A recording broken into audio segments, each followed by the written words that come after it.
And this is the medals day. It's the second day of competition. We're picking things up after lunch. Before lunch this morning, we had the W1 category. We're now going to move on to the compound open category with a mixed team event to start things off, and then we'll have the men's and the women's, or the women's and the men's compound open category competitions. I'm Graham Bell. Joining me in the commentary box is Ricky Bingham, the lead Paralympic coach for Great Britain for the last 8 years. And Vicky, what are your thoughts on the competition so far today, and what can we expect from this session we've got coming up? Yeah, well, it looks like it was a really great morning, some really close matches, and I think we've got the same ahead of us this afternoon. Yeah, some tight matches and some really good scoring to come, I think. Well, conditions are perfect. As you can see, the Woollerton Hall there, it's a beautiful country estate. It's 17 degrees. The weather doesn't quite know what it's doing. It's kind of still an English summer, but the clouds are kind of rolling in and out again. But there's not much wind. But it can pick up, can't it? It can. There is definitely a breeze out there, and we saw that affecting the arrows this morning. You can kind of tell by the feather flags that are hanging around and the flags that are on display, so keep your eye out for them. So this is the schedule of events. We start off with the bronze medal match at 1:30, coming up very shortly in the mixed team event. Then we've got the gold medal match of the mixed team competition, and then it's the bronze and gold of the women and the bronze and gold of the men in the compound.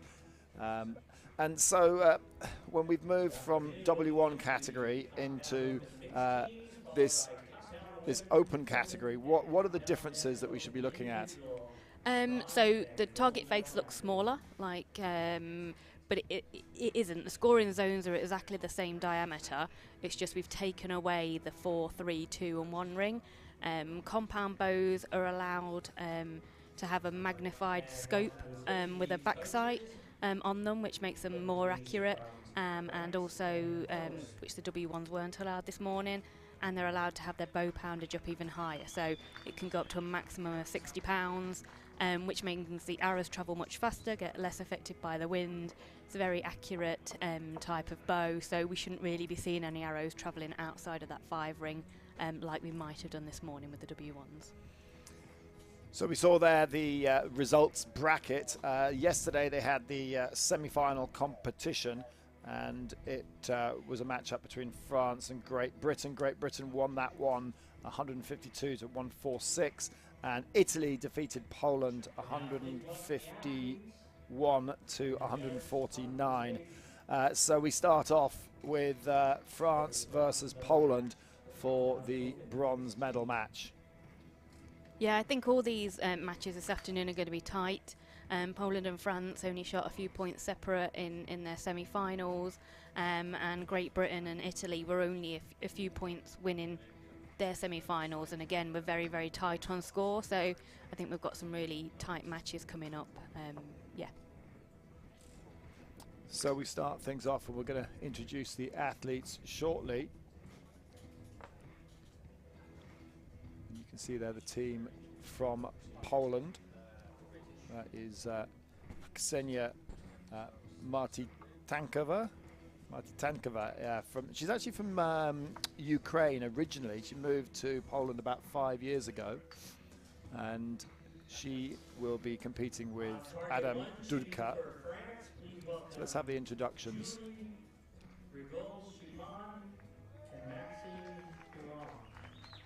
There's the French team, Julie Rigaud-Chupin and Maxime Guerra. And on target 2, representing Poland, Ksenia Martytankova and Adam Dudka. Ksenia Martytankova and Adam Dudka for Poland.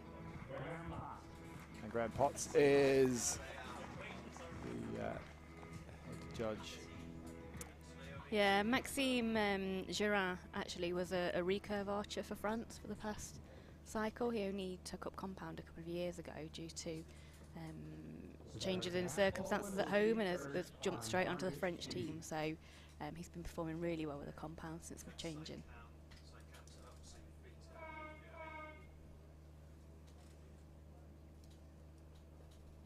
So like with the matches this morning, each team will shoot 1 arrow each, and it'll pass over to the other team, and we'll do a bit of back and forth, and it'll be the total value of the 16 arrows that each team shoots that will determine who's the winner.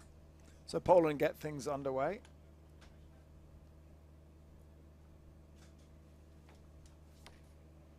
So 9.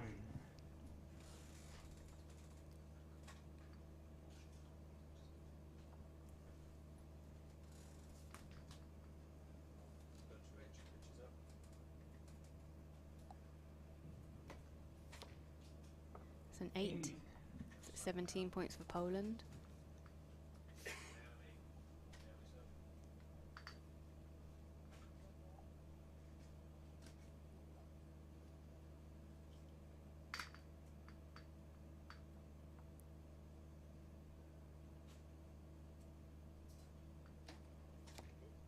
Nice 10 for France.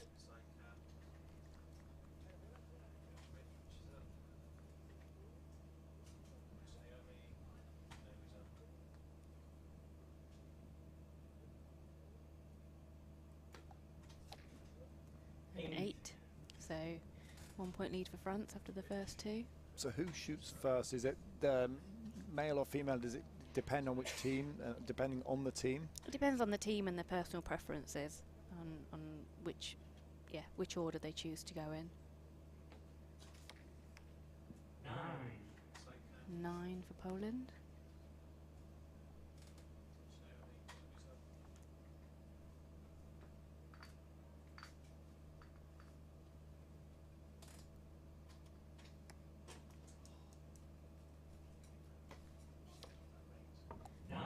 Another 9, so 35 points for Poland.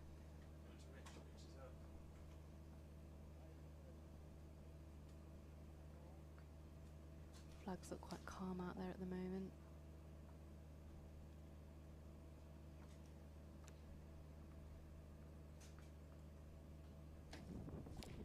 Another 10.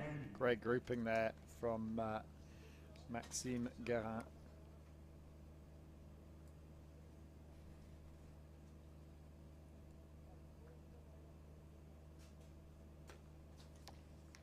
And a 9 there. So a 2 point lead for the first end for France. As you can see in the open category, you can have athletes who are either standing, seated in a wheelchair, or using a stool. So unlike the W1 category where all athletes will shoot from a wheelchair, there's a variety in the open categories.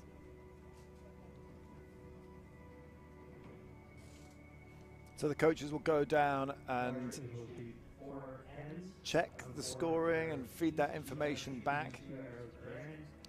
Yeah, so they'll have agents at the target, so a representative from their country who will just check that the scores are marked down correctly by the judges, because they have to sign and validate them at the end of the match. Whereas the coaches who are in the box will now come forwards and be having a chat, as you can see here, with their athletes, maybe talking through either what's happened or chatting about what they need to focus on, or sometimes it's just a case of almost distraction, just keeping everything light and keeping people relaxed. It all depends on what each athlete or which team needs. So the actual athletes' coaches are the ones that are actually in the box talking to them, and it's perhaps maybe the team manager that ends up doing the signing off. Yeah, either the team manager or one of the other coaches. Sometimes it's another athlete, but a representative of the target.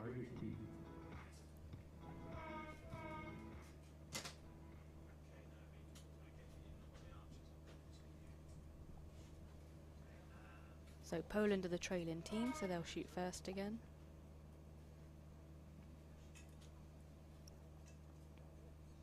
Ksenia Markitankova.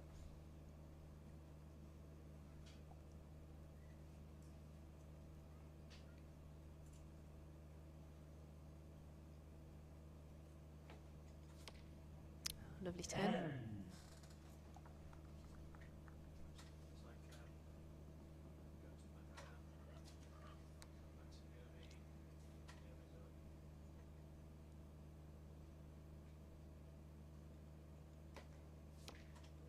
X.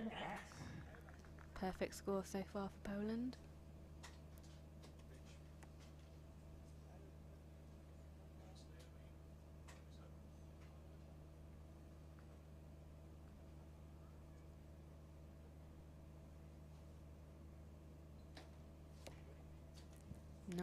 France.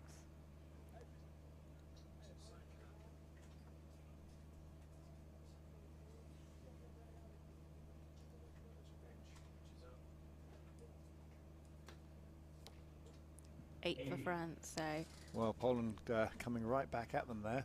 yeah, I think we'll see this lead switch a bit. Yeah. Like, this is going to be a tight match, I think.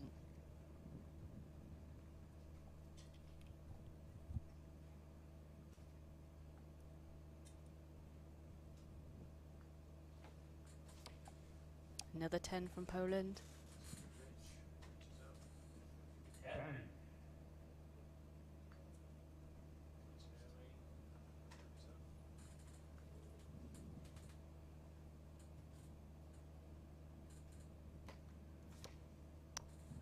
Nine, almost that perfect Almost. score. Great end of 39 though.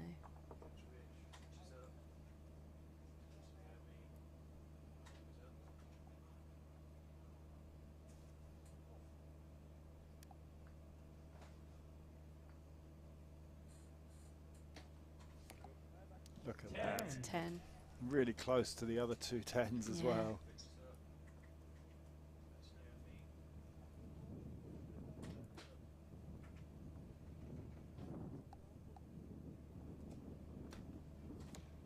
Nine for Julie. So 1 point in it, so that lead switched. Poland have now got the 1 point lead. 39 and 40 Recurve. So really good scoring again, and yeah, that lead's just switched slightly. But like I said, I think it could continue to switch throughout this match. They'll shoot 4 ends like this, so there'll be a total of 16 arrows shot in total by each team, and each team has a total of 80 seconds to shoot their 4 arrows. Once they've shot their first 2, the timer will be stopped and it'll pass over to the other team, and then once they've shot their 2 arrows, the time will be restarted at the point that it was left off. So it equates to 20 seconds per arrow per athlete. So it is the tightest amount of time you have in archery. In individual medal matches you get 30 seconds an arrow, and then in just like ranking round and normal eliminations, not final style, you get 40 seconds an arrow. So it's half of what you'd get in your ranking round. So it does put quite a bit of time pressure on the athletes.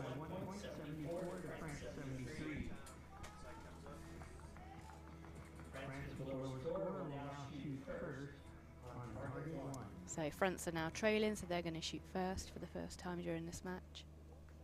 At the beginning of the match, the higher ranked team will get the option of whether they shoot first or second. When they generally choose to shoot first. A lot of teams do, but sometimes there is a benefit in shooting second, and you can see what the other team's arrows have done if you've not experienced that finals field, particularly on finals field where you don't have a practice field adjacent, but we do here, so they should be quite confident in their sight marks when they move in.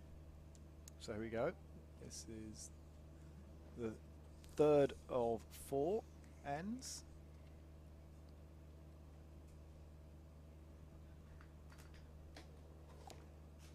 Nine for Geran. Individually, Geran is performing very well indeed. All 9s and 10s.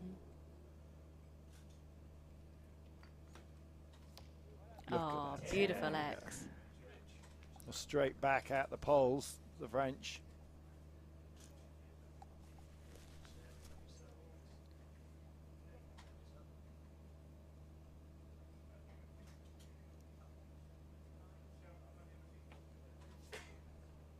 Nine for Poland.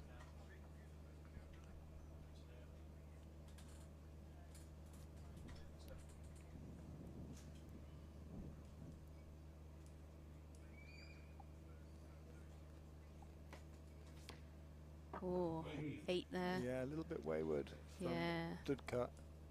Not the best shot he shot there, so and he'll know that. On the French team, it's the male archer that's doing slightly better, and it's the vice versa with the Poles. Yeah. X. Yeah. Great shot. Yeah. It all depends on the team, and there are some teams where the women tend to be like the anchor to the team, and sometimes it's the men. It all depends on the team and the makeup of it. Oh, great That's shooting great from as well, Julie though. though. She put in 2 10s there, so nice 39 for France. So France are going to take the lead again here, Yeah. I think. Oh, Well, they- Harris come off the rest, so they're a going to be little under a bit. bit of time pressure now. She can't let that get to her. No. It would be Dudka that kind of feels the Yeah. impact of that, so he's probably going to have Oh, look to. at that. Yeah, but he's still got over his 20 seconds to shoot his Yeah. arrow, so no pressure there really.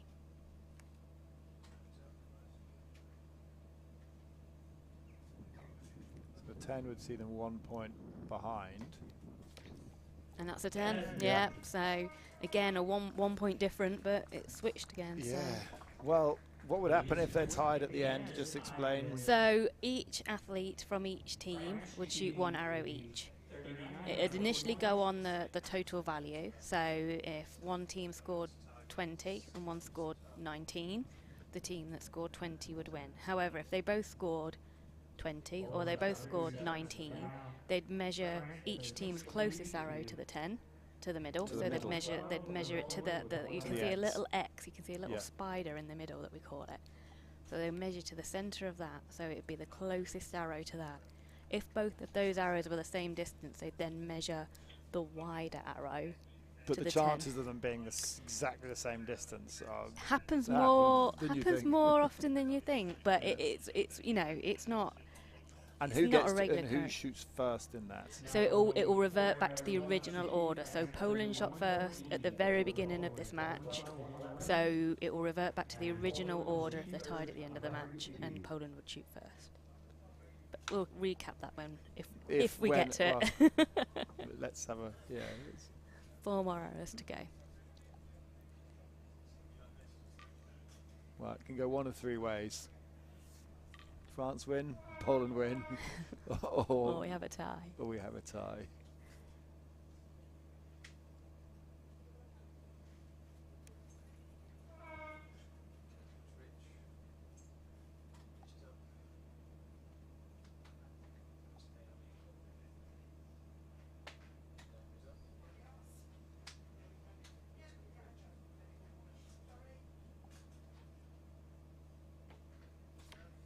Ooh, 8 for Marky Tantova.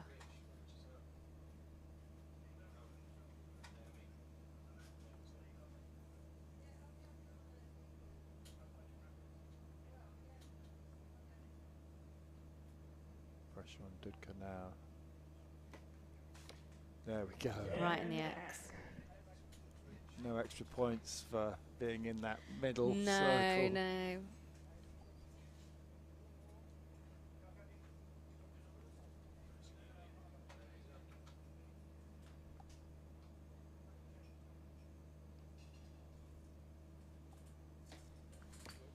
Oh, wow. Well, that's the first time that we have seen Maxime Guérin not hit gold. If you look at the grouping. Yeah, pressure's on both teams here. They know it's close. Chupin. Is that it's a I think 9? it's a 9, Yeah, it's yeah, not just cut- out. It's not cutting the So line. all square, 2 arrows to go. Here we go. And matches are this tight, you know, anything can happen in these last 4 arrows. There we go. Ah, beautiful 10. 4 10s. That'd be nice, wouldn't it? Yeah.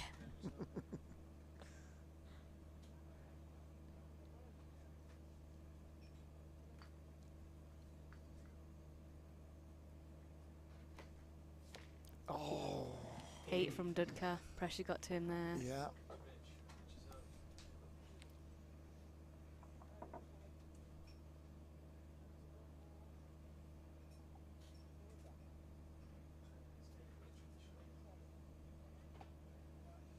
Guérin was wayward with an 8. Not so that time in the 10. Back in the 10. So a 9 to win. On normal circumstances, you think that that would be enough? And it's there an we go. X, there we go. And the French have Great won it. match, yeah, fantastic match. France just held on in that last end. So super tight. And yeah, just 2 points in it, 149 to 147. Yeah, France take the bronze.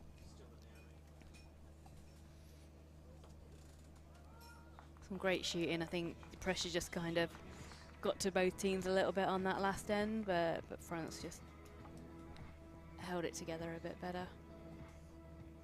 Yeah, and actually it was Julie Rigaud-Chopin was the one that came good in the end. Yeah, she's got a lot of experience, Julie. She's been to Paralympic Games before and performed really well as well. Yeah, really experienced athlete, so would have kind of been the, you know, and although Maxime has only been compound for a year or two, again, loads and loads of experience as a recurve archer. So they'll both be bringing that to the table today. Yeah.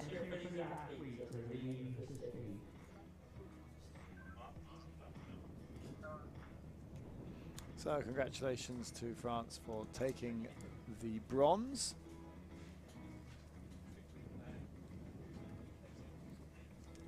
And that's the last we'll see of France this afternoon. They didn't make it through to any of the individual matches, but fantastic result for them taking away the bronze today.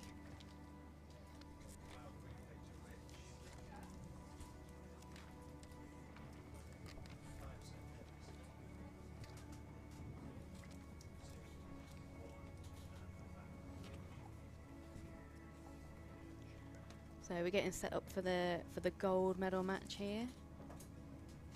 They'll replace the target faces after every single match because you don't want a previous hole affecting a line call. So yeah. You want to make sure you've got and if they do go to a 1 hour shoot off, they would replace the face at that point in time as well, so that you don't land in another old hole. Yeah. And that can affect actually how the line is called and how it's cut. So yeah. New faces for every single match and for any line calls. Our next match for the 2022 Para-Archery European Cup Finals will be the gold medal match for the Nottingham Open mixed team. So moments away from the gold medal match. I think this is going to be a really exciting match actually. The two teams with the most representatives and probably the two top teams within Europe in terms of para-archery. Italy versus Great Britain. So I think this is going to be a really exciting match.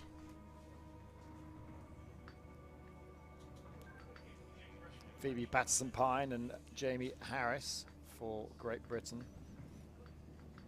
And Maria Andrea Virgilio and Matteo Bonaccia. Yeah, so Phoebe's the current Paralympic gold medalist. And Virgilio, I believe, was 4th in Tokyo. No, I've got a bronze. Bronze, sorry, in Tokyo. I know she made the bronze medal match. I remember her going on the match before us. So Virgilio, the bronze medalist. So we've got a bronze and gold medalist there. Quite an experienced athlete in Bonacina. Jamie has had some experience in the mixed team this year. He actually got bronze medal at the World Championships in the mixed team, but with Jessica Stretton, one of the other British archers, at our World Championships in Dubai in February. So he's been in two medal matches this year. So he's only 54th world ranked, but he's on an upward trajectory. He is, yeah. He's still a young lad, putting a lot of hard work in, and and formed part of those teams this year. So again, quite a new experience for him, but he's had a couple of experiences, and again, just another brilliant learning experience. And to be paired up with someone as experienced as Phoebe, it'll be a really good pairing and good match for them. Yeah, well, Phoebe's ranked number 1 in the world. Absolutely. is the para gold medalist. The Italians, well, Bonacina is ranked 1, and Virgilio is ranked 2. Yeah, really strong team. So What do Great Britain need to do to challenge this super strong Italian team? They need to keep the pressure on here. If they keep the pressure on, if they keep their shooting strong, then they've got a really good chance. If they let the Italians get a lead, it'll pose they'll gain momentum, and they'll likely extend it. But you know, all manner of things can change and happen during a match. I predict it's going to be a really close match, but we shall see. Well, in the semi-finals, Great Britain shot 152 and Italy shot 151. Yep. So not much between them.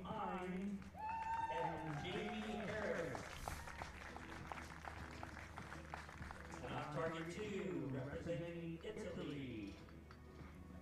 Maria Andrea Virgilio and Matteo Bonacina. And our line judge for this match, the one and only Graham Potts.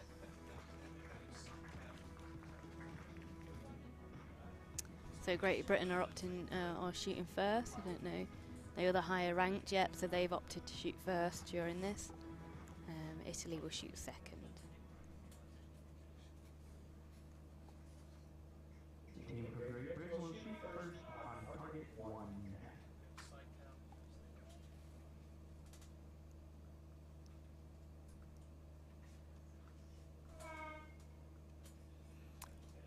So here we go. This is the gold medal match in the mixed team competition. Phoebe Patterson-Pine gets things underway. Phoebe opens with a 9. And you notice one of the things, they're not allowed, the second archer's not allowed to remove the arrow from the quiver or anything until the first arrow is shot and signalled, which again adds to that time pressure. Oh, nice 10 from Jamie.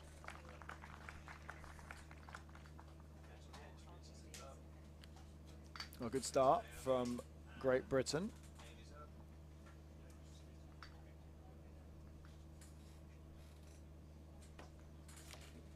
Ooh, 8 from Bonacina.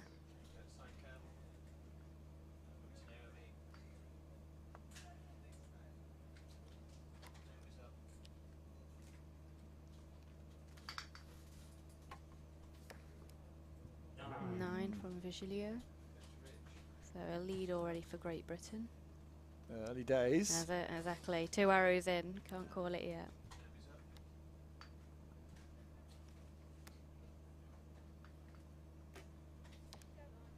Nine from Phoebe.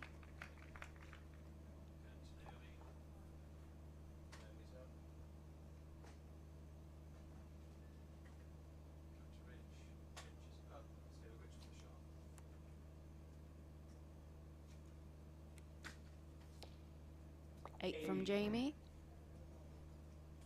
36 points for Great Britain.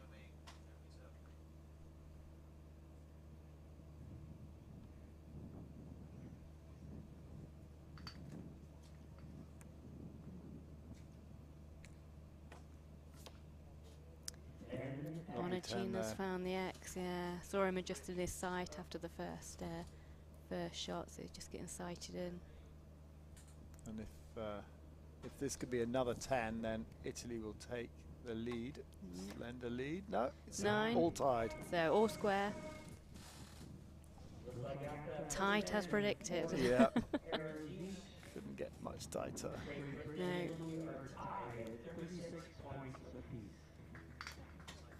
Well, Great Britain started the better of the two.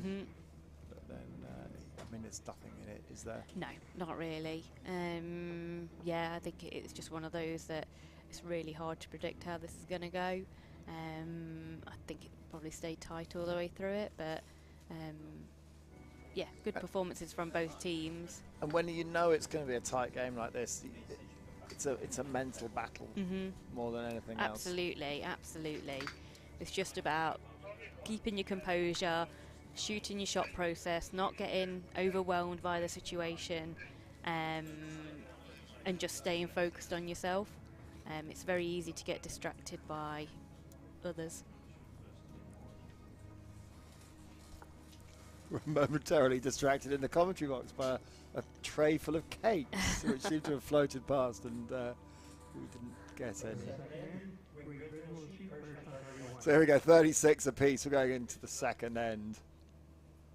Yeah, so Great Britain will start again, and as they opted to shoot first, which is what happens when we're all square. It reverts back to the original order. So Phoebe will lead off.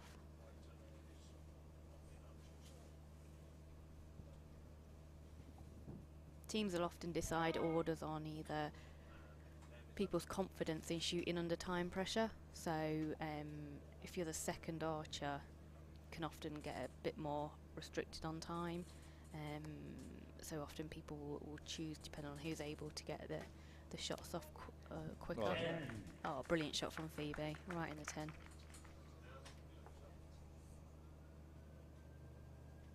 Of course, it does take Jamie longer to load his bow. to load up. Yeah.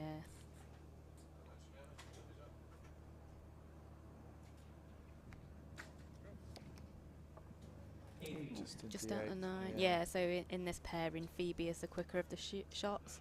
So she'll shoot first, and then it gives Jamie as much time as possible to kind of load his bow and do his shot process.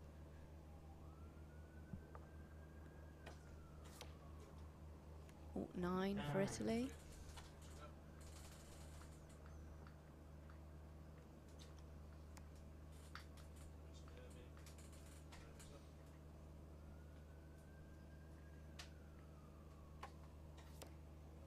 That's 9, yeah. Yeah, so level pegging. Yeah, I mean archers do get timed out in this event. You know, if an arrow is shot after the time allowance, the arrow, you know, the highest arrow value is discounted. No, so basically you're going to lose. Yeah. You're likely to lose 10 points. Ooh, line cut, I think. It's a 9, yeah. Very close for Phoebe. Good shooting. It's a 9 star. I think they're going to have a close look at that one. What happens if you shoot too early? If you notch too early, if you know you're going to be under pressure? Oh, 9 for Jamie. If you go before it's been signalled, you'll get a yellow card, and then if you continue with the shot and do the shot, you'll get a red card, and again you'll lose the highest value arrow at the end if you shoot under a red card.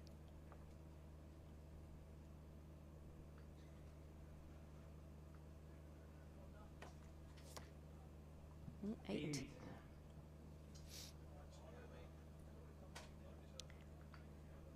So both teams got some good stuff going down and some reds as well. 9. So that gives Great Britain a 1-point lead, potentially, if that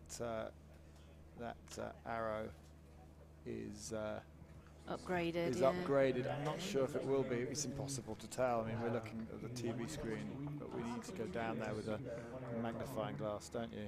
Yeah, there's a lead, but whether it's 1 or 2 points, we'll wait and see. But what it will do, it will now switch the order, so Italy will now have to shoot first, so they'll be under the pressure of shooting the first arrows. And yeah, you know, we could see this continue to change. I wouldn't say either team's pretty much standing out at the moment. They're shooting very similar standards. It's not that one's just had one wayward arrow and everything else has been central. Both teams are pretty on a par at this moment in time.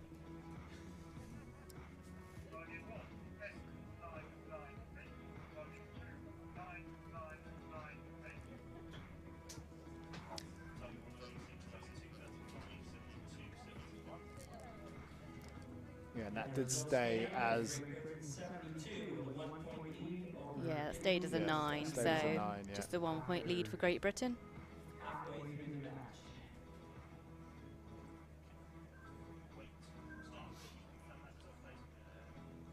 So Italy shooting first.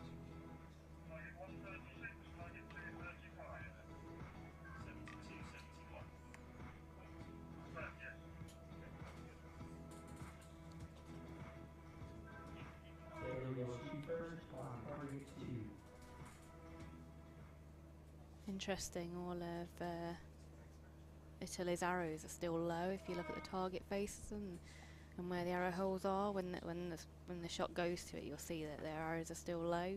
So whether they've corrected that using the sights or whether they've picked up on that pattern, I don't know. We'll see. See this end.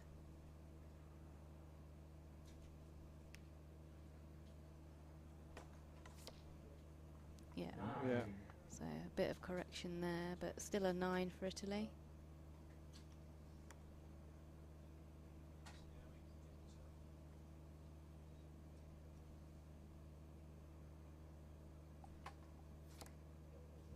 Vigilio's corrected nicely, right in the 10 there from her first 10 of the match.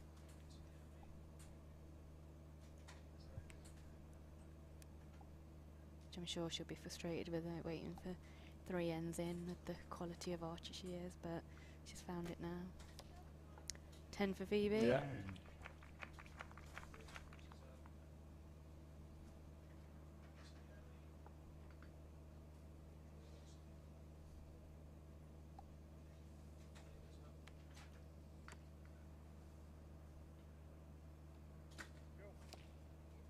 Nine for Jamie. So level pegging. Yeah, 19 for each team again.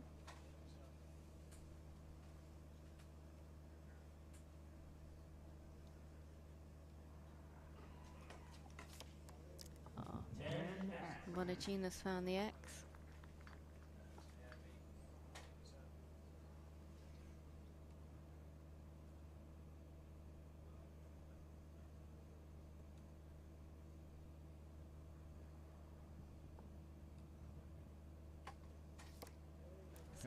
Yeah. This is where Great Britain need to keep the pressure on. Well, the level has just jumped up another notch. Are we going to see all gold?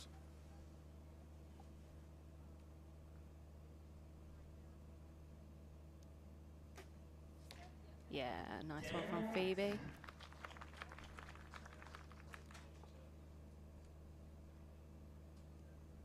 So a 10 will keep the lead. 9, and it's a tie.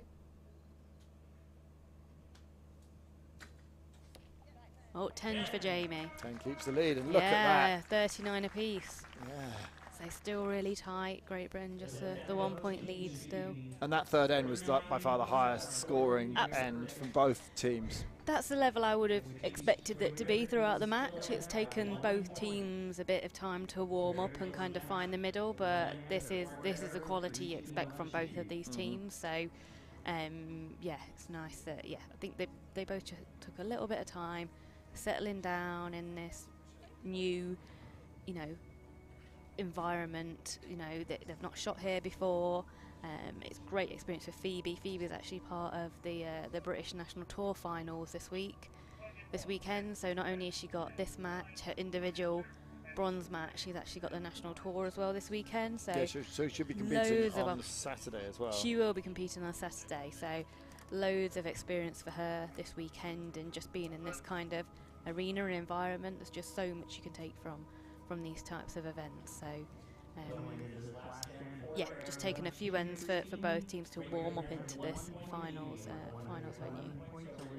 So what's your prediction for this one? Oh, I wouldn't hang my hat on any either way. Too close to call. I've seen this level of match go both ways for both of these nations. So yeah, we'll just have to see what.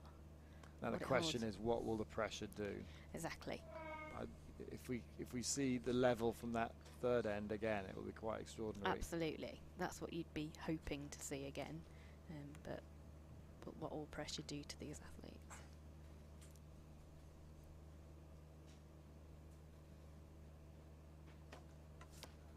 Oh. Lovely X from Bonacina.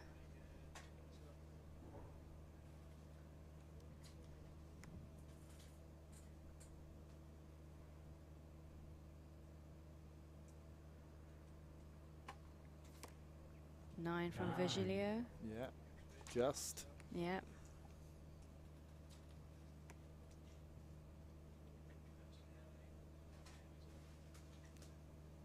When the pressure gets on. 9 for Phoebe.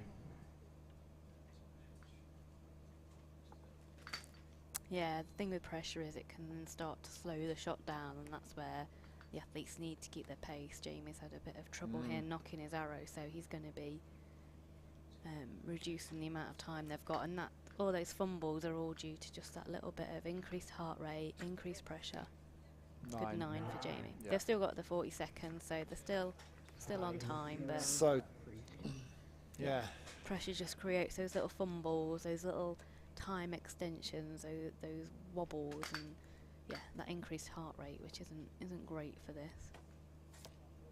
Oh, brilliant shooting there. So he's done his job. He has done his job.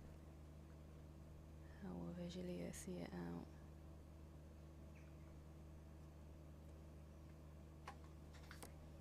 Oh, Oh, 10. 10. Wow. Now, Fantastic shooting there. Great Britain are going to need They need two yeah, tens two now tens. to tie this match and to force the 1 arrow shoot off.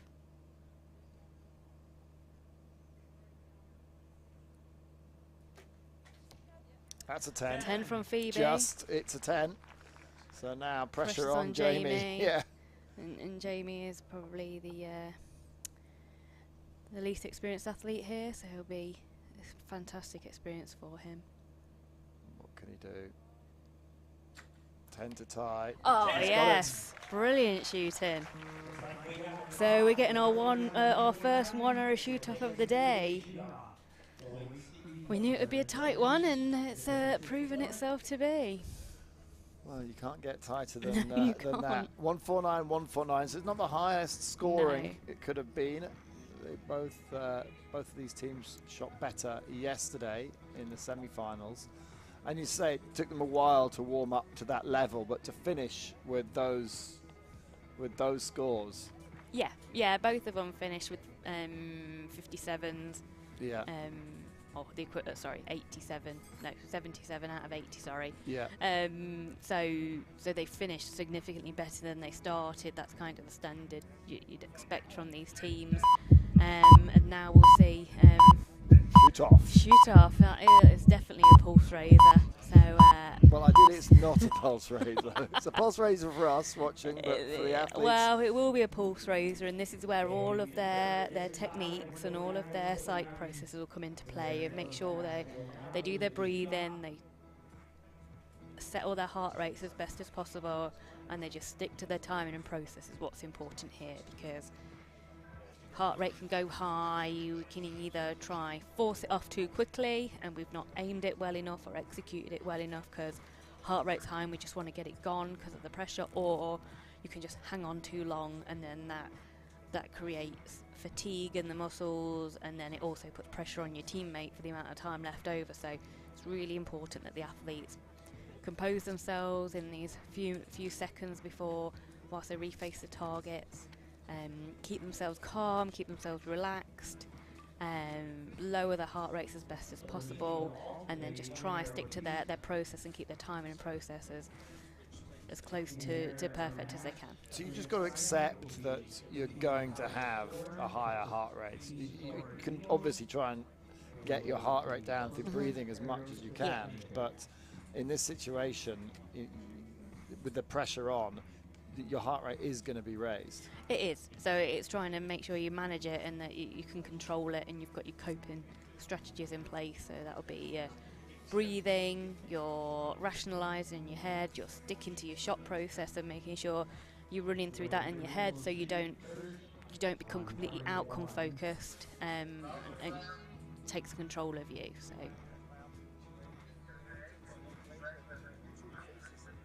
So they're on 1 target face now rather than 2. So both of them will shoot at the same target face, and they will go on score value first.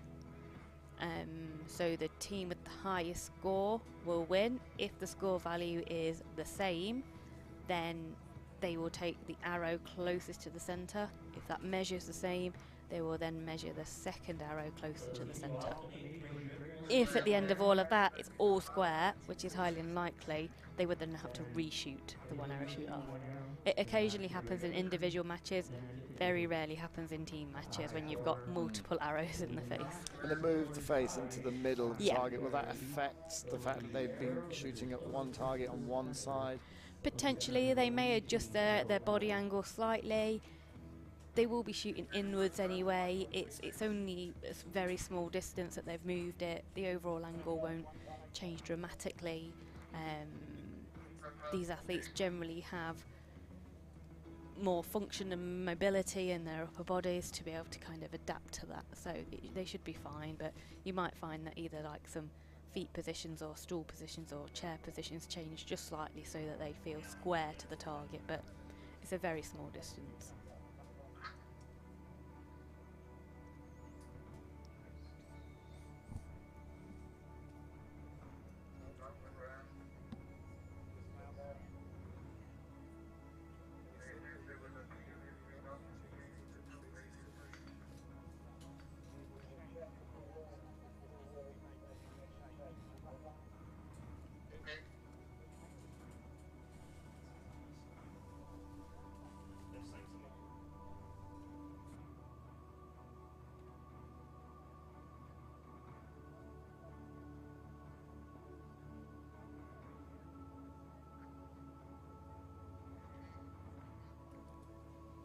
Sorry for the delay, they were just checking, just cross-checking the rules to make sure that the targets were set up correctly for a 1 arrow shoot-off in a mixed team.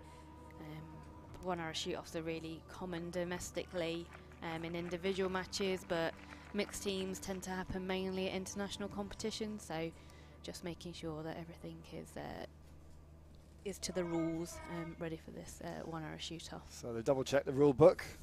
Now it's time for the shoot-off.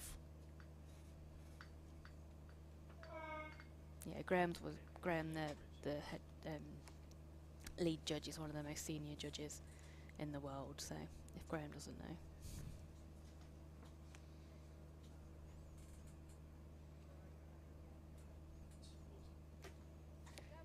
That is that right is on the cross for Phoebe in Pine. the middle. Now, Italy, they're not going to get close. Well, they could get close to the centre than that, but they need to kind of put the pressure on by scoring 2 10s here, don't they? Yeah, they really do. Oh, is that cutting the line? I think it might be a 9-star, I think. Yeah. I think it's cutting the line. It's definitely a 9-star, but I think it could be a 10.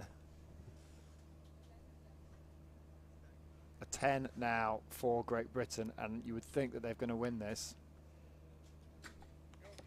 Yes! Oh, it's a 10. It's a 10. So Virgilio needs to put it right in the middle. Put it right in the, like, more in the middle than Phoebe did. And then hope that that 9-star is upgraded to a 10. Yeah.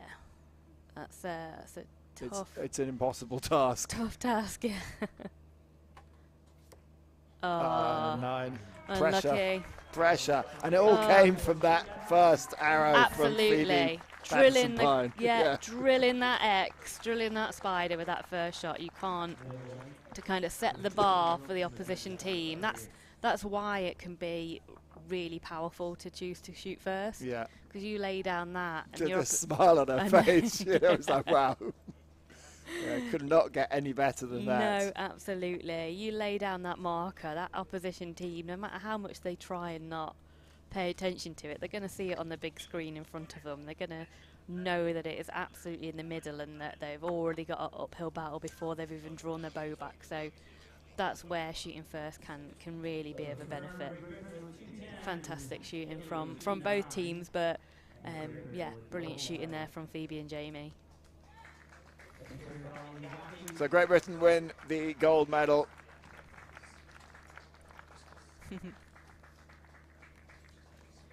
I'm very happy, Jamie. And just to confirm, I think that the first arrow from the Italians was a 9. So there was a bit of breathing space there for Jamie. Didn't need it. 2 10s. No, fantastic shooting. And one of them right in the middle. Look at that. I mean, you cannot get any better than that. No. But it's a very quick switch round now for Phoebe. So Phoebe straight off after winning this gold, and she's now up against her teammate Jessica Stretton in the bronze medal match for the individual women. Yeah, it was a bit of a surprise to see both Phoebe and Jessica not make it through to the gold medal match, but they're going to go up in the bronze medal match now. The semi-finals were yesterday, and it was tight. Yeah, 140 to 139. The Italian Virgilio beat Stretton, and the other Italian Sarti beat Patterson Pine 144 to 141. Yeah, I think both athletes there would have been disappointed to lose that semi-final, and I know that this match will come with quite a bit of pressure on both of them. They've been vying for position for world #1 over the past year. Jessica being a Paralympic gold medalist from Rio, then Phoebe a Paralympic gold medalist from Tokyo. They actually met each other in the run up to the in Tokyo, and Phoebe beat Jessica and then went on to win the gold medal match. So they train together. You know, they both live locally to the training venue. The training partners, they train together, but you know, in this match, I know that the coach that works with both of them is actually not going onto the field of play. They've actually got the psychologist and LER physiotherapist standing behind them just to give them that kind of coaching well, when you've support. got the same coach, it's very difficult, isn't it? To you can't coach them both. Exactly, yeah. So you don't coach either of them, and then Yeah, and sometimes that's an option. Sometimes it's you know, I've been in that position and coached both of them. What happened in Tokyo when they met each other? So in Tokyo, I was coaching both of the athletes, but Phoebe had been training and practicing and doing internationals with our psychologist. So we both had good working relationships with both athletes. So they both had somebody who was coaching them in. And when did you find out the draw? Was it? Literally like an hour before. Oh, right. So you don't get much time, but we knew that there was that chance, and it had been practiced all the way through the season. So it wasn't like they were then having to experience going on to a finals field in a Paralympic Games without somebody that they're used to having behind them. So yeah, it's a tough gig when you're the coach of two athletes.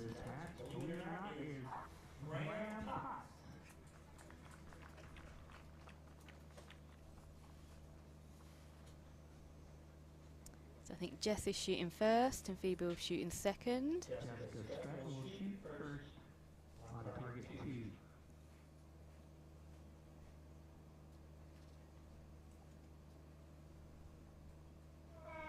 So Phoebe's kind of had the upper hand this year.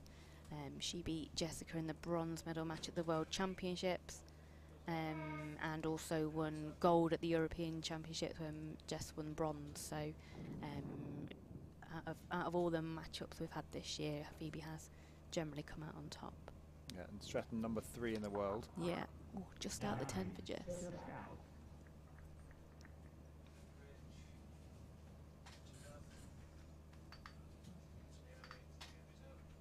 Very difficult to come straight off a team competition. Yeah, 10 for Phoebe.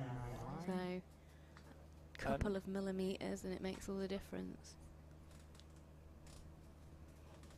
Well, we saw this morning with Asia Pellizzari. She came straist off winning 10 team for gold, Jess. and then struggled a little bit in the individual. Certainly She she did win it, but her first few ends were a little bit wayward.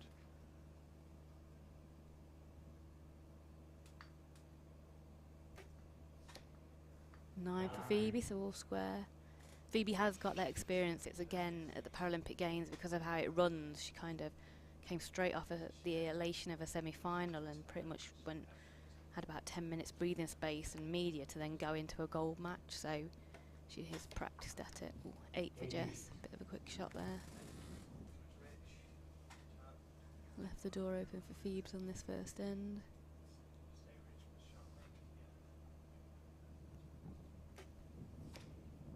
Yeah, solid from Phoebe, so just nothing in it. 27 nothing apiece. in it, really, yeah. Yeah, they've starred that first on a Phoebe's, but from this view it looks in, so I think she's probably got the lead on that end. Yeah, it's cutting the line, isn't it? Yeah, I think she'll have a 1 point lead on that. First 3 arrows of the 15 arrow match. Yeah, that's what they're checking. Yeah. That was Phoebe's target. There's Stretton's, Jessica Stretton's. Yeah. 10.98 is clear. Yeah, so it is 10.99. Yep. And the score is adjusted. And Pattison Pine has a 1 point lead. So Jess will shoot first again this end. 27 after the first end.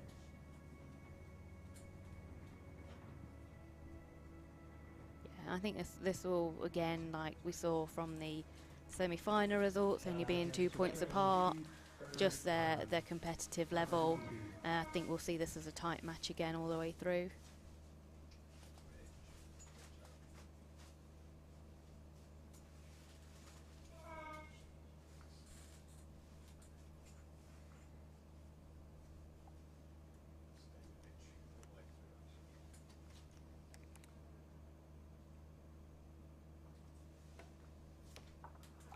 Eight for Jess.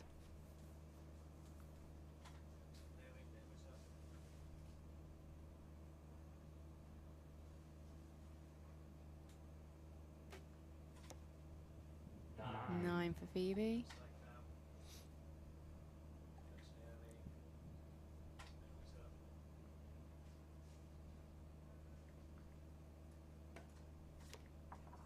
Ten for Jessica, yeah.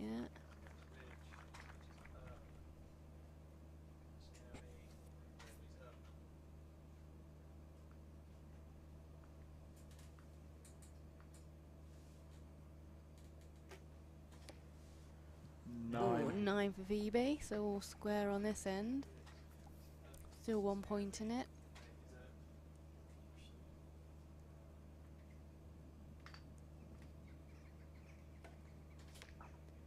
Nine for Jessica.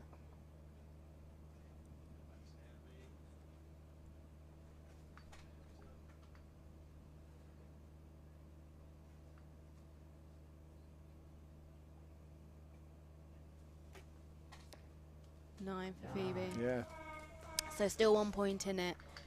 I mean, interesting what we've gone, like, Phoebe's probably getting less recovery time in this match, so you'll notice that Jess has a very quick shot, which is natural to her, but whereas Phoebe, when she was in the mixed team and she was maybe waiting for the other team, or if she's waiting for Jamie to shoot, she gets quite a bit of recovery time, whereas after she's shot, because Jess is so quick, she doesn't really get that time to reset, so it can be quite difficult when you're shooting against a fast competitor, because you're not getting the amount of time you'd normally like. Yeah. And it's about understanding your timing, so you don't have to go as soon as the buzzer says go. No. Like, you're in control of your time. Your shot should fit well within 30 seconds, and it's just about making sure you manage your time and make sure you are reset, and don't let that person who's shooting fast dictate your time. Yeah, make you shoot make fast. make you shoot fast, make you get out of breath or be fatigued with it. So yeah. Oh, sorry, I didn't realize Phoebe's actually got Charlotte Burgess, the recurve coach, not a psychologist, behind her, and Jess has got Ellie, our physio, behind her.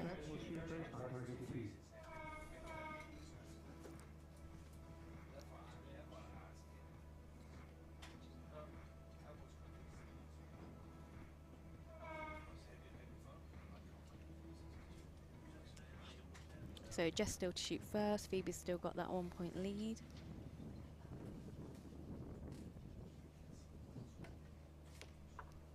Nine for Jess.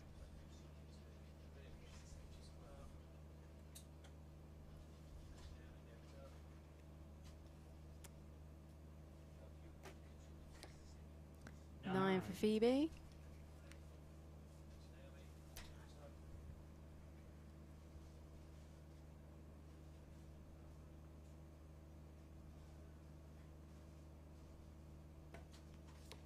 There we go. X for Jess.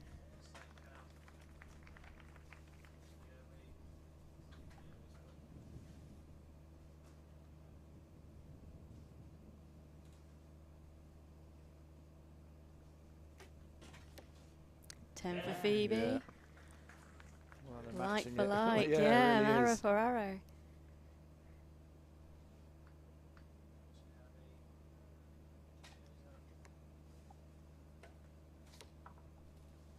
Ooh, 10 for Jess. 10, Phoebe will keep her lead, a 9, and they'll go back to being all square.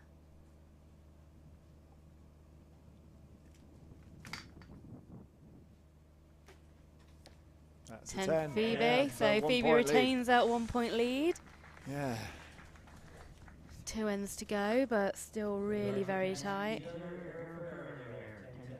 Really tight shooting, so yeah, good shooting from both Yeah. athletes there. Performance from both archers, keeping Phoebe Patterson Pine in the lead by 1 point. Yeah, so Jess will continue to lead out on the shooting, and yeah, see if they keep toe for Keep it, toe. yeah, they're definitely up their level. Absolutely. Halfway through. Again, it can take those few ends to settle in. Phoebe had got that experience coming off the last match, but like you said, she'd rushed around to get on again, so she's probably, you know, got the dopamine level from winning the match to then come into here, whereas Jess is coming in and she's not been on this finals field yet, so it's a new experience for her. So both athletes probably taken a couple of ends to settle in and sight in, but they seem to have both found the middle now.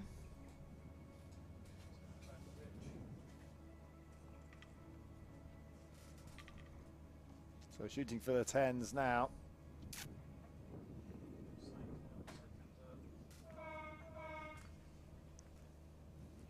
So Jess will shoot first again.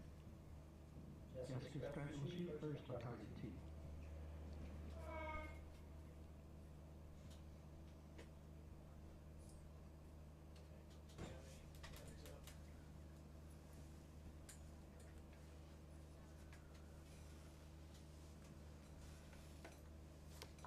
X for Jess.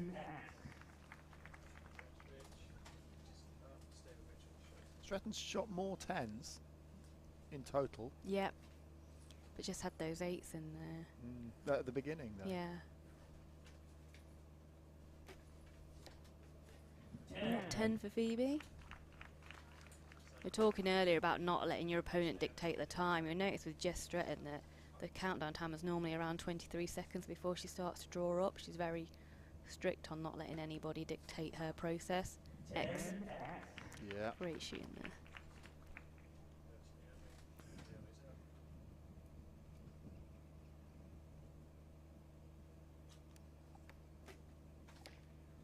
Ten. 10 from Phoebe. So are we going to see a perfect end?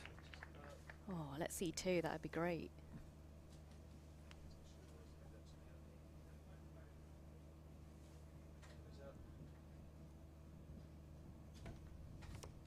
Oh, just 9. out for Jess. Good shooting, but just out left.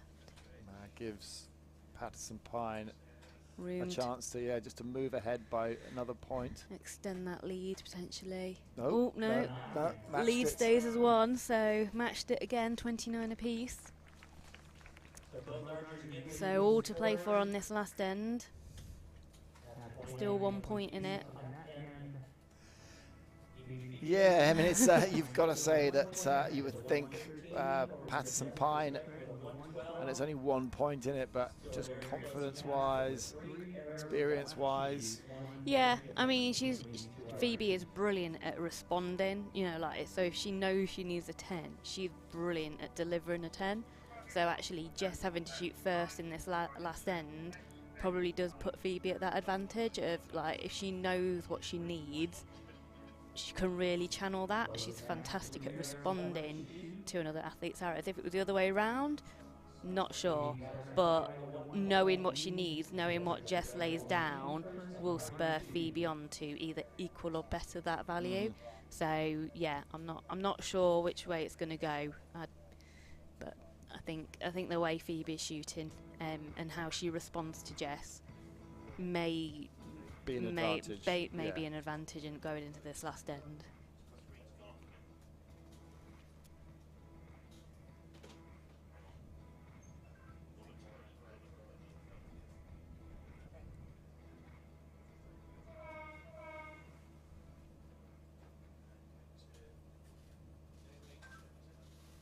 So just to shoot this last end first.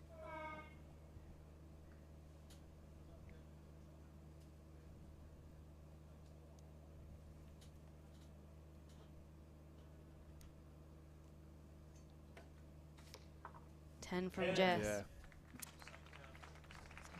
Strong first arrow. Will Phoebe respond?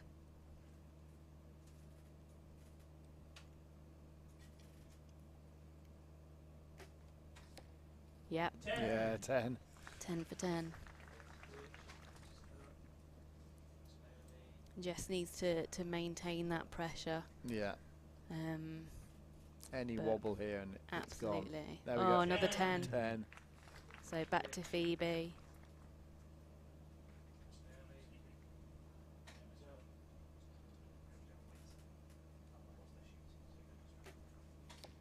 Oh, 8. Nine, A 9, 8. Ooh, it's close. So It's an 8 star. I but think do you it think might that be in. It's the shadow. I think it could be in, but I think if anything, we're all level. So Jess needs to finish this off. Will she be able to? No, 8. no. Pressure at the Yeah, end there. definitely. So if Phoebe gets a 10, she'll win. If she gets a 9, then it will be down to that line call. But we think that's We think that's it's cutting in, the yeah. line. So I think a 9 would win it for her, Yeah. but we'd have to see.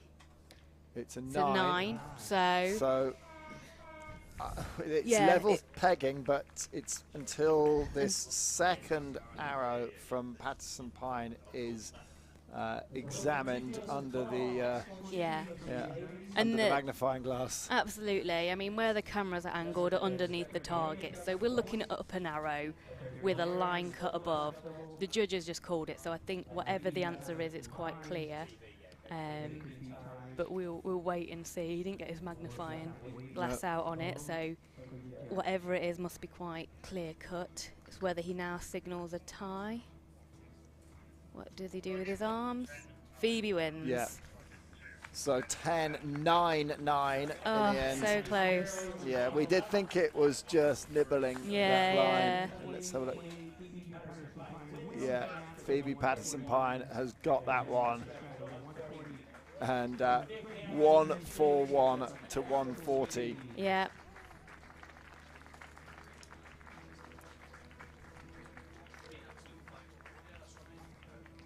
Yeah, Phoebe's just so good at just responding to those arrows that are put in front of her. And Jess just I think the pressure got to her on that last shot. If that last shot, if that could just been in the 9, it would have been all tied there at the end. Yeah. So no, tight match. We knew it was going to be a Great Britain bronze, and this time it's Phoebe Patterson Pine. Sorry. So yeah, now we're on to the all-Italian gold match. Yes. Yeah. From the all-British bronze to the all-Italian gold.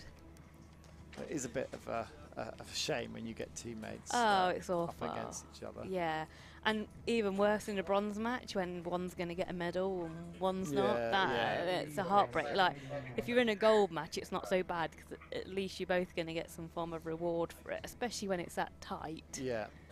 But for it to kind of come down to like less than a millimetre and one gets a medal and one doesn't, it's pretty tough when it's teammates. So, but yeah, I think we've got another strong match here with Vigilio and Sarti.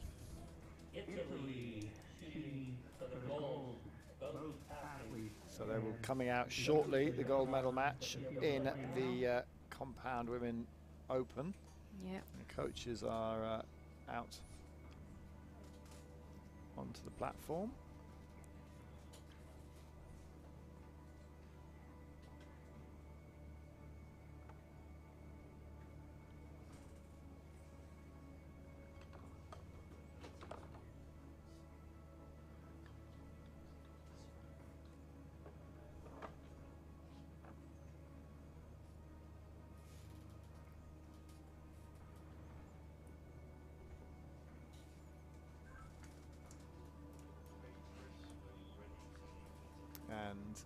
The athletes will be introduced very shortly.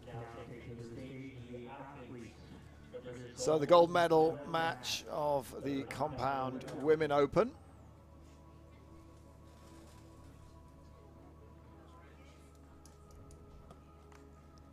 Yeah, so two really experienced athletes again here. Sarti's been around for a number of cycles now, and Vigilio for a good few as well. I think Sarti's currently the world record holder for the qualification round. Yeah, she's world rank 10. Yeah. 36 years old. Eleonora Sarti. She lives in Bologna. Yeah, and Vigilio, I think you said earlier, is ranked World rank number 2. 2 and bronze medalist from Tokyo. Target 1, representing Italy, Eleonora Sarti. So Sarti on the left of your screens, and Maria Andrea Virgilio on the right of your screen.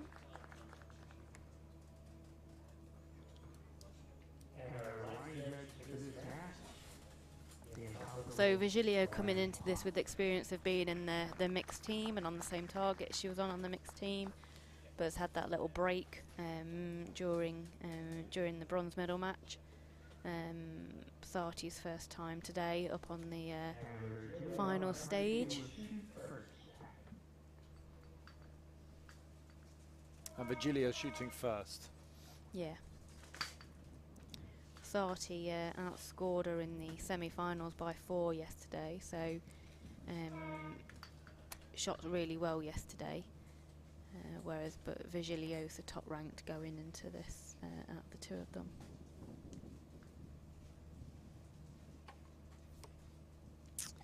Ooh, a 9-10 liner there. Yeah, I think that's a 10. It's marked as a 9-star.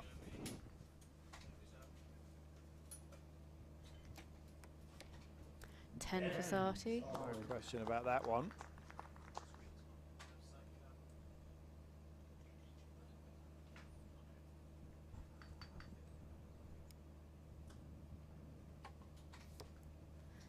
For Vigilio.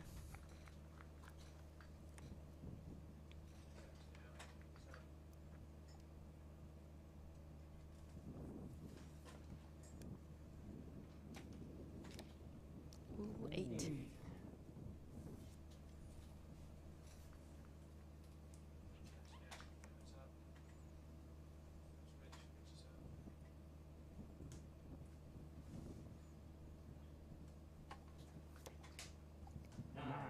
For Vigilio, so 28 or 29.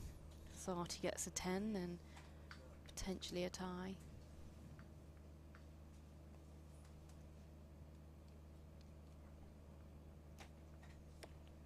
Oh, 7. Sarti has not started well.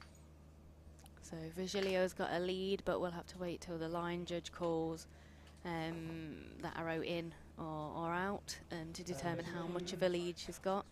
Will it be 3 or will it be 4 points? Now 28 to Sarti 25. So there's 1 arrow close. Well, they're just checking it Yeah. now. And will this stay at 28 or will it jump up to 29? I think it might jump up to 29. It's possible unless you're actually there looking at it. Though. It is. It's really bad. Oh no, it was a 9. No, So 28. So 3-point lead for Virgilio over Sarti. It doesn't sound like much, but it's a buffer, isn't it? It is a buffer now. You know, that enables you to almost have an end of 3 9s. If they shoot a 10-10-10, you've kind of got that. Almost, it's okay to shoot a 9. Yeah, yeah. Whereas when it's less than that, it's kind of 1 arrow can just change it. Yeah. So a 3-point lead is a bit of a nice buffer, but absolutely not something you would rest upon. The gaps do tend to be significantly smaller between scores on the Compound Open, but that's due to all of the additions to the bow, and that enables like that bow to be more accurate. Even just down to having a spirit level, so that you know it's upright every time when you're on uneven ground or on a platform like this, which you'd hope would be level. It could only take a little bit of something to kind of make your bow sit off centre, and that can create your arrows going to the right or the left depending on which way your bow tilts. So the W1s don't have that to kind of help correct those. So Sati back underway with a 9.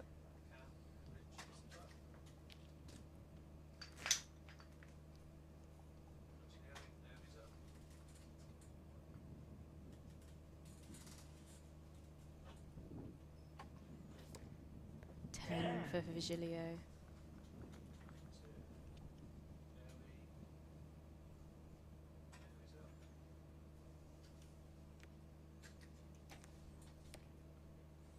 Ooh, 10 for Sati, I think.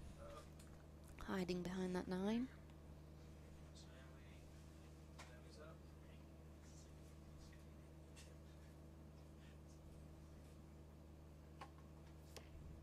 Ooh. 8 for Vigilio. Her widest arrow so far, so that's something we're used to seeing from her.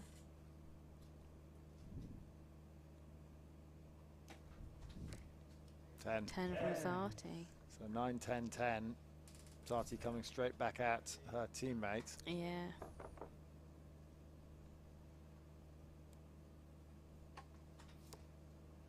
Ooh, Oh, just it's a 9. out, yeah. So it's a 1-point lead. Yeah, so like we said, that buffer is there, and like it probably meant that Vigilio didn't need to panic too much when she shot that 8, but it has now kind of been eaten up, so there's not really much wriggle room now. She needs to maintain that consistency and that pressure to stay ahead of Sati, who found the 10 again that end. Yeah, yeah.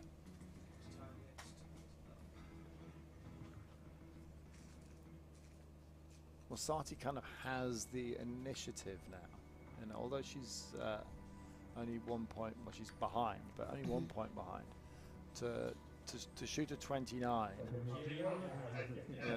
that's going to give her a lot of confidence. Yeah, hopefully she'll have that confidence, and a bit like we've seen in the previous matches, sometimes it can just take those couple of first ends to settle in. Like we said, she's not been up here on this finals platform today. We don't know like how she's finding it up there, what the wind conditions are like compared to what they were on the practice field, even though it's just on the other side of that hoarding there. The targets are elevated, the athletes are elevated, the wind moves differently when you've got seating in a stadium and tents and things like that. So she's just settling in and finding the middle really with those first couple of ends.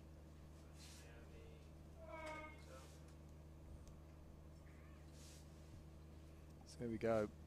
End 3 of 5. Sati gets things underway.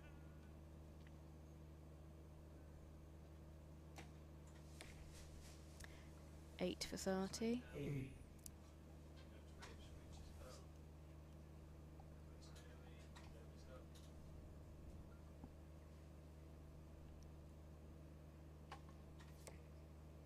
8 for Vigilio. Wow. Both of them have moved to the left. If you now look at Sati's face when this arrow lands, all of her arrows are slightly to the left, so you would think that she would either correct it on her sight or make sure her spirit level's level. More central there. But still on the left. Still on that left-hand side. There's nothing on the right at all. No.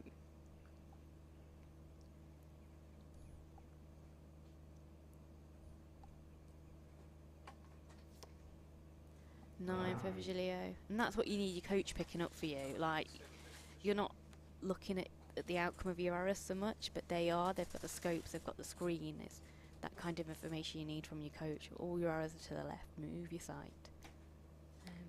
Another one to the left. Yeah, in the 8.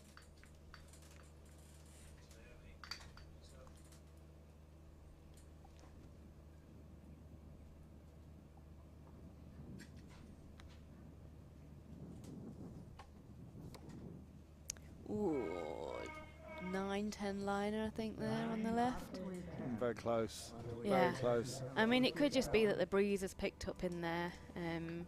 Where we are, we're sheltered by a tent, so we don't get to feel actually what it's doing out there. But The flags aren't going no, crazy, not though, are really, they? and they're not directing to the left either, they're to the right. So could just be the pressure, but they've both moved over to the left. But like we said, Sarti's been on the left the entire time and just not found the centre really.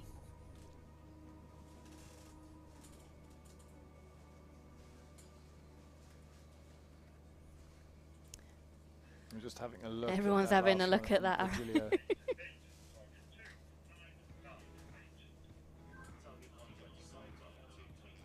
think it has been upgraded to a... Yeah, so it has been upgraded, so she's got a 2-point lead. So her lead's gone down a little bit, but she's still got that little buffer, but still 2 ends to go. Yep. So it can all change on one arrow. We know it only takes an 8 to a 10 and that lead's gone. So she needs to maintain that pressure on Sarti to retain that lead.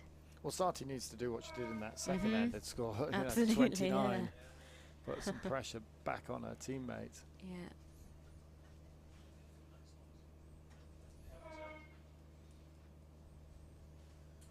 So Sarti up first again. Now, will this one be on the right, or will it be like all the others on the left?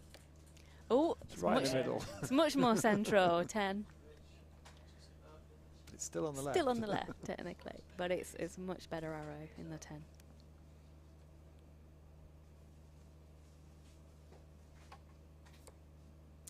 Yeah. 9 for Virgilio. Lead's reduced again. She's just corrected her sight there, so she's clearly getting frustrated with hitting the left now. 10 again from Sarti.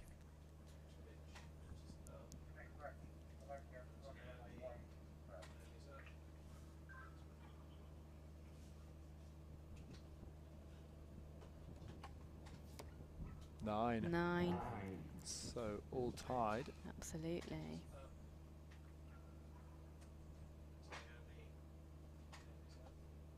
Can Sarti make this a perfect end? No. Ooh, I think so.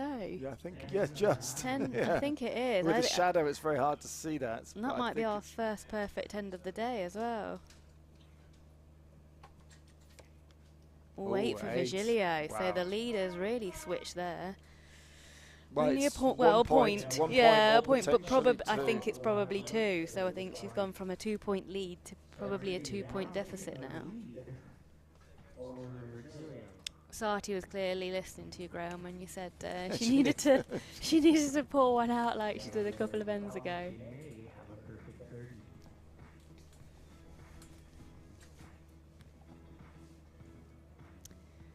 She just had a good look at that.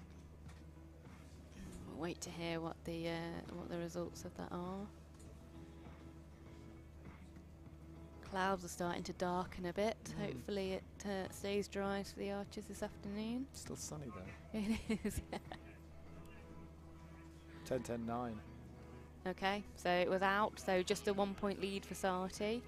Yeah. 1 end to go. No, not 1 end. Yeah, 1 end to go. 1 end to go. Yeah. 1 point in it. Being confused by the replay there. Yeah, 1 end to go, 1 point in it. There's 3 arrows left to shoot with only 1 point difference. And Virgilio will shoot first. We're just looking at the replay here, and this is the one that we thought might have been in the 10, but not quite. No, just the angle where our camera the is shadow. and the shadow, yeah. Yeah, we'll blame the shadow. So, for the first time in this match, Virgilio is shooting first, final She end. is, yeah.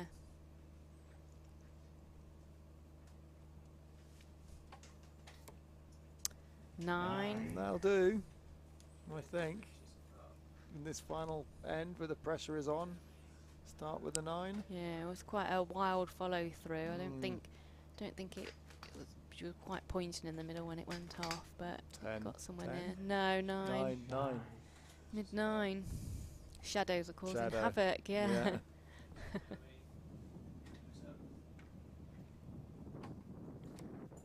9 for Again. Vigilio. Sati just needs to keep it in the gold. Yeah. Just needs to match her arrow for arrow now. Ooh, 8 for Sati. So all level square. pegging. Yeah, 1 arrow to go. Just to shoot off. Almost.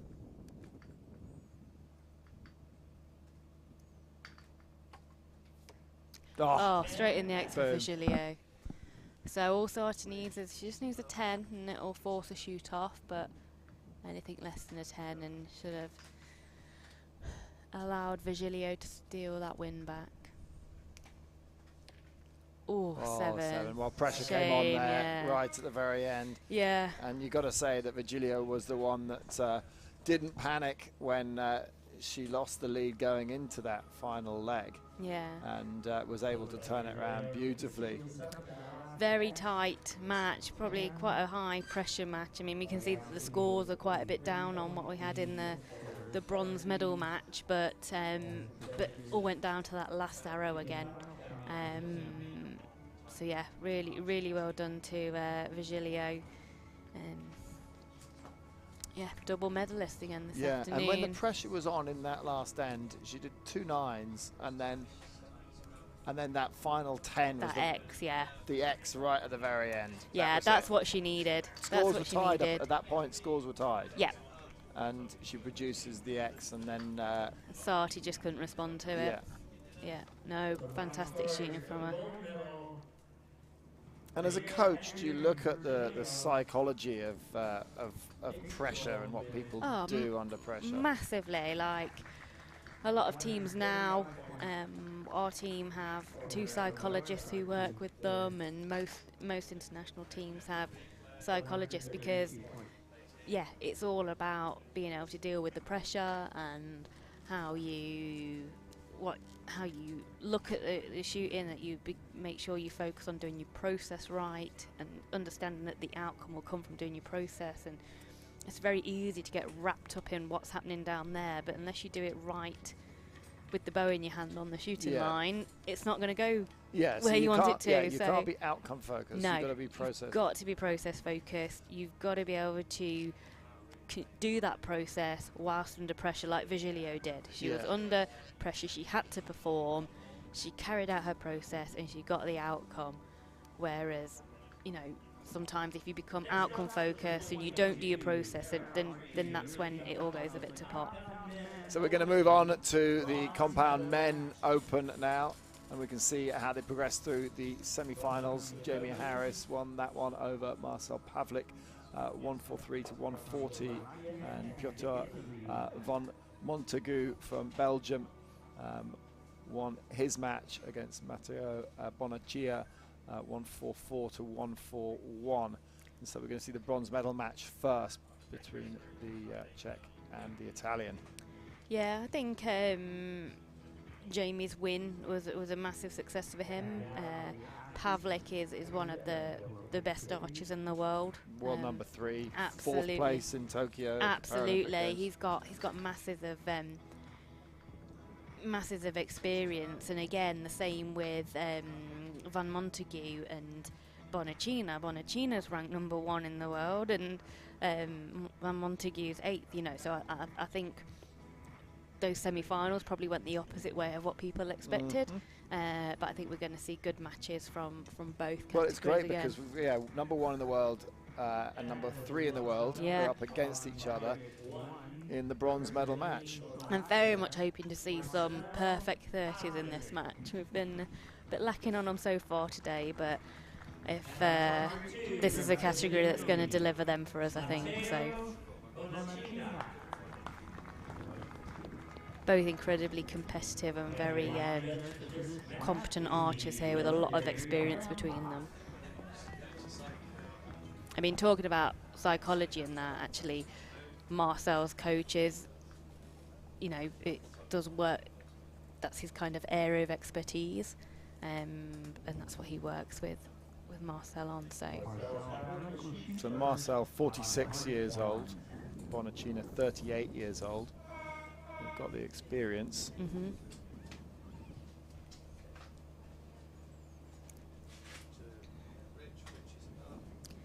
So Pavlik shooting first.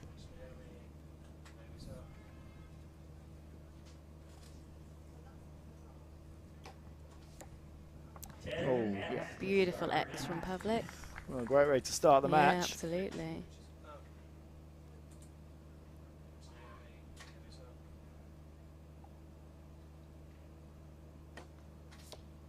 Hmm. 8 from Bonacina.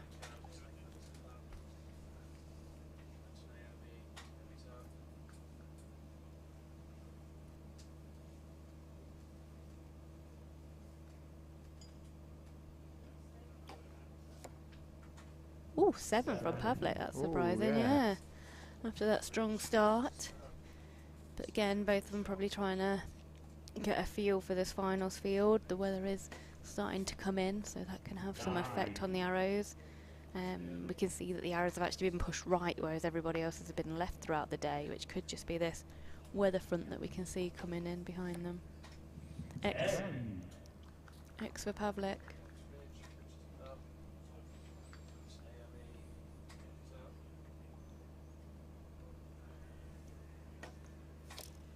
Eight for Bonacina. Mm. So the slightly better start from Pavlik, but Yeah. both archers a little bit wayward. Yeah. And coach, you know, there'll be the question, you know, was it you? Or sometimes, you know, an arrow can be shot and it can have a bit of an imperfection on it. You know, if a fletching, for example, if the glue's loosened and there's some air getting under the fletching, or if there's a bit of damage to the nock at the end of the arrow, that can affect where the arrow goes. So the coach will generally be checking, okay, did you feel that it should have been a 7? And if not, they'll probably make sure they check that arrow before handing it back to the athlete, or find out what the number is. You know, normally if you're up there and you're collecting for an athlete, look, you can see that she turned the arrow the other way around. That was the bad one. So that's what you do. You turn the arrow the other way round, put them back in the tube, and the arrow that comes back upside down, if you've got an athlete who's had a wayward one, you send it back down to the coach, or the coach and the athlete, and then they will check the arrow specifically to make sure. So it's not a mistake that an arrow comes back upside down. There's a very good reason why a coach might send an arrow back down upside down. Yeah, it's like, and it might be that they know that, okay, it wasn't a great shot and it should have been a 7, but it could be that was a great shot. Why did that arrow go there? And there's nothing worse than having that mixed back into the mix. You just don't. You then start to lose trust in your equipment. 8 for Bonacina, so still out to the right there. You do see it in tennis. Sometimes you see tennis players, if they serve an ace, they want the same ball back. Yeah. That might be more just superstition than anything else. 10 for Pavlik.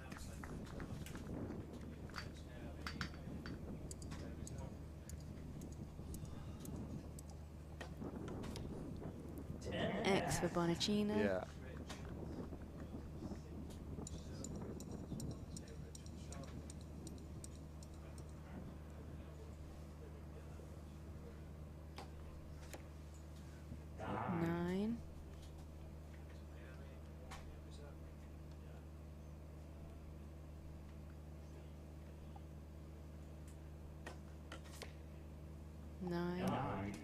And it's quite a spread, isn't there, from Bonacina? Yeah. Yeah, just getting that left and right a little bit wrong. Could be the weather, sorry. Could be hand pressure. Nice group from Pavlik, just a bit low. Apart from that 1-7, it's a good, it's really good, solid, good grouping.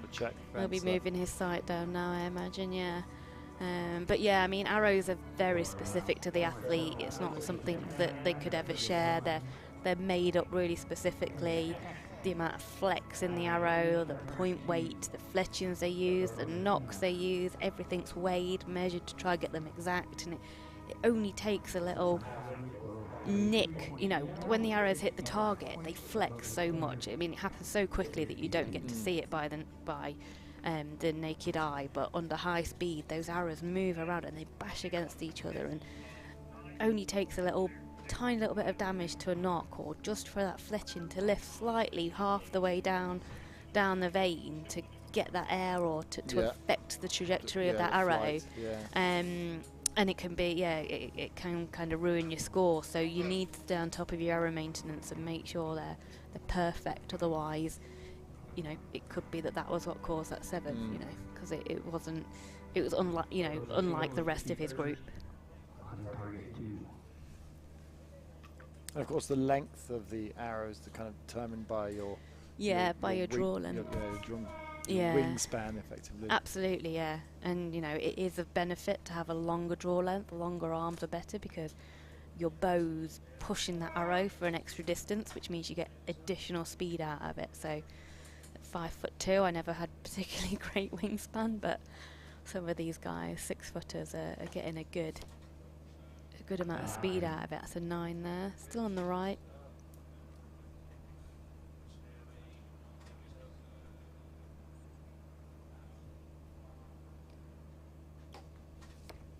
Ooh. 8 from Pavlik. These guys will be shooting the maximum 60-pound allowable as well, so they'll be trying to get as much speed as they can out of these bows so that wind and weather conditions don't affect them. 9. But sadly it affects everybody. It's just trying to minimise that as much as possible.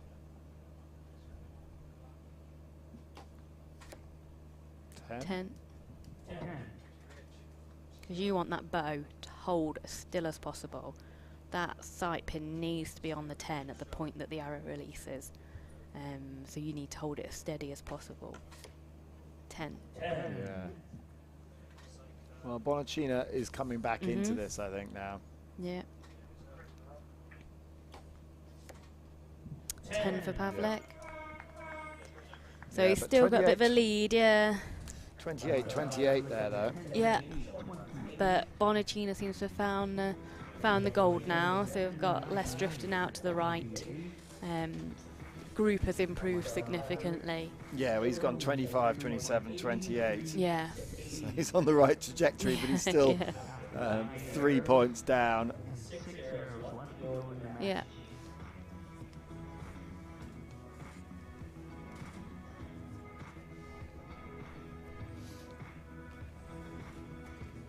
That was the wayward one. Yeah. Second wayward one. And couldn't really see anything for why it would have gone there, so it could just be that at the point that he released it was pointing there. There was nothing in his shot that looked like we just saw 2 shots one after the other. There wasn't anything that stuck out to me as, oh, that'll be why it went off to the left. But it is really hard to see that, like, when you get to this level, to say, oh, why were those shots different? So difficult to see by the naked eye, which is why you then start to use filming and high speed and things like that to try, when you're working with athletes at this level, determine where the differences are coming, why they might maybe not getting that level of consistency. You're looking at super slow-mo? Yeah, how the arrow's leaving the bow, how the hand is releasing, you know, how the release aids releasing the string, things like that, what's causing the inconsistencies. So here we go into end 4 of 5. Oh, brilliant. Lovely X there. And Bonacina has now found his mojo.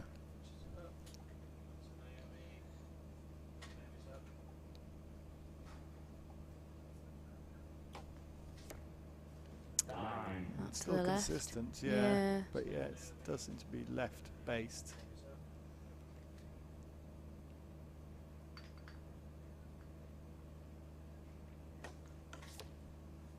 Oh, just under the 10, but really nice, really consistent.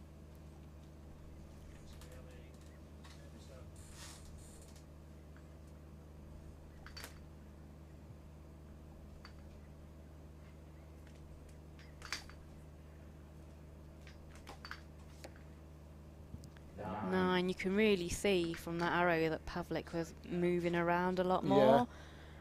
Like the feather flags are starting to go a little bit more. Oh, brilliant shooting from Bonacina. Yeah, look at the grouping on that. So he's not really struggling with this breeze. Yeah, you can see that like bit of fluff that people can see off the string. That's kind of, they have a knot in their string to enable.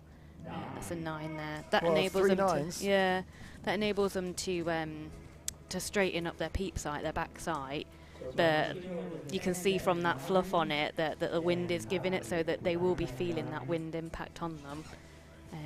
Just clearly Bonacina struggled less with it than Pavlik did, but he's on a comeback. You know, he's only 1 point trailing with this final end to go. Yeah. So. And if you're looking at momentum, then it's got to be with the Italian. Absolutely. Yeah, I mean, he trailed quite a bit to start with, didn't he? But it was a case of, was it a little too late? But I think actually he's got that momentum that he could probably take it forward into the wind now. But, you know, Pavlik's a fierce competitor and will know what he needs to do now, and it will be whether he can steel himself and get the best 3 arrows he can out of that, because if he can just hold 10 this 3 arrows, then he doesn't need to, you know, doesn't matter what Bonacina does. And he's more than capable of doing it. He just hasn't been able to showcase it in this match yet so far.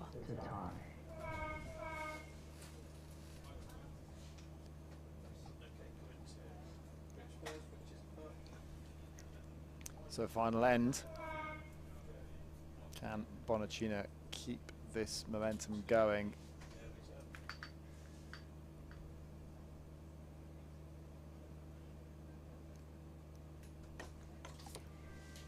Nine. Just out. Yeah, just out. Just a bit of a wobble just before he executed then, but kept it consistent.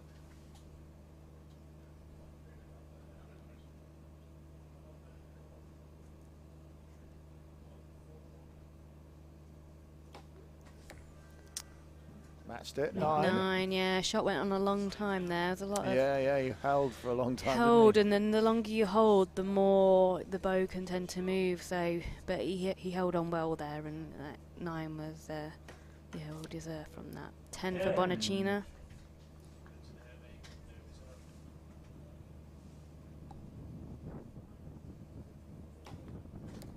Nine, so level. So.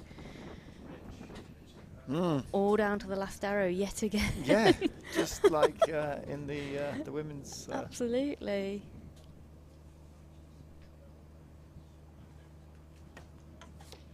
Nine for Bonacina, so 10 will win it. A 10 will win it.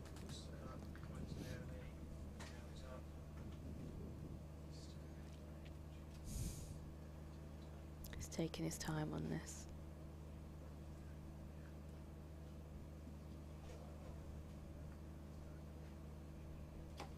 Pavlik has led all the way through into the X. And straight in the X to finish it.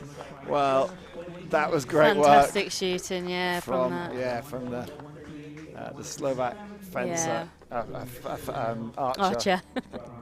Yeah, I mean, Bonacina did fantastic to come back from that kind of, deficit that he had.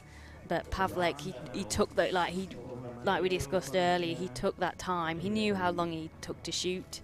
He didn't feel he had to go straight as Bonacina had shot his arrow. He waited out the wind. He waited till he was ready to shoot that shot to make it the best possible shot he could do, and it paid off. Straight into the X, won that match with that last shot. Yeah, he did wait before he before he even drew back. Absolutely. So sometimes you're waiting for the wind to have a bit of a lull. So you can feel it on your body, and you can kind of anticipate like what's coming. You know that as the wind starts to drop, that's the time that you want to start drawing up. But also, again, it's about being mentally prepared to shoot your shot at the right time. And he wasn't being controlled by Bonacina. He was that shot was fully under his control, and it paid off. And for Matteo Bonacina, he'll be looking at that and thinking, well, it all kind of, if he'd been able to start with that intensity. Yeah, he just started low right in the red and just couldn't you know, couldn't find the middle until the third end, at which point he shot fantastically to bring it back, but just a little bit late really to come on the comeback. Yeah, I mean 25, 27, 28, 29, 28 was Bonacina, and it was the first, basically the first end he didn't recover from. Yeah.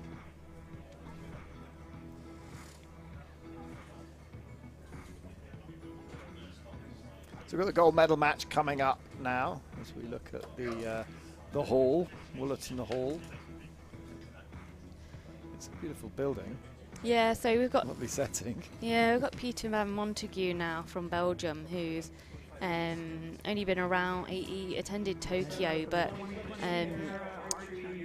fantastic athlete.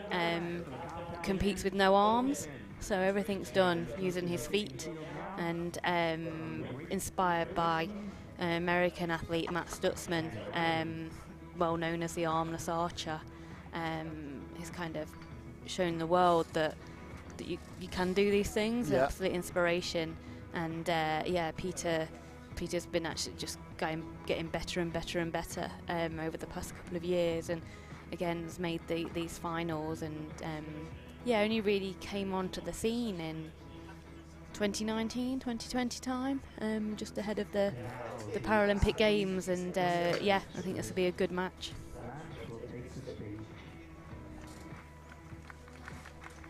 And he's up against Jamie Harris, who we saw in the team competition.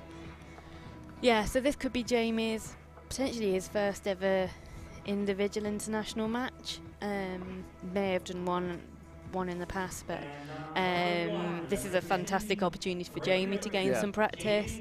Yeah, like I said, been part of the mixed team a few times this year, but not been there as an individual. So and this first time in a final like I believe this. so, yeah, absolutely. So it'll be a great opportunity for him. Not been to either of the Paralympics, but is a young archer with, you know, loads of potential. So, and genuinely one of the nicest guys in archery as well.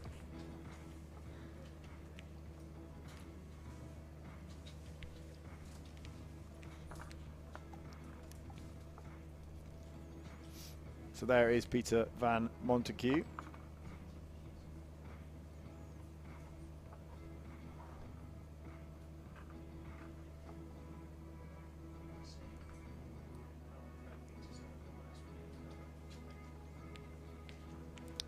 So yeah, you'll see Peter has had to adapt his style and everything to his impairments, but he does it fantastically. So the dexterity in his feet is just phenomenal. Look, he'll load the bow with his feet, and then he'll use it to draw the bow as well. So in the W1 category, you can get a loader. You can't get a loader in open? I don't believe so, but don't hold me to that. But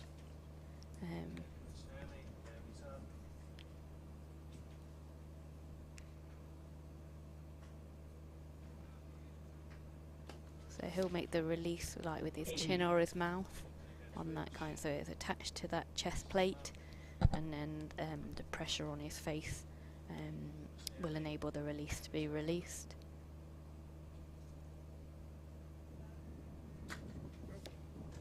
And from Jamie? Jamie. Yeah. And Jamie, does he have a little release mechanism? So yeah, so he has like a bar that kind of replaces where his forearm would be. 9 from Peter, and then he uses his fingers. There's a string that leads to release on his fingers, and he kind of pulls against that string, and that will set the release off. Yeah. Yeah, 10 from Jamie. Great shooting, really 10. consistent.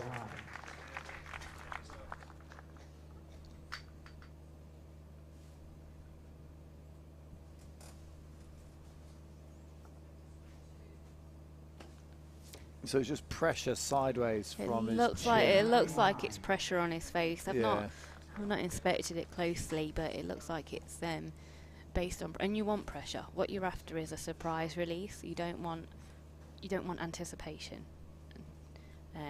So you want it to be an increase of pressure. Brilliant shooting from Jamie. Yeah, perfect 30 score. points. What a First way to perfect start. score, yeah. Absolutely. Well done, Jamie. Yeah, great shooting from Jamie. Yeah, you don't want anticipation in the shot. You don't want to be knowing when you're going to, Because then you pull.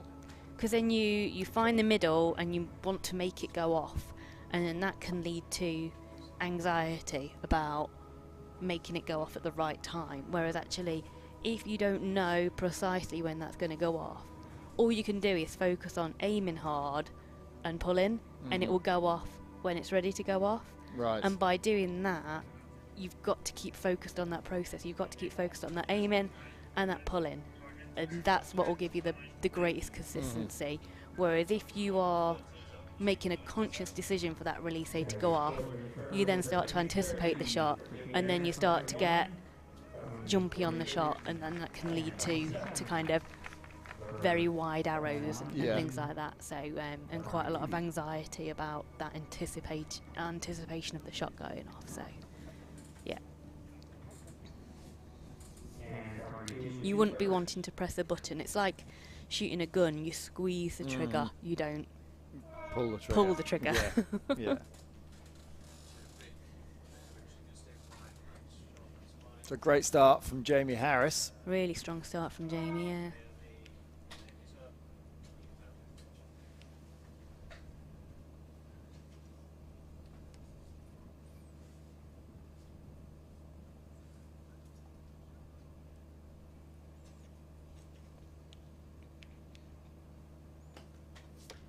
Nice. Oh, nice turn from Montague.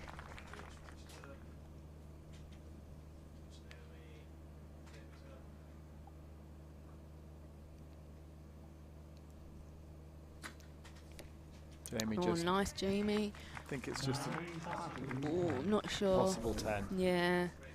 Our camera's underneath it, so it's hard to see whether it's nicked the line above.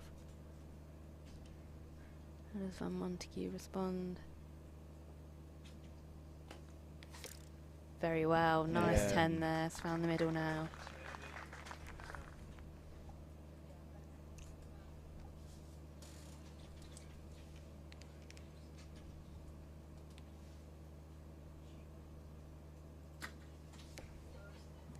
Nine from Jamie.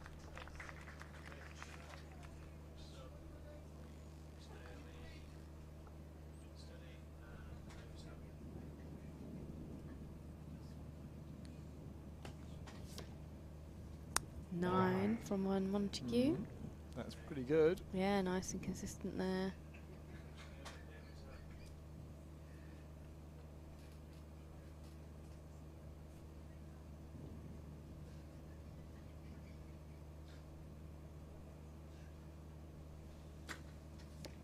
Oh, lovely X from Jamie. So we'll wait to see what the judge calls on that line cutter. It could be a 2 or a 3 point lead for Jamie Harris going into the third end. He'll be pleased with that shooting. Van Montague seems to have found the middle though. His first group were low, and now the height's really good, and his consistency's there. So again, it could be another tight match.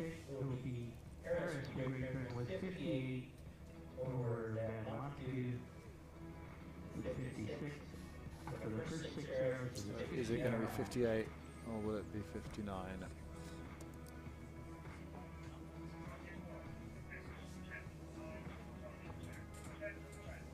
Yeah, so that arrow's been upgraded to a 10. Yeah, 10, yeah. 9.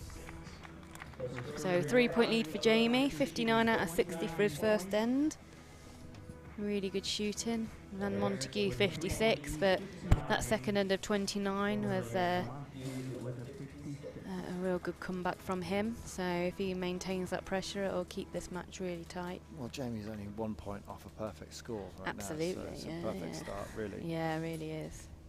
And it's really up to Van Montague to get back into this. Yeah. And well, stay in it and keep the pressure on.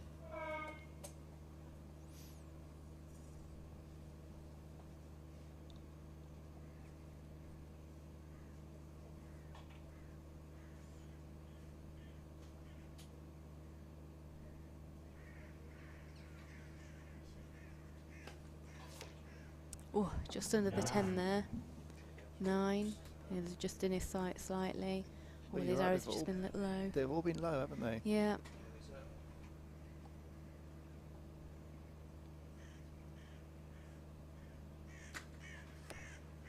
Nine from Jamie.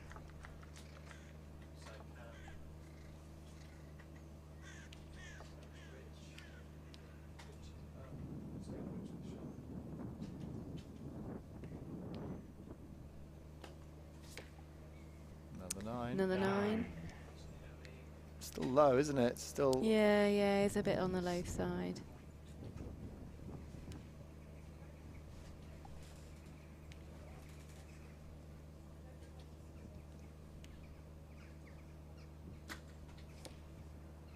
Ooh, Just a 9. just out for Jamie. Yeah, another 9. So 18 points apiece. Yeah, they've marked it 9-star, but that's more in hope than anticipation, I think. Yeah. 9. That's a 9.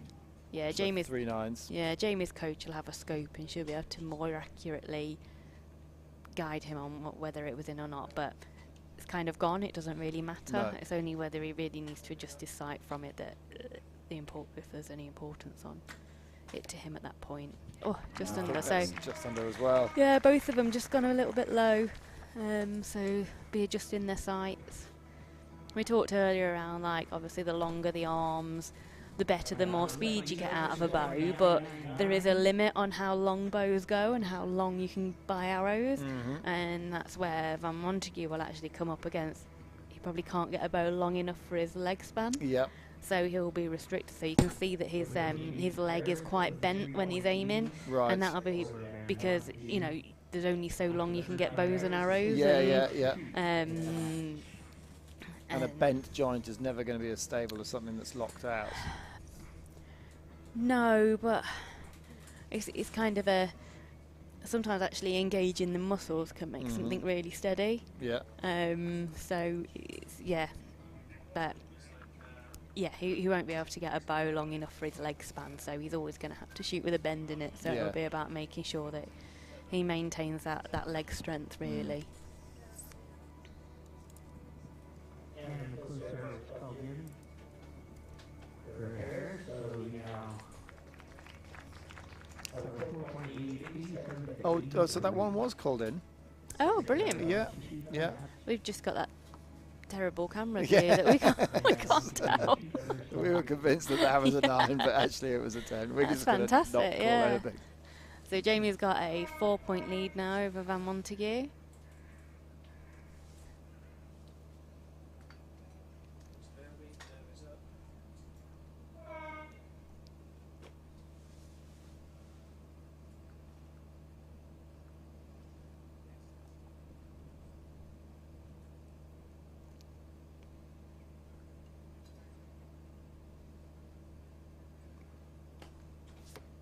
There's Oh, a loves a 10. Nice 10 there, yeah. Still low, but it's Still in the 10. low, yeah. Doesn't matter if it's in the 10.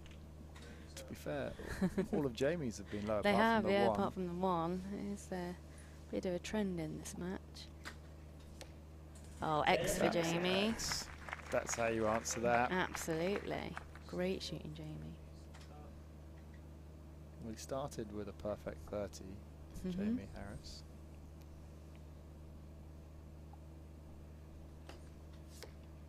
There's another 10. Another 10. Oh, and we're going to see a perfect score from Peter Van Montague.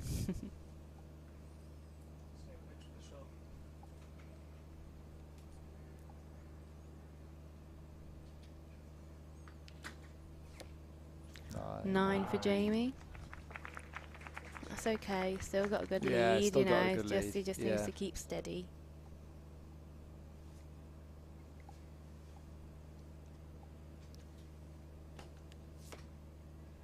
Nine. Yeah.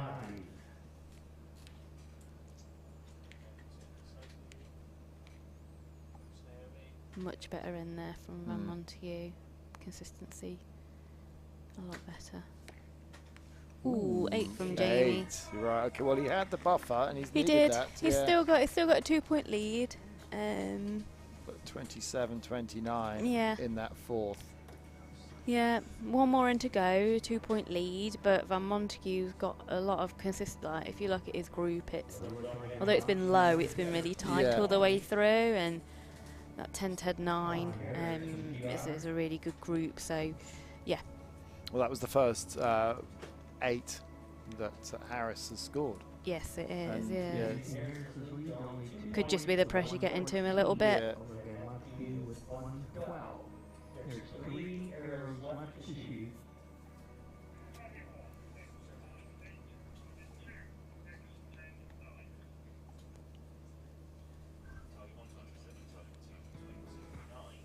Yep, so 2 points lead for Jamie. That's been confirmed by the target judges.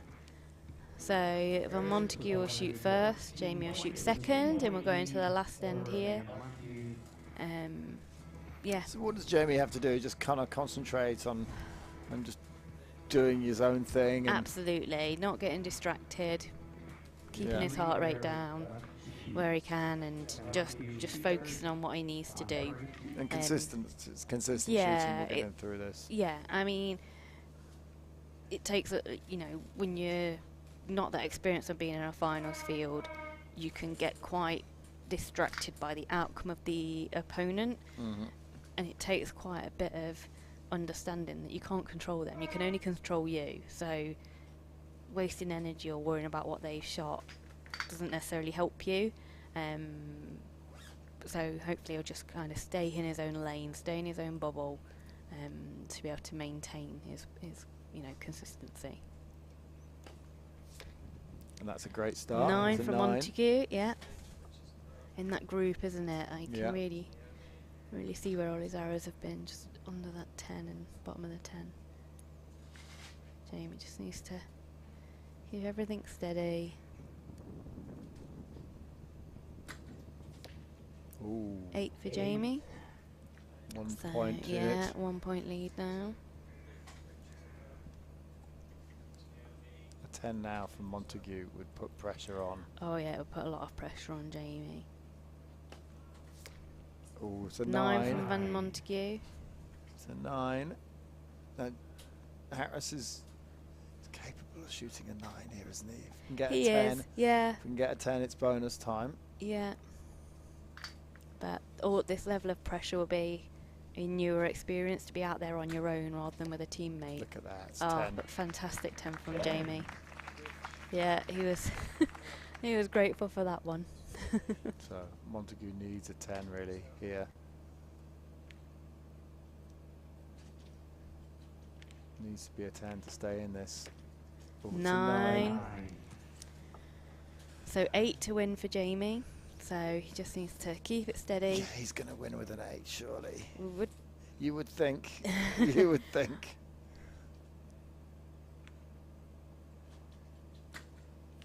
Oh, Nine. brilliant, Jamie. 9 wins 9 it. to win. Great stuff. Fantastic result for Jamie. Jamie Harris takes the gold. He will be absolutely over the moon with that. 1-4-1 plays 1-3-9. He, yeah, like I said, one of the nicest archers out there, has time for everybody and everyone, is the #1 cheerleader of every other archer on the programme, will always be there in the stands if he gets knocked out, supports everybody. So for him to come up with that result is it's a fantastic thing for him. It's really well deserved, and Van Montague did really well. Like, it was such a tight match. He just wasn't able to really lift those arrows into the 10. Like, if he Well, it was looks at his basically target face, they were just all low. It's just, I'm sure it would be frustrating for him and his coach that he just couldn't lift those arrows into the 10 because his group was great. He just, if those arrows had been 2 inches high, he probably would have got another 6 or 7 points. Yeah, definitely. But But Jamie Harris started so strong. Oh, he started so strong, and he didn't let those couple of 8s phase him. He really could have let that get to him, and started to spiral, but he didn't. He kept his cool.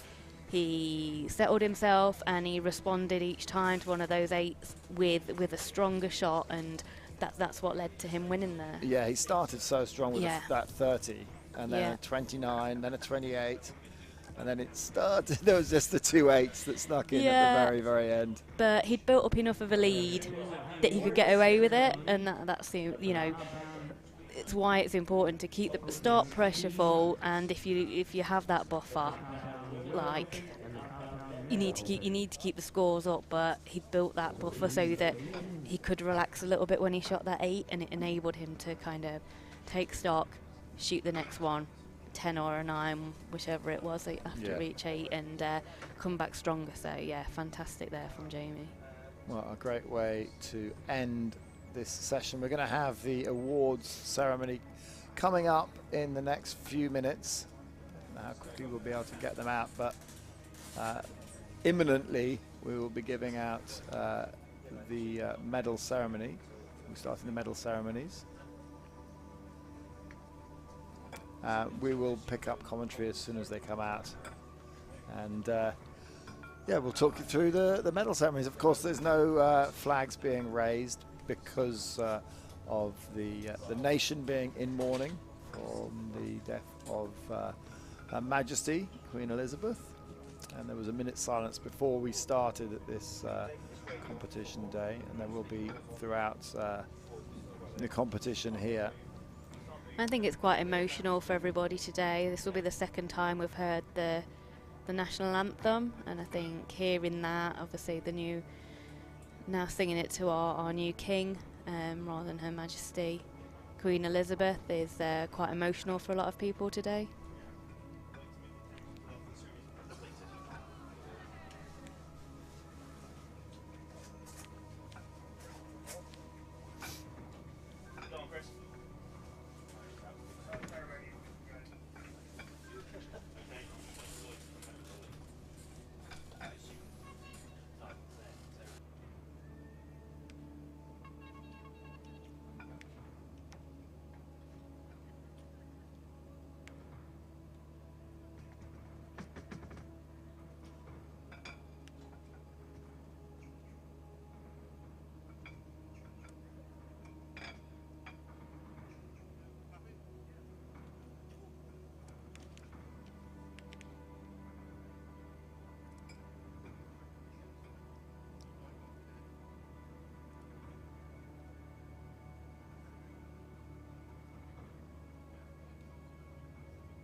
Okay, we're ready to start the award ceremony for the 2022 Para-Archery European Cup Finals for the Compound Open Mixed Team.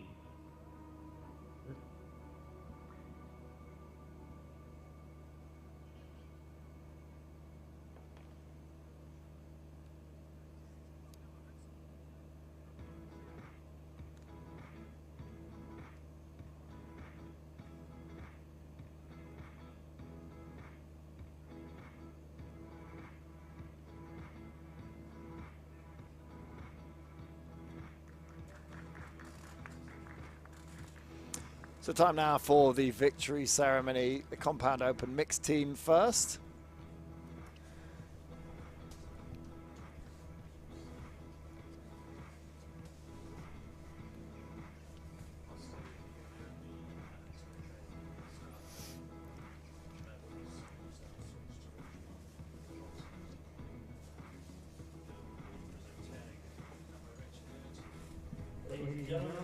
So casting our mind back to a couple of hours ago, France beat Poland in the bronze medal match, and Great Britain beat Italy in the gold medal match. So we'll award those medals now.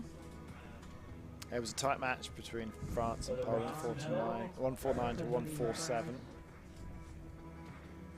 Julie, Rigaud, Siobhan, And the French team of Julie Rigaud-Chopin and Maxine Guérin,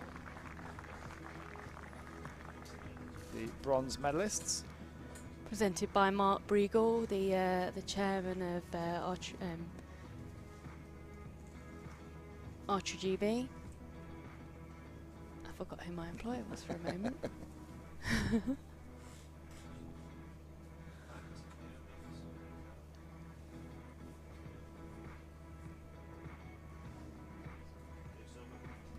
Silver medal representing Italy, Maria Andrea Virgilio and Matteo Bonacina.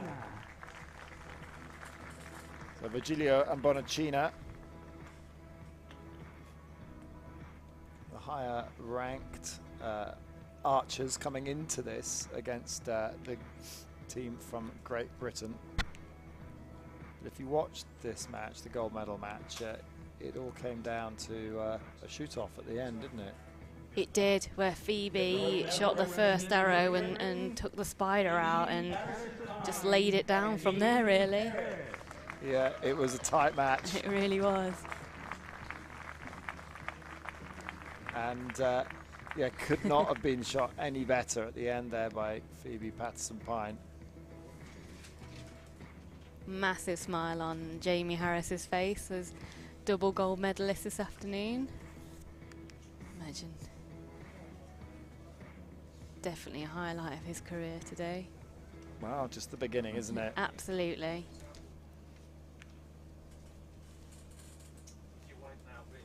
In this final warning, there will be no flags flowing. So no flags will be raised. We have a flag. It's sitting at half-mast. The national anthem of But time now for God Save the King.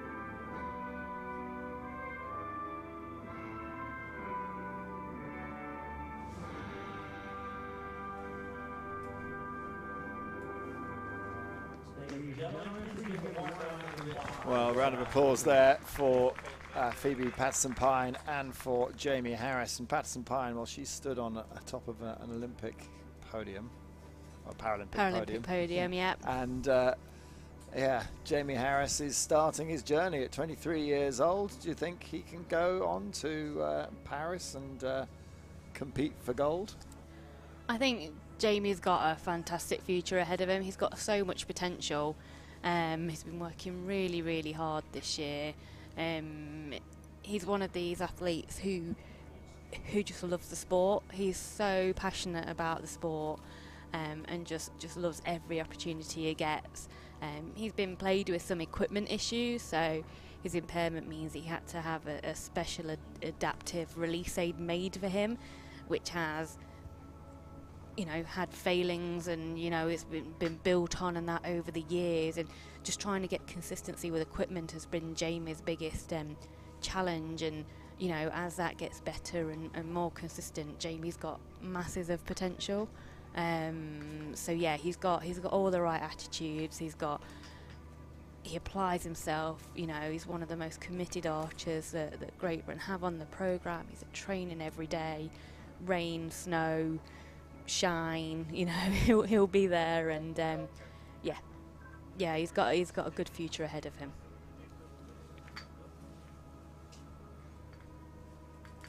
So moving on now to the women's compound open. And we had an all British affair in the bronze medal match. Patterson-Pine against Stretton. Patterson-Pine coming through that one. It was tight, 141 against 140. Yeah, that came down to the last arrow again. They were all square going into that last arrow. And Jess shot an 8 and Phoebe shot a 9 and took the lead there. And then again we had another tight match with the Italians, which although on paper probably looks like it was a wider score margin, came down to those last arrows that made the difference on after the lead had been switching between the two of them all the way through the match. Yeah, Virgilio had the lead going into that final end, but Sati able to really put her under pressure.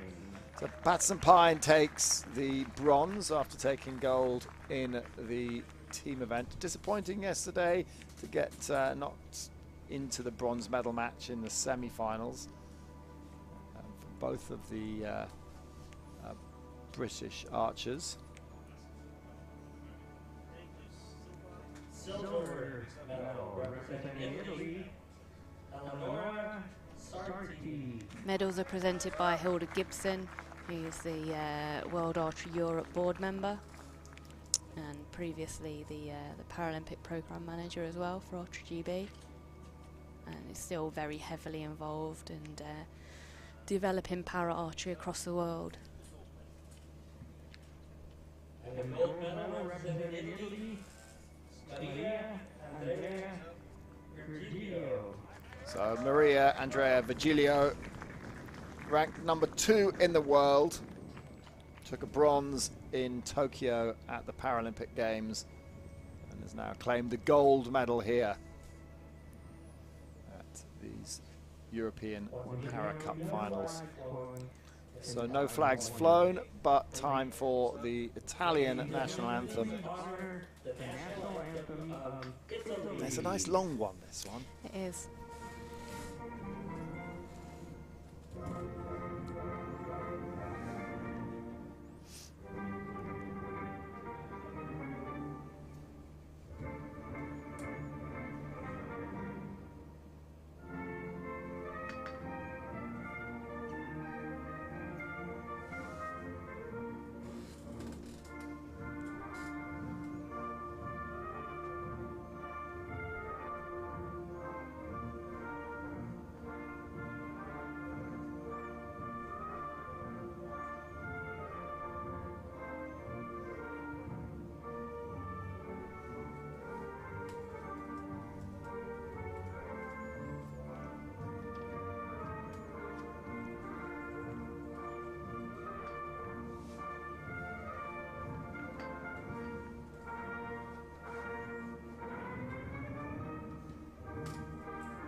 We're really lucky in Europe to have so many of the top para archers here that, you know, this competition, to have not the world number 1 and world number 2 on that podium and have that extra opportunity for that high level practice is, you know, we're so lucky for that really, you know, living in Europe and having so many top archers from here.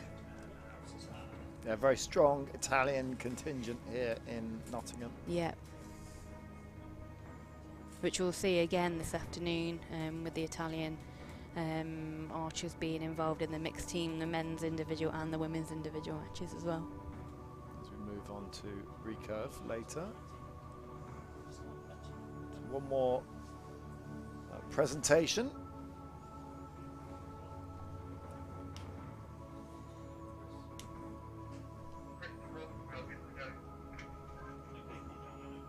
And I think for those matches, you're going to be joined by Jamie Harris, the double gold medalist this afternoon, Great to give you to get Jamie in, to give you company. But he's got to get his gold medal first. He has, and now he's going to get it.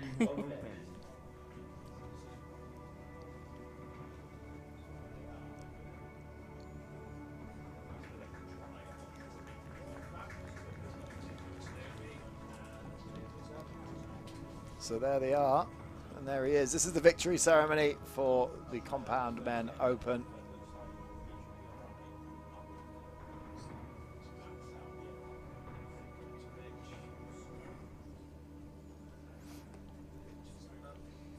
In the bronze medal match, it was the Slovak Marcel Pavlik up against Matteo Bonaccia. Yeah, that was a tight match. Bonaccia came back from a few points behind and pushed Pavlik to, they were all tied going into that last arrow, and Pavlik needed that 10 to win the match, and yeah, he shot that arrow straight into the X and secured that win. So another exciting match from them. That's off to the Slovak. Medals are being presented by Neil Armitage, Chief Executive Officer of Archer GB.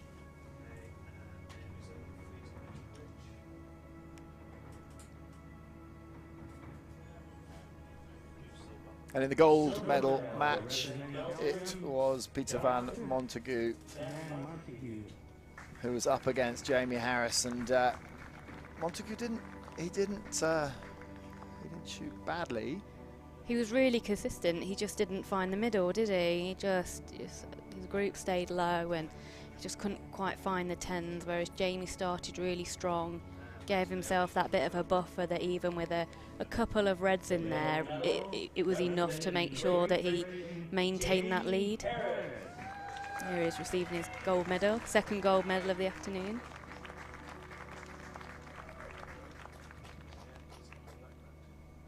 Nice little focus pull from the cameraman there, or the camera operator. I'm not sure if that's entirely intentional, but gold medal goes to Jamie Harris. Again, it is time of national mourning. The flags will not be flown. Ladies and gentlemen, please honor the national anthem of Great Britain. So for the second time for Jamie Harris, it's time for the national anthem.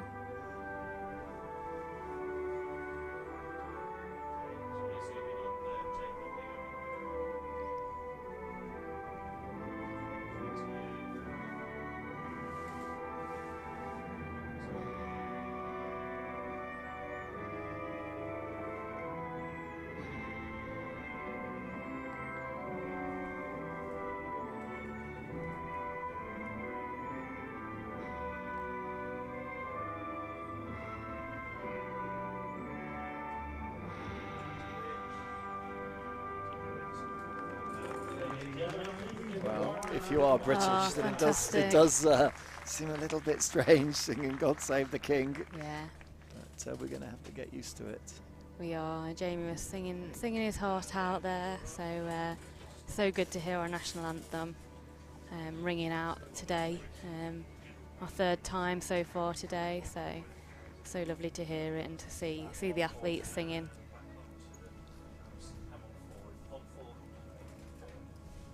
Well, we were saying yesterday after the results from the semi-finals that it was surprising that the ones we didn't expect to kind of get into the gold medal matches got in there, and they've produced the goods, really.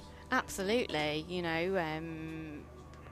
yeah. If it was what we would have predicted, going by the rankings and maybe not what we predicted, but they were definitely the stronger archers on the day. They shot better than the bronze medalists, and yeah, shot really well. Excellent. Well, thank you so much for joining us. We're going to have a quick break now because we're going to have to reset and get ready for compound. But I think you're going to leave us? I am leaving you now, so I think you'll be getting a very able replacement in a moment, but thank you very much. Well, thank you very much for joining us, and yeah, very, very insightful comments as well. Thank you. Thank you. Bye. Bye-bye.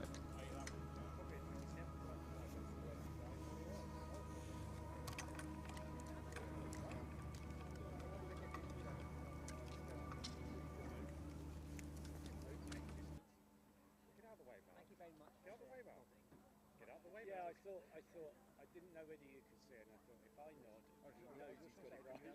So I think even if he hasn't done it, you can see that I've given him a nod. Because it wasn't so bad for the work. But you see what I mean about how hard it can be. I've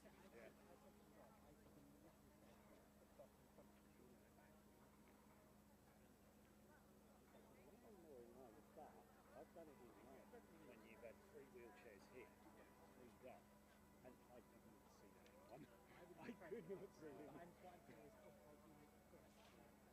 I was like, at one stage, yeah, with that, I was leading out like this was something. Right,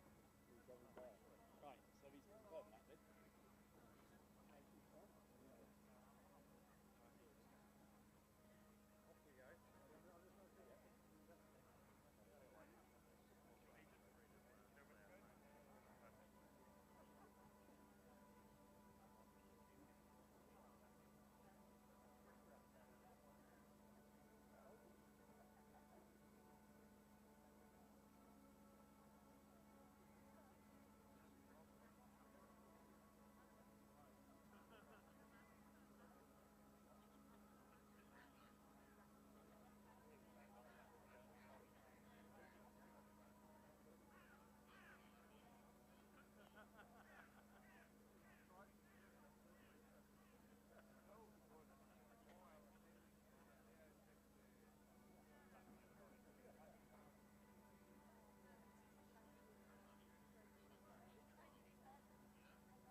You getting it now? You getting one now? Literally now.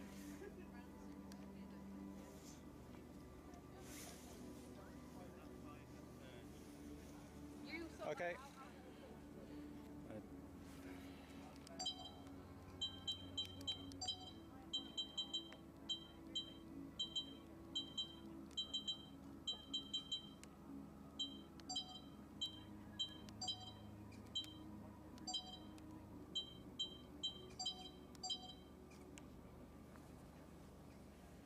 Okay, I think we could up here then, the cameras.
Well, welcome back everyone to Woollerton Hall in Nottingham for the European Para Cup Finals. And we've had a change in the commentary position because we now have the double gold medalist, Jamie Harris, who's going to be taking over the expert commentary role. So Jamie, first off, congratulations for your 2 medals today. Thank you very much. It's been a great day. It's been a fantastic day for you, and I hear that you've got an ice cream on the way to celebrate. Yes, I was able to wrangle the head coach into buying me an ice cream if I got gold. Well, that's perfect. So we're going to move on to the recurve category. We're going to start off with the open mixed team events. We've got the bronze medal match and then the gold medal match, and that's the schedule of what we've got coming up this afternoon. So it's looking good for the matchup. We've got Great Britain against Latvia in the team event for the bronze medal match, and then Italy versus Poland. And this is how they went through yesterday afternoon in the semi-finals. It was a 5-1 victory over Italy of Great Britain. Of course, Jamie, you were probably at that stage. Were you still around for that? Did you watch that, or were you still concentrating on what you were doing today? I did watch that match, actually, yeah. Yeah, it was a tough match for them. The Italian team is very strong, so as you'd expect, this is the finals. Everyone's going to be strong, but the Italian team is especially strong that day. Yeah, it'll be interesting to see if they can keep that momentum going and win the gold in their match. But what I'm really interested in is seeing my team get the bronze. So here we go. So this is the bronze medal match in the Recurve Open mixed team event, and we have the two British archers, David Phillips and Hazel Taylor, and they are up against the Latvians Ieva Mele and Grits Johanest. On target 1 from Great Britain, Hazel Taylor and David Phillips. Hazel Taylor and David Phillips. Come on, guys, you got this. On target 2 from Latvia, Ieva Mele and Ginst Jonas. Ieva Mele and Ginst Jonas from Latvia. Your line judge for today. So the Latvians, Mele is 37 years old, ranked 20 in the world. Jonas is 50 and ranked 24th in the world. And Hazel Taylor is 50 and ranked 5th in the world. And David Phillips is 56 and ranked 8th in the world.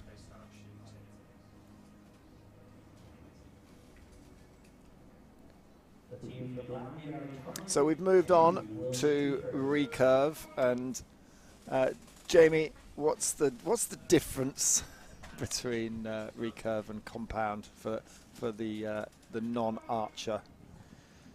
So the compound bow consists of multiple mechanisms. It's not just a string in the limbs, it also has cables, and what these do is they work in tandem with the cams, so that although you draw the full weight, by the time you've got to full draw you're not holding the full weight, which allows you to focus more on the aiming.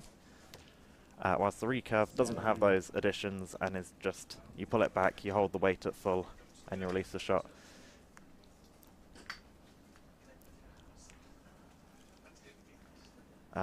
The other advantage of using a compound bow and having the cams is it creates a backstop. You can only draw so far back, but with the recurve bow it can theoretically draw back as far as possible.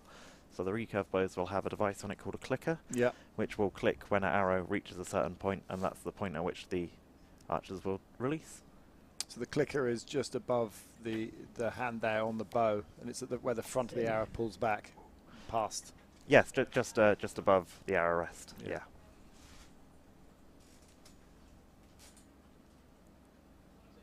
You can see it just on the end of Dave's bow there.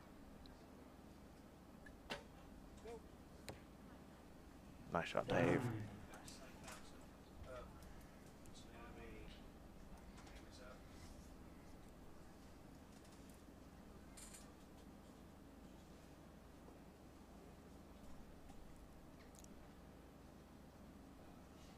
So Jonas.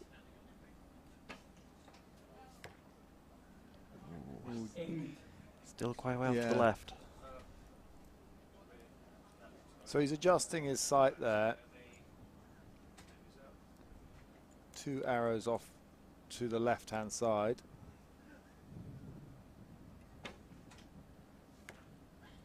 Ooh, that's gone even further left. Yeah, 5.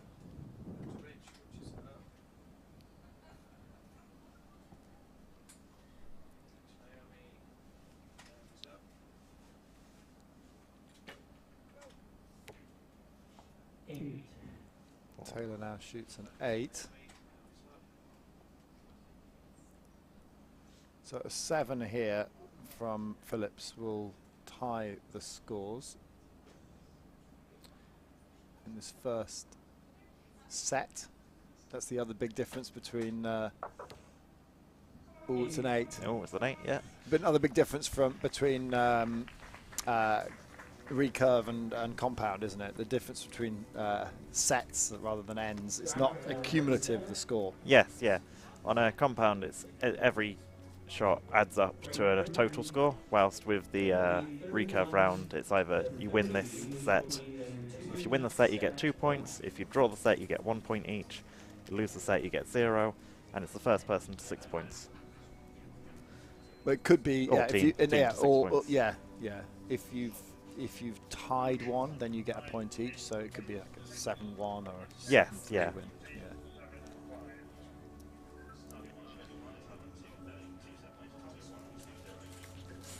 Yeah. The advantage of doing it in the sets, it means if you have one absolutely terrible arrow, it doesn't ruin the whole game. It just means you lose a set, so you can recover in the next one. Yeah, I mean it's kind of like it's like tennis, isn't it? With their sets. Yeah. That if you lose a set, then you can still win the match. Yeah.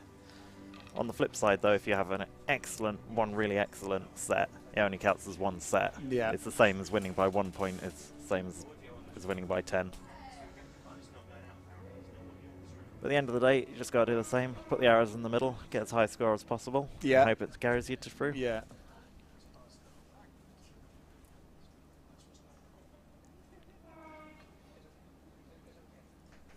So Latvia to shoot first.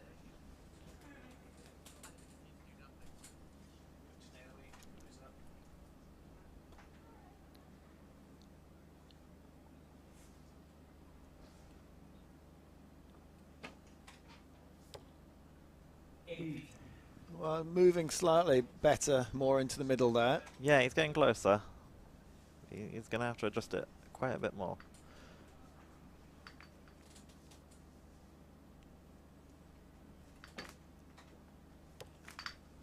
Very nice.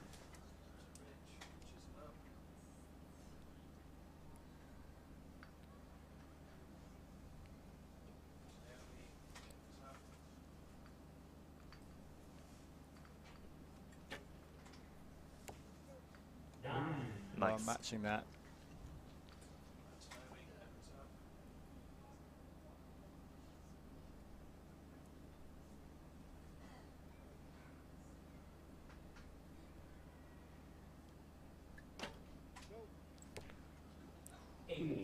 Ooh, 8. So level pegging, 17 all. That's anyone's to play for. Yeah.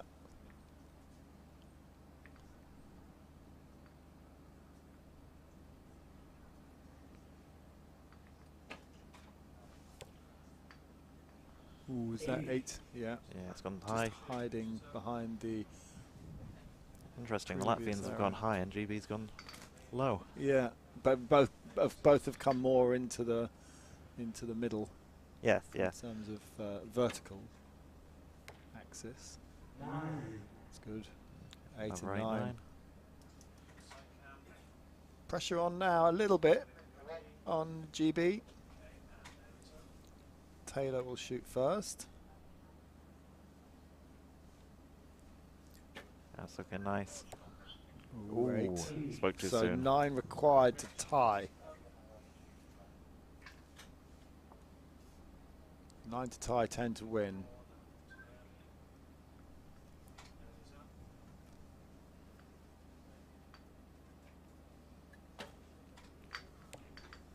9 it is. So 9. Good adjustment there. So 34-34, and 1 apiece brings a score to 3-1.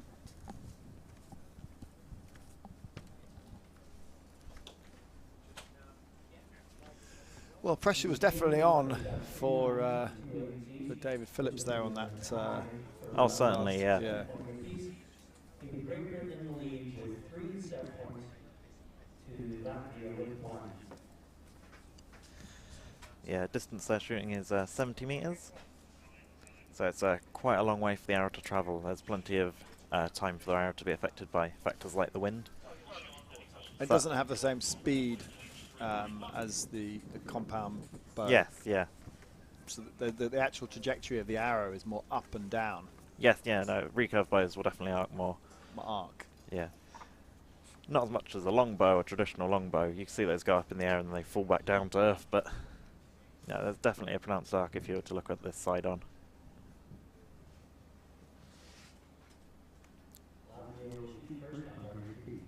So Latvia shoot first again.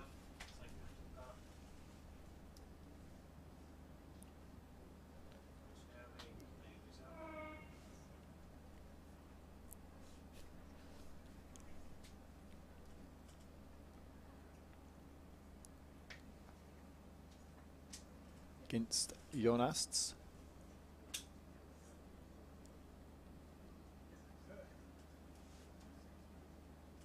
A lot of movement on the end of the long rod there. Yeah. Look like you're struggling to hold that. The longer you hold, the harder it gets to hold it steady. Yes, especially with a recurve bow. Ooh, 8 again.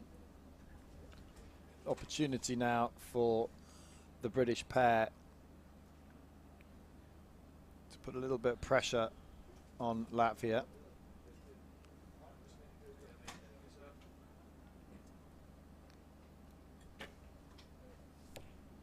Nice.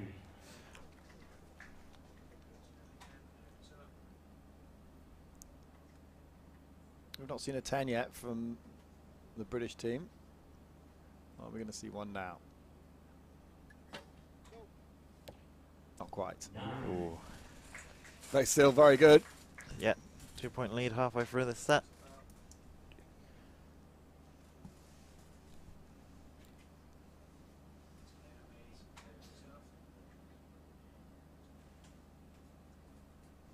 There is definitely a wobble though, isn't there? Yeah, his elbow seems to be really quite high up. Same place again.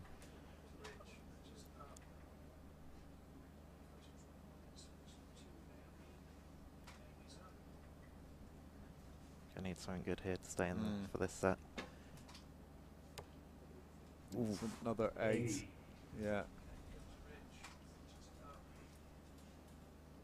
Oh, let's not count the chickens before they hatch. No, Let's see what no. GB does.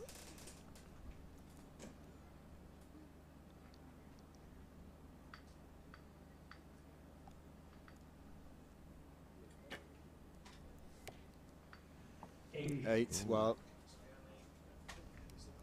7 to win. Sun coming out.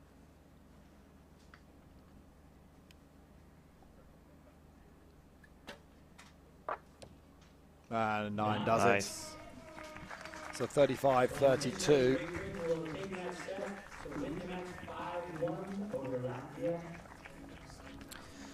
Britain with a good lead now.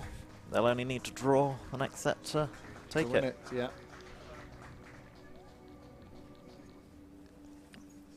But they can't be complacent going into to this next set, can they? No, that's the one thing you can't be in a set round. It's very easy for the other team to pull back.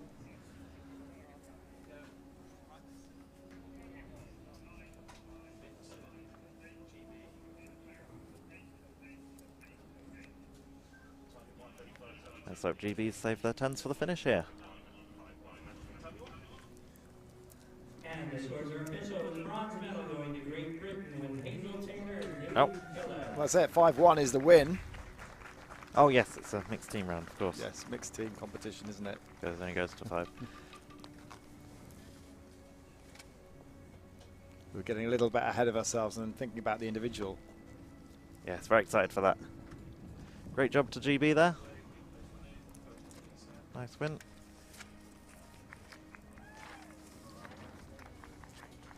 Some lovely shots on display. Yeah, the consistency there from Taylor and Phillips. Yes, yeah.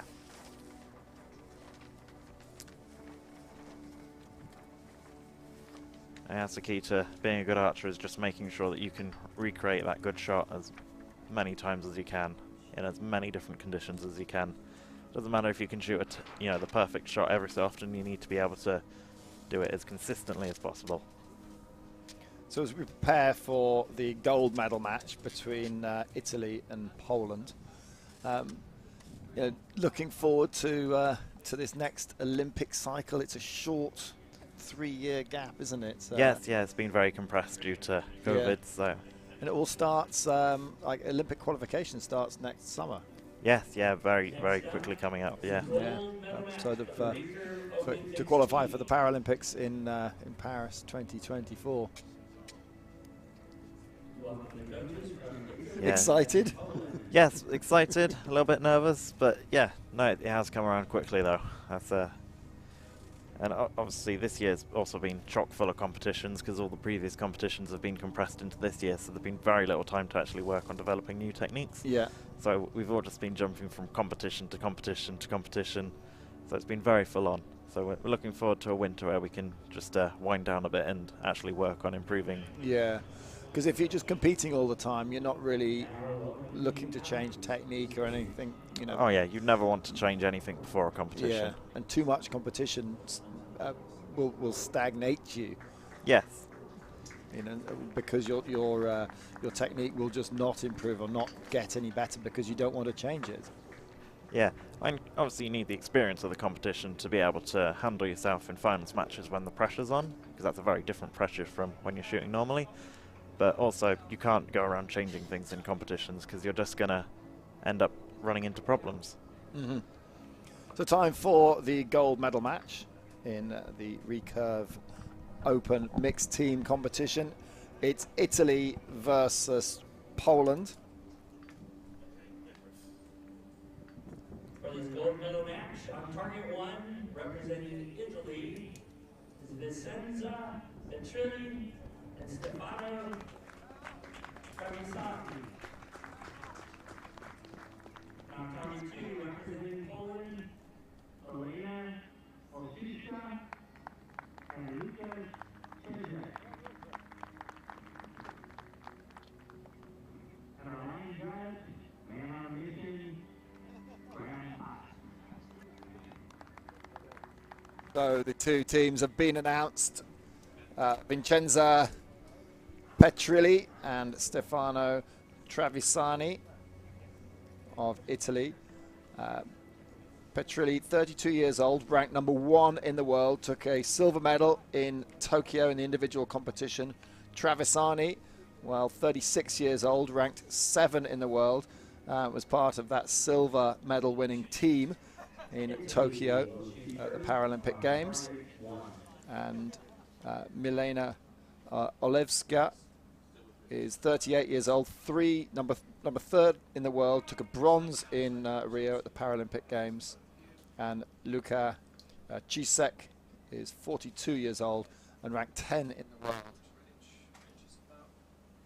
And it is Italians higher ranked team opted to shoot first. Starting with 7, which is not the ideal start. Yeah, if you're going first, you want to be putting pressure on your opponent, and that will not do that.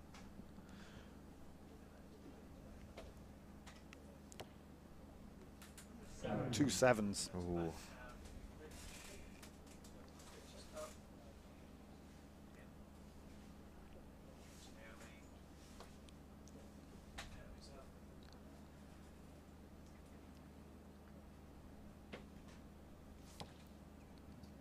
Ooh, Lukasz. A lot of face movement there.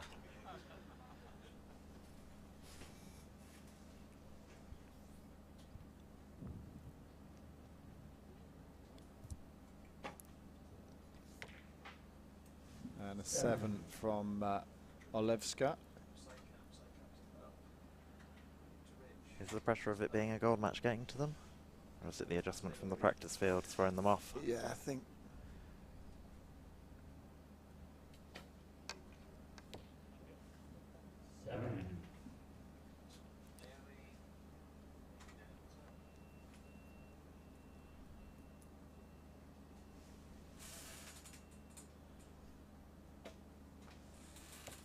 Oh, look at that. Wonderful recovery. That is the best arrow we've seen so far in the recurve. I mean, that's impressive to come from a 7 and put in a 10. That's an excellent recovery.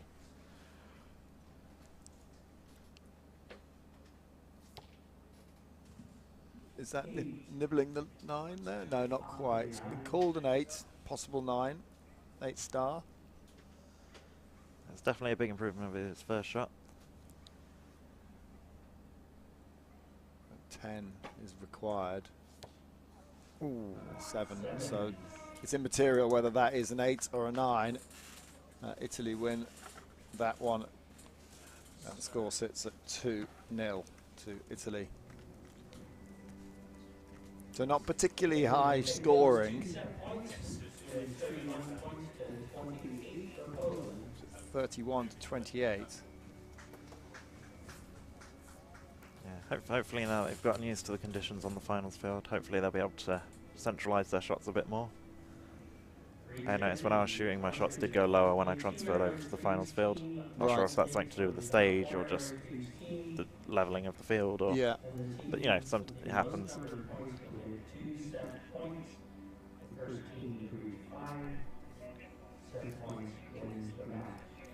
Well, both the target and the shooting area are on a kind of platform, but whether those platforms are exactly the same height is hard to say, isn't it? Oh yeah.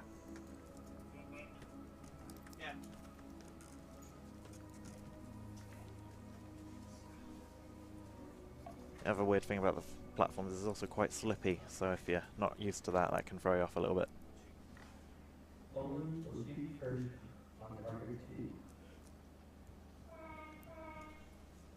So the trailing team shoot first. Poland will get this second set underway.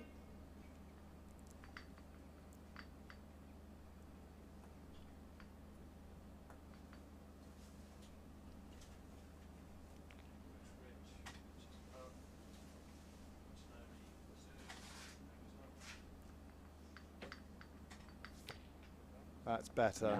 Nice. From Cisek there. Yeah.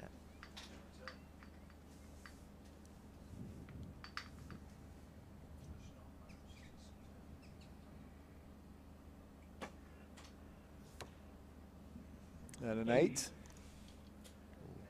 So 9 and 8 is a good start. Yep. How will the Italians respond? Travisani.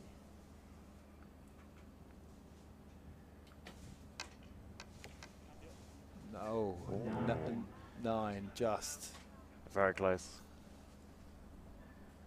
Now we tried to guess whether they were nibbling the line or not, Yes. but the camera is very difficult to pick it up. Petrilli. A 9. Well, good response from Italy there.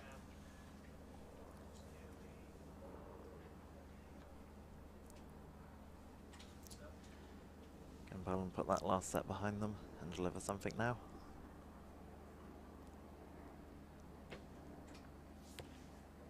There we go, 9. Another 9.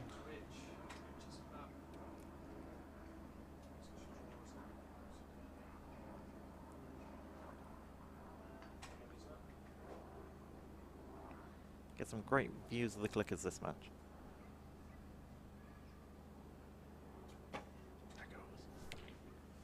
Oh, that's a 9.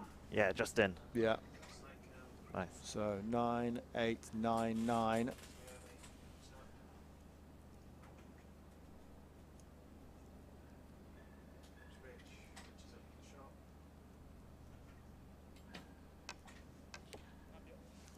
Ooh, 8 scored. So Yeah, it didn't look like he had the Yeah. power behind it. Wonder if that was follow through. so 9 to level and share the points. And it's an 8. So I think that that's going to be 2 apiece. 35-34. They're going to check that. And much higher scoring than the first. Yeah, no, it definitely settled in now. Now let's have a look at this, because this first arrow needs to be checked. Now yeah, from our view, this is the one. You can just see it underneath the crook of his arm there. And they're looking really closely. The Italian representative is looking at it. She's not, yeah. If you're going to read her face, she Yeah, doesn't think she's it's, not happy. no. The magnifying glass is coming out. Well, you know it's close when the magnifying glass comes out. Checking both sides to see if it's nibbling away at that line. Is there any damage at all to the line? And that's it going to be. Yeah, if you nick the line, it goes into the higher scoring number. Well, we're going to get the call now.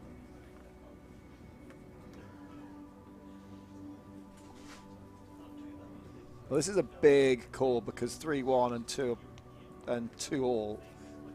It's a big difference in score. Yeah. Oh, is it 10? It's a 10. It is 3-1. Just made it in there by the skin of their teeth. Yeah, I just heard the call come through on the radio, and when I first heard 10, well, could not get any closer than that. The Italians very fortunate there. In fact, when they've pulled the arrow out, we can see the target in one of our monitors. You can see that there is a little bit of nick on the line. Yeah, it's just the smallest thing, but if you can just get it in there ever so slightly. It's less than a millimetre. Yeah. You're talking like, yeah.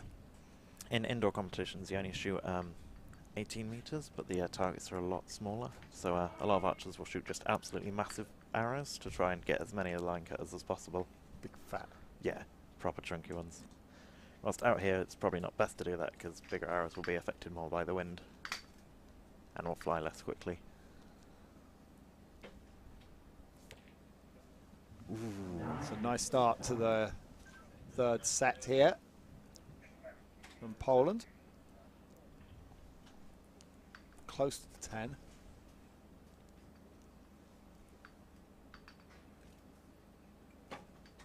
I like a nice release. Oh, Ooh, spoke too soon. taking the pressure off.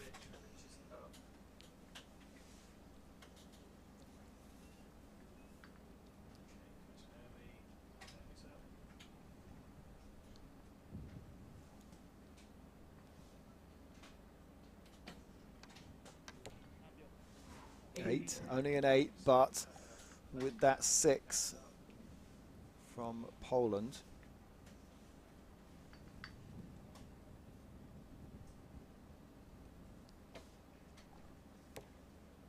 And another 8. Interesting, they're in the same place. Yeah. There is more wind. I can see the windsock is pulling from left to right. So you can see it's both of the arrows have landed to the right. That's a better in terms of lateral. Yeah, it seems in that compensating for it, he's lost a little bit of the power there.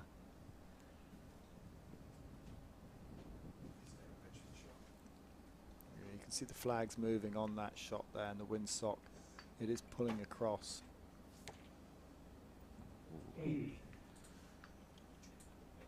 Well, 31. It's not the highest scoring of the sets so far. It's not the worst the Poles have done. Only a 7. Really over-adjusted So there. 9 to win. 9 to win. 8, and it's Just done it another before, tie. but it's tricky out there. It's a 9. Nice. Yeah, punch in the air there for Vincenza Petrilli. And that is that 5-1. Wow. Pressure on at the end there for Vincenza Petrilli, but she really delivered there, didn't she? Oh yeah, definitely. I mean, that whole round was just full of upsets, but to be able to centre yourself and get that final shot off and get it where it needs to be, that's impressive. So 5-1, and they will check the scoring, but it looks like it is gold to Italy.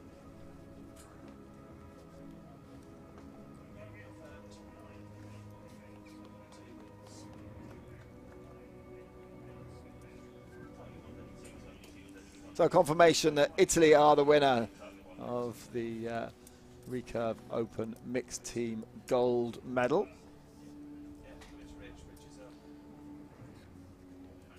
So we get to hear the national anthem of Italy again today. Yeah. It's a good national anthem. Yeah, well, very bouncy and it's orchestral. Well, we haven't heard any other national anthem to be fair today other than Italy or Great Britain. And you were responsible for 2 of those gold medal performances. Yes. What was more pressure, do you think, for you on the team event or the individual? Ooh, well, if you'd asked me a year ago, it'd definitely have been the team event because I'm quite slow at loading up my bow because of the equipment that I have to use to. It's basically a specialised trigger, but it takes a while to actually get onto the bow. Yeah. But over the last winter, we did a lot of training in actually making sure that I was fast enough to shoot within the 20-second time frame. In fact, there was one moment in the final where you did struggle to load.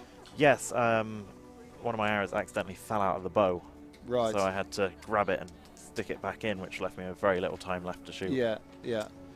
Still shot a 9? Yeah, it was a 9, yeah. Yeah. Which it's not ideal because the that's what dropped us into having to do a shoot off, but yeah, it was an alright recovery, I guess. But yeah. Well, then in the shoot off, it was quite special, wasn't it? Oh yes, yeah. I mean, if anything's got maximum pressure, it's a shoot off. But I've become quite accustomed to the mixed team rounds. But finals. when you saw Phoebe's arrow go right in the middle, oh yeah, was that like? Like yeah, go Phoebe. Yeah, yeah, and then then you needed still to score a 10. Although you could have got away with scoring a 9 and still won it. Yeah. From what the Italians then ended up shooting. Yes, but of course you But don't you know don't that. know that then. You don't know that. Yeah. Yeah. But when you did score the 10, you knew that it was basically, there was no way. Yes, yeah. There was no way. Well, it would have been very, very unlikely. So we're moving on to the Recurve women, to the individual competition. We're picking things up with the bronze medal match. And Eva Mele from Latvia.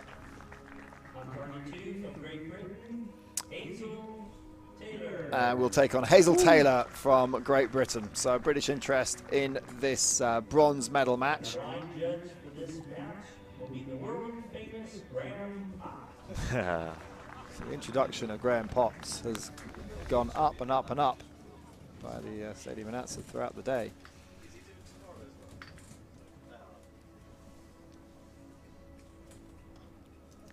So we've seen both of these archers in the team event.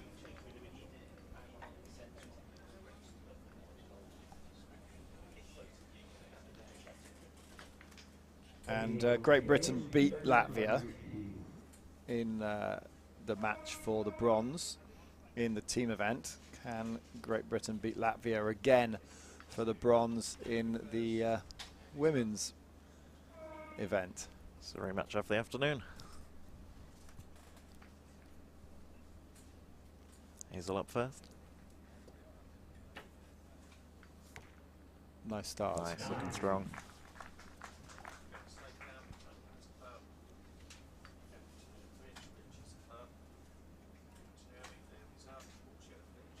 Oh, she's had to come down. I don't like the arrow fell off the rest. Yeah. She's got 10 seconds left. Oh, that did not affect her at all there. Yeah. Nice 10, great recovery.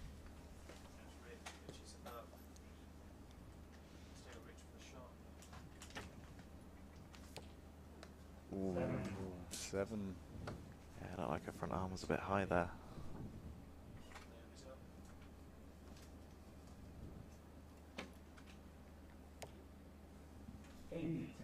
It's still possible.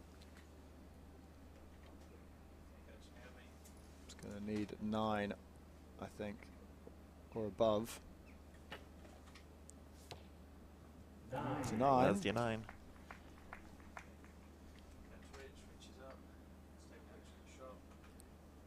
Okay, 7 or higher to take it. So, yeah, 7 or higher. Oh, it's a 6.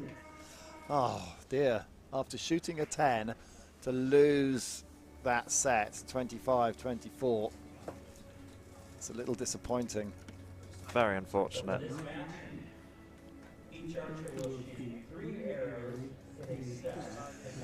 Yeah, you'd have thought Eva would have been able to do that and take that set. Yeah, well, it just shows Such a good start. previous shots have no effect on the current shot. You have to take everyone as an individual. Yeah. So now she's got to pick herself up, the Latvian, because body language, we can see it from another angle here. You can't see her on the screen, but we can. It's just needs to forget about that, refocus. Hitting a blue is going to be a real gut punch, but she's going to have to just pick herself up and treat the next end as what it is, another end. Yeah. Another opportunity to get those scores in.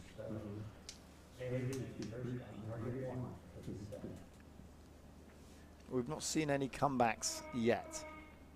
We've seen the winner of the first set go on to win the match.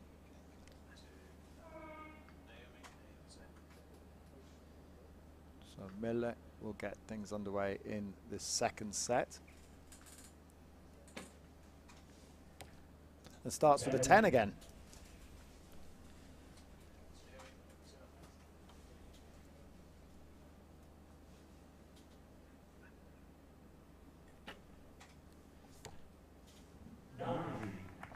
Nice response.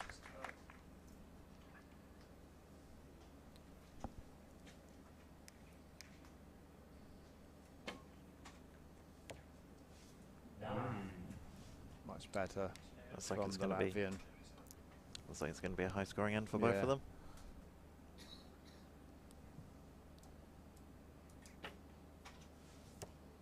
Ooh, a little bit quick off the clicker.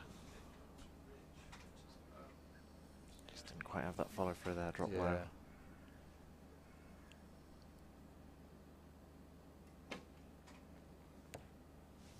And a 9.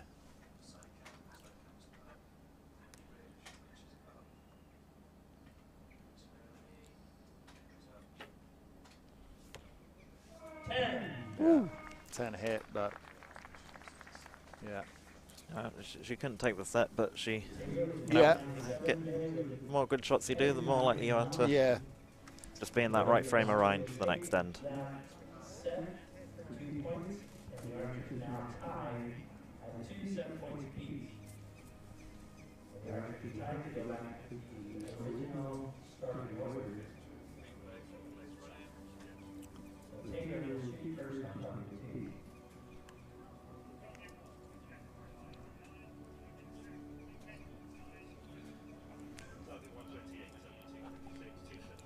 So Hazel Taylor to shoot first in this third set.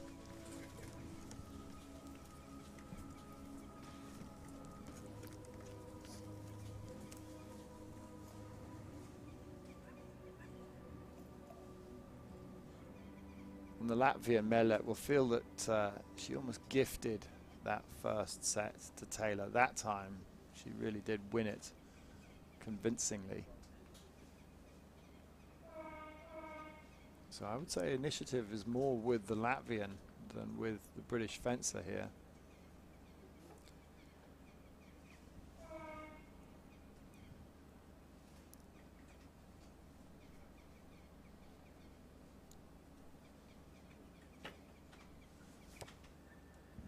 Ooh. 7.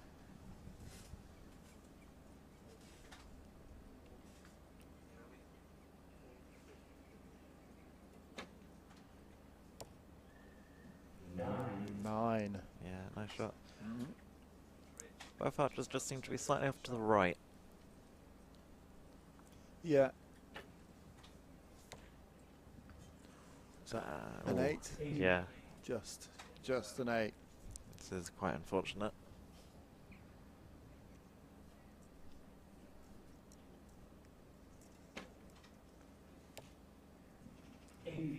Shot didn't look quite so confident Yeah. on the back end there.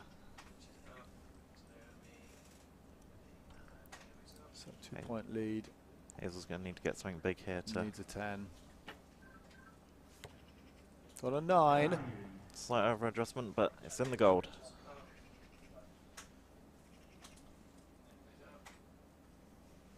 An 8 to take it. Yeah, 8 to win it. Ooh, Oh wow! Again. I was not expecting that. I wonder what it is that's causing these rogue shots, because But the rogue shots are coming as the third arrow. Both of the third arrows, first set and this third set. could be fatigue. Yeah, well, the score sits at 4-2.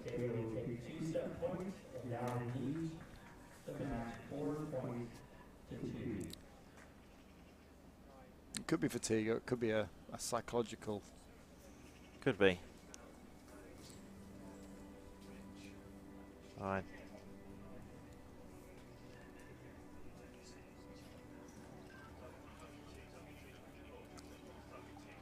I mean, this is suddenly got very intense for both archers here. Hazel's going into this final round knowing that she's... Well, Hazel's just going along. She's just going along. Yeah. And the Latvian, well, she's putting herself in a position to win the set and then just throwing it away. Yeah. Twice. So many of those ends should have gone to her, but just that last arrow, as you say, is... Wayward. Blue, yeah. Yeah. What did you call it? rogue. Rogue blue, yeah.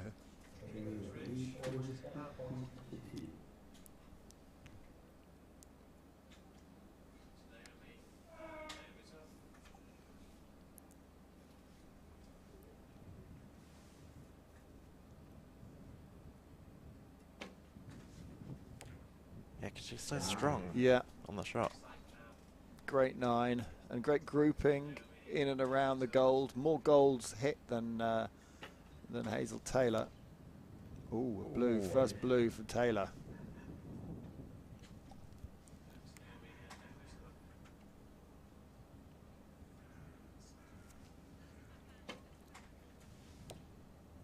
Oh, Ooh. another blue. If it's something with a release, it's maybe technical in nature.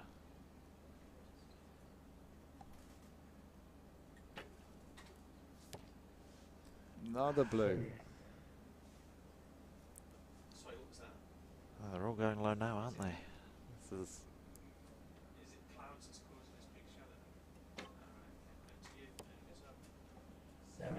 Seven. Into a 7, but this not a is blue, a but low it's- scoring set. Not only low scoring, but the arrows are just dropping. Yeah, 10 to win it, or 10 to tie it. Oh. 22-18. I would not have expected that from either of these archers. They're at the top of their game, and this is...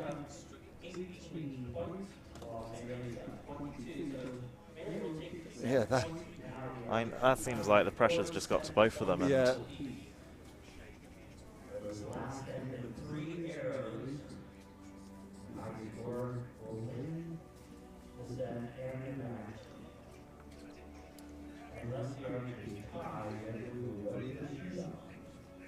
So we're going into the last set.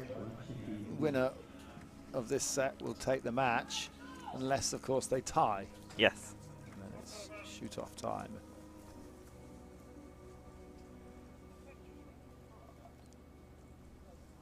And this will come down to whoever figures out what's going on first. Yeah. And I'm completely stumped. I have no idea what can cause this.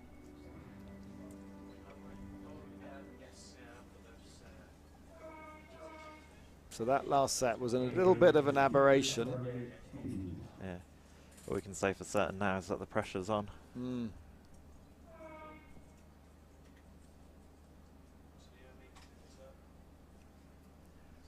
So Taylor to shoot first.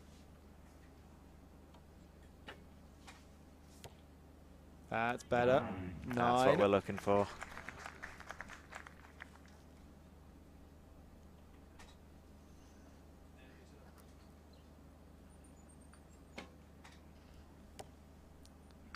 Eight. In touch. Just adjusting the sight there. Bring it up. Shooting very quickly there, Taylor. Yes. Ooh. 7. Barely got it on camera. 8 to level. 10 scored. Very nice. So Taylor really needs to get a good score here. Yeah, you're going to want to create a big gap. It's got to be 9 or a 10. Oh, it's an 8. Oh, so close to 9. So 7 to win. Now we've seen Mella lose it on a couple of occasions in previous sets. Oh, it didn't let them stick. Oh, this time. And a 10 to win it. That's a good end to finish on that. Yeah. That's going to have restored her confidence. Yeah, after that, the penultimate set. I mean, she's won, but she doesn't look too happy about it. 6-4, the victory for Latvia. It was a very peculiar match, that. I've seen nothing like that in my entire time of international competition. Yeah, well, something went on there. Yeah. That, yeah, the end that was it the fourth end where everything dropped. 22-18. Yeah, that's... So she's smiling now. Yep. Eva Mele from Latvia is the bronze medal winner.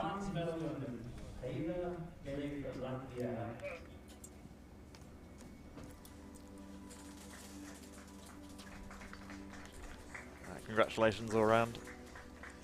Yeah. Well, she started so well. Yeah, that's the very most puzzling start of the thing. game. Yeah, if you look at the spread of her arrows, there was a lot of gold that she hit, but then it just went so wayward. Yeah. But yeah, that was interesting. That was fun. I'm going to move to the gold medal match now, coming up in the women's recurve competition. I can see the ice cream truck. You were promised an ice cream by your coach, but it hasn't been delivered yet. So you're going to have to, I think, wait until. Yeah, I think he's just trying to play it off as if he forgot whilst I was in here. So okay. We'll see how that one goes. If not, I'll just make him buy me a big one somewhere else.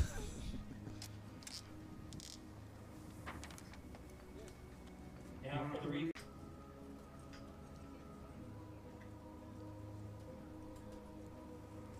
In fact, it was Vincenza Petrilli that shot the winning arrows in the team competition for Italy to take the gold.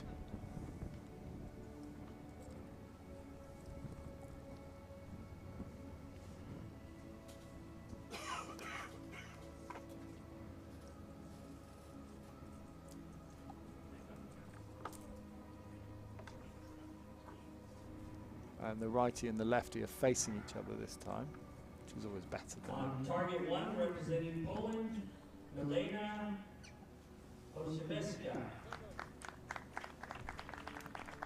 Milena Oszka. Target 2, representing Italy, Vincenza Petrilli. And Vincenza Petrilli from Italy. And our line judge for this match International judge and guardian of the galaxy, Crown.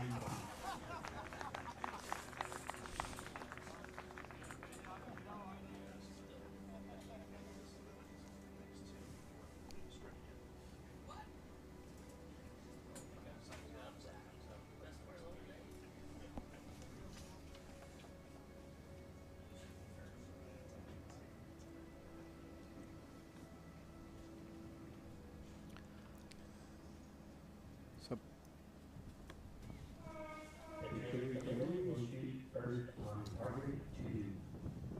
Vincenzo Pritrilli won the silver medal at the Paralympics in Tokyo. And Milena Olewska won bronze in Rio. The Italian gets things underway with this first set with a 9. Good opener.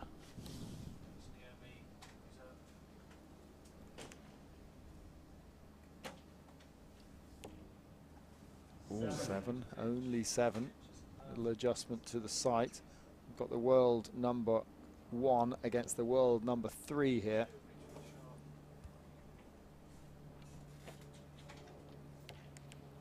Ooh, 10. That's the high quality shooting we can expect from these archers.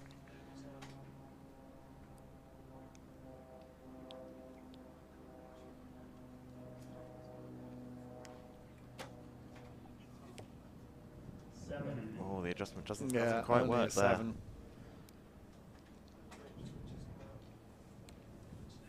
A lot of archers finding their arrows going low as soon as they transfer to this field.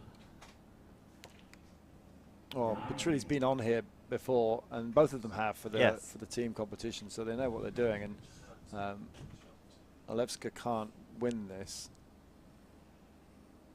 Not this set. Ooh.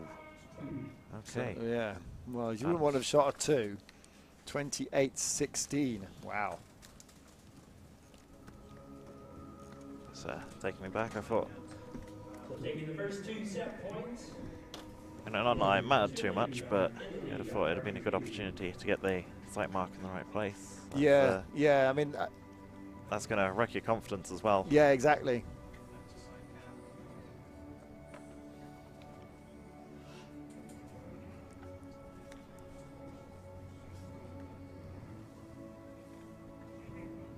Yeah, and although that last arrow from the pole would not have been able to win the set, at least getting it in somewhere near the middle of the target would help.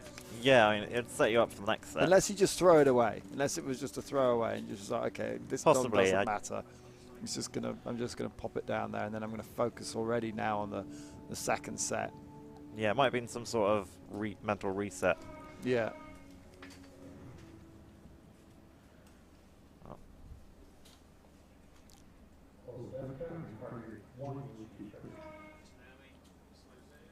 This is the moment of truth. So Olszewska.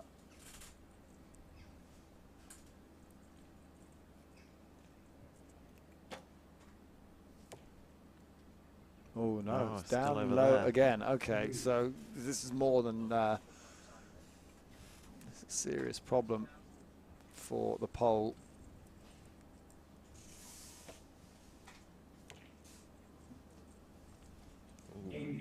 8, just.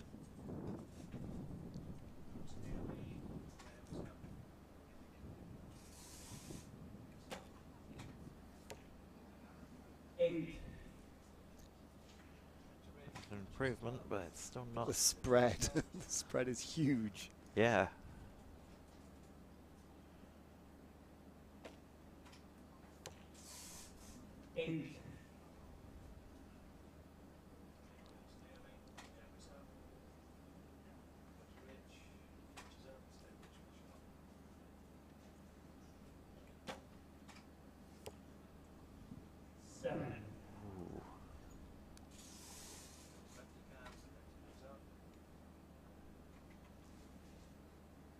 She only needs 3 to win. And she finishes with a 10. Yeah. 26-18. Petrilli will take that set for another 2 points.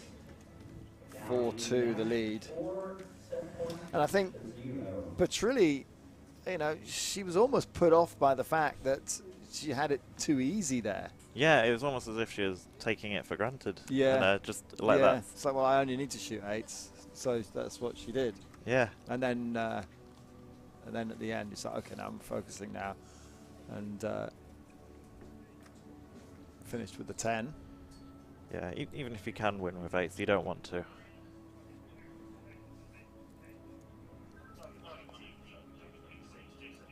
Yeah, that was the last. Yeah. The last arrow, finishing in the 10. So the way this is going, it's looking like a gold to Italy, but stranger things have happened. Yep, that's the beauty of this set system. You can really turn things around.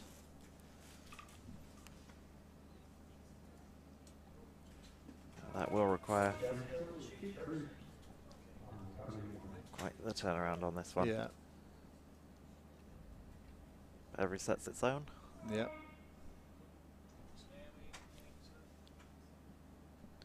So this first arrow is so important. You can't throw it away now. It needs to go in the gold. And it does. Oh, that is incredible. Yeah. And that's in the X-ring, that is. Right in the X-ring. Could this be the start of the comeback? And it's certainly a statement. Only a 7.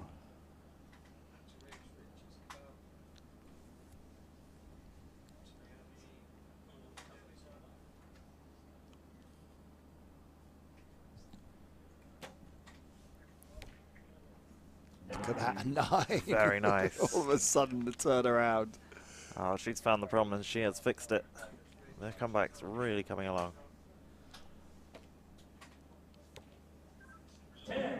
No worries there. So 2 points a lead.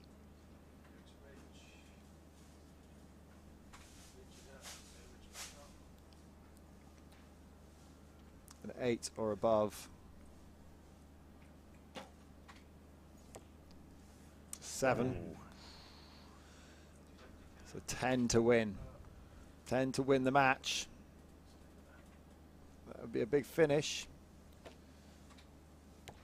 A 9. Ooh. Tied it. Tied it. 5-1. 26 apiece.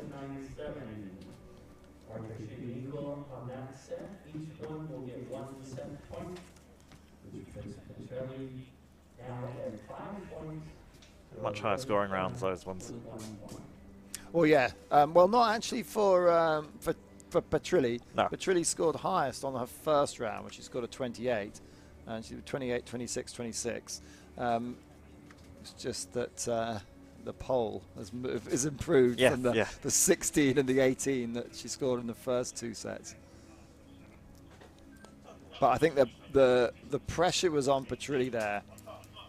10 to win, 9 to level, and to pull out the 9. I think she'd be happy with that. Yeah. It was almost like she lost focus because Alevska was so bad that she kind of maybe just thought it's too easy, and then suddenly, beginning of that third set, the pole just suddenly came back with some really good shooting. Yes, yeah. Yeah, no, you don't want to let your guard slip. And it's not over until it's over, and you should never take anything for granted. Because you never know when your opponent's about to bust out a 10.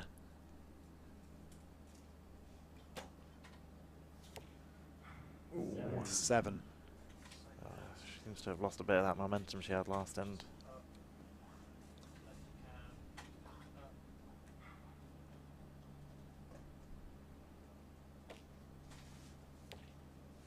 That's a 9. If you look at the grouping, it's all slightly to the left, but Yes, there's a lot of gold there.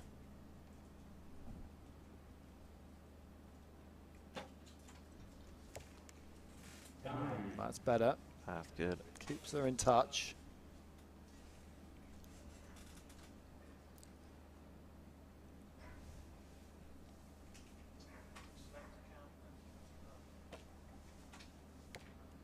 That's good enough.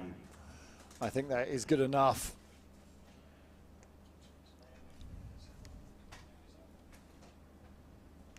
This is going to be a stressful shot. Needs to be a 9 or a 10, even just to stay in contention. Ooh. It's an 8. Arrows don't seem to be flying through the air very straight.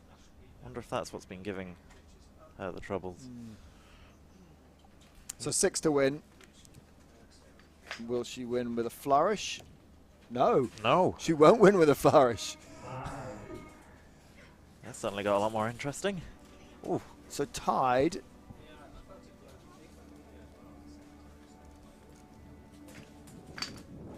So, yeah, that certainly has. So 5-3 the score. Wow, that's Would not have expected that from Vincenzo Petrilli there.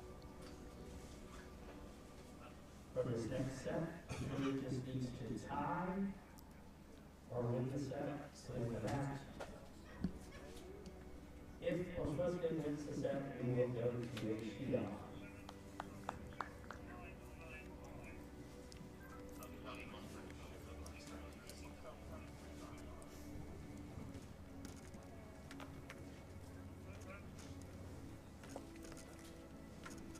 Well, we thought the bronze medal match was a little bit strange. This gold medal match is also a bit on the weird side.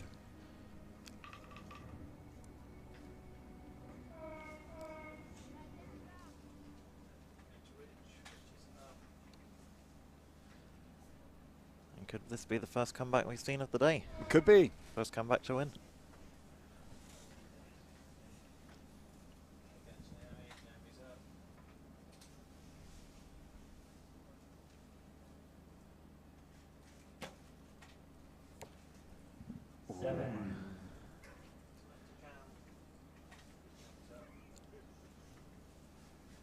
Well, anything is possible in this set. There we go. 10.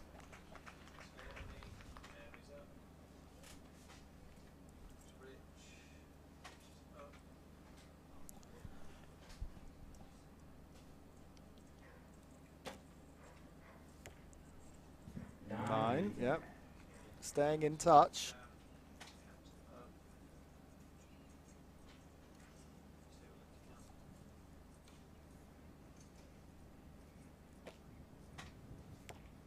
And a 9. That's looking very good now for the Italian. If she can get a third shot in like that, she's going to take it. Olewska needs to be in the gold here. Oh, out with a 6. So 3 to win. 3 to win. It's got to be, surely. I mean, stranger things have already happened. Oh, finishes with a 10. That's what should have happened There in we the go. penultimate set. And Petrilli crosses the line. That's to an win. end to finish on. Yeah, 7-3. Good end there at the end, really. Yeah, 2 10s and a 9, a 29-point score for the Italian in that final end, and there's no arguing with that, is there? Oh no, that's well, you can go one better, but that's as good as it gets, Pratt. Yeah.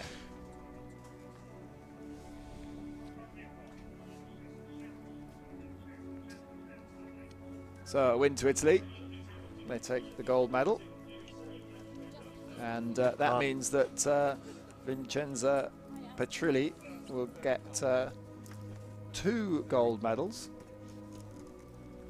She won gold in the team event and gold in the individual.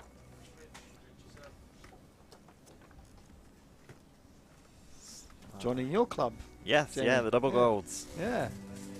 You can hear that national anthem again from Italy. Yeah. Let's have a look back at the final set. That first 10 was just Took the pressure off.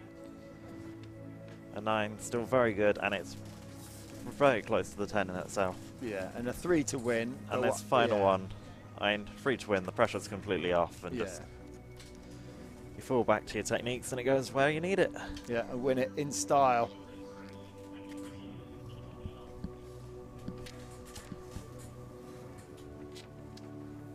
Next match is the Recurve Men's Open Bronze Medal Match.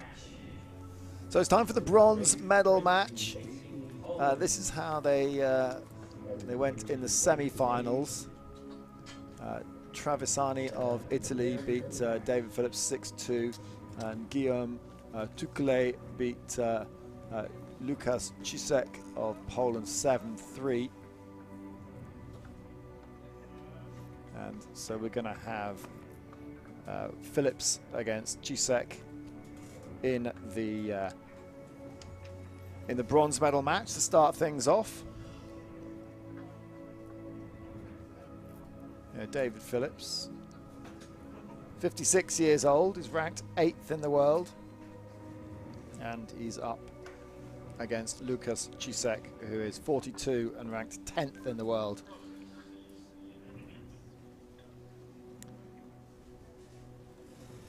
Don't know if I'm going to be able to stay impartial on this one because I have been sharing a room with Dave.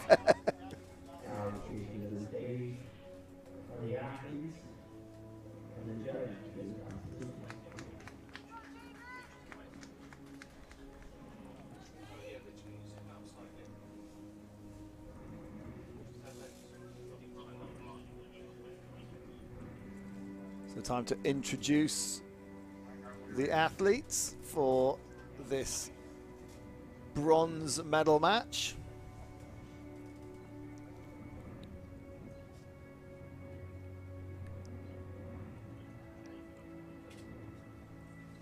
Okay, for the Recurve Men's Open Bronze medal match on target 1, representing Great Britain, David Phillips. And on target 2, representing Poland, Lukas Cisek. And our line judge for this match, Master of the Mayor Grandpa. So we're ready to go with this bronze medal match.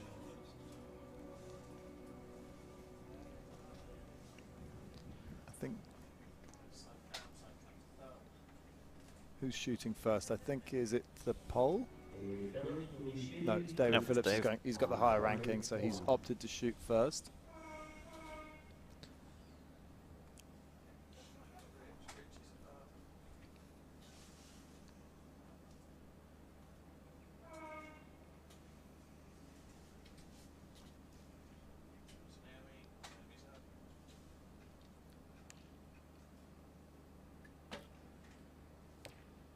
Good start.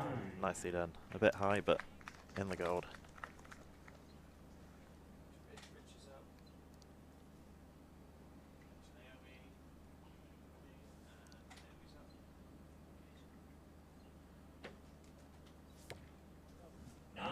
Ooh, yeah. Yeah. Two very good shots from both archers here.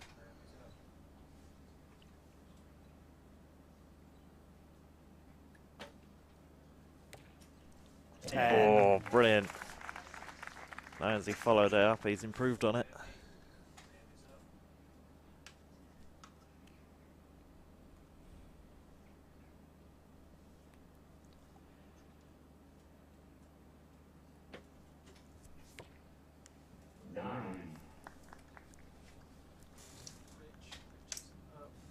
Looks like it's going to be a high scoring match.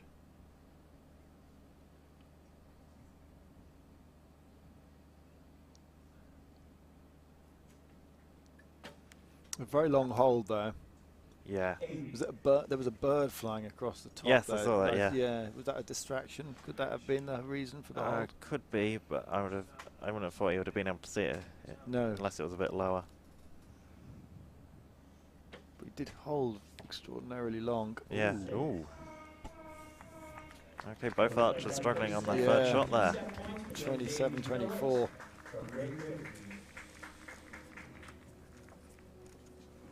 finale for 27 points. Yeah, the longer the hold, the more stress upon your back, the wobblier you get, Yeah. and the more pressure there is to release. If you try and rush a release, then that's also going to have a negative effect on your shot.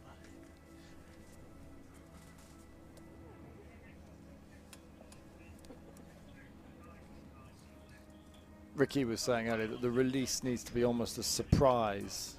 Yes, you need to be able to command when the release starts, but you ideally don't want to know the exact moment it's time. going to go off, Yeah. because then your front arm will rest itself, which will mean that instead of following through and keeping your arm up to guide the arrow as it goes along the bow, Yeah. you'll drop your arm down, and that will cause the arrow to drop. Yeah. That's what archers mean when they refer to the follow through. It's the keeping your arm up to push Yeah. it forwards. And you're talking fractions of a second here. Oh yes, yeah, like way less than, you know, a second. Yeah. Yeah, But it's enough. yeah. So the pole gets things underway.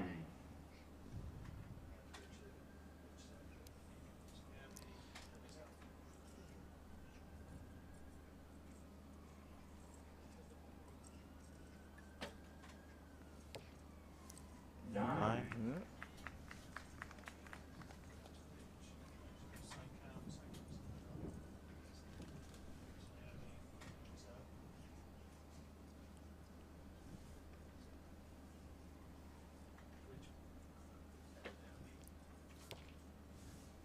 Yeah. A little bit wayward with the 7. Yeah.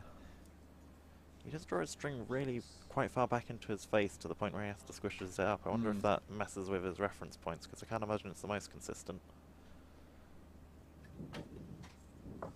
Ooh, he got Nice. strained there, but he got it off. You noticed some strain at the end there? Yeah, he just the way in which he moved after the shot, it Yeah. just wasn't a nice, clean, singular movement. Yeah. It kind of was a bit jolty. I'm talking about the face squish. Yeah.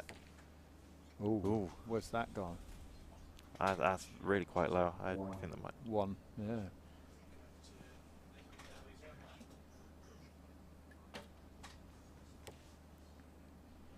Eight.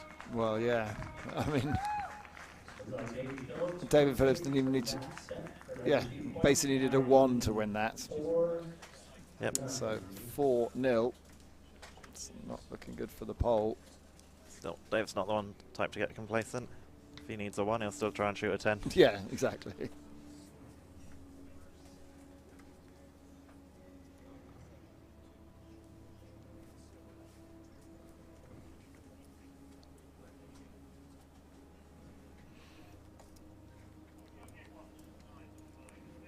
So that was the first one. This is the second one you were talking about. Yeah. Yeah. Even in his face, he just didn't look happy with Yeah. it. How's his third one looking? Yeah. He looked a bit happier with it, but just didn't quite go where he wanted. Sometimes you can get a bad shot which will actually land quite decently because you've done 2 things wrong, each one counteracting each. Okay. 2 wrongs making a right. Yes. Of course, you don't want to do that because you can never guarantee it will work, but Yeah. we had the GB team refer to those as dark magic shots. Okay.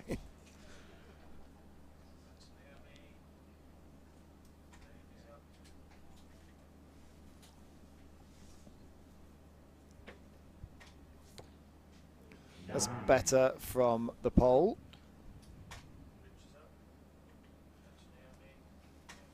Phillips from Team GB.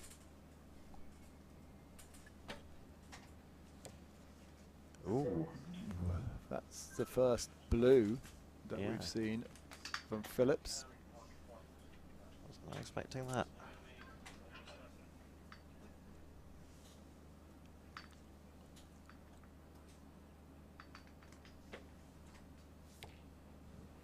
Another 9, so pressure right back on Phillips here.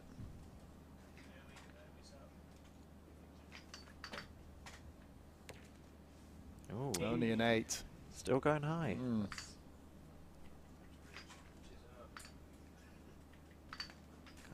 see what the problem is.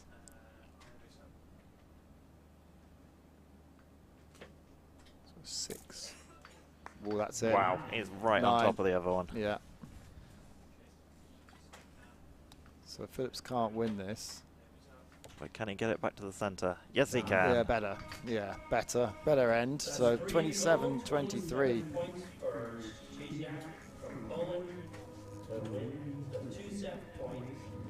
So 4-2. Much, much better set there from the Polish fencer, Gisek.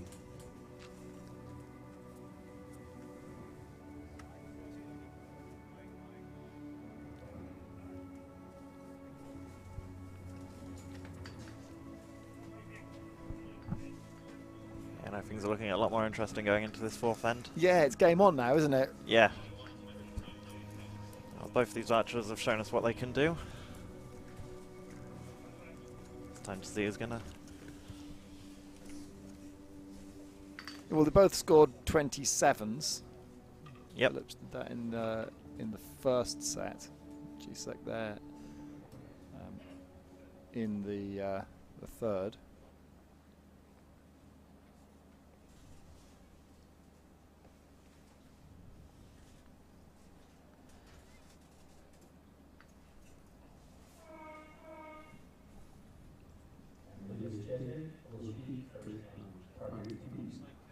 Will this be the first win from the recovery? Or is this just a momentary blip? It was just a momentary blip, yeah, we'll see.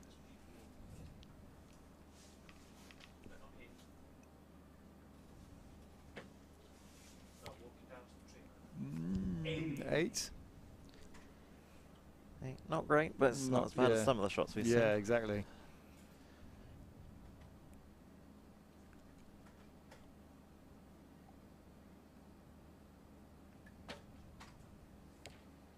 Look at that. Oh, Nice. Nice.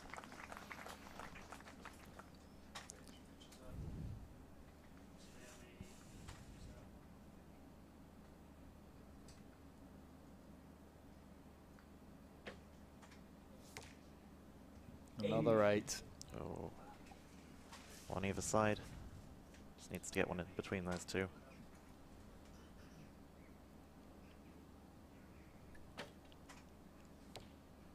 Ooh, 7.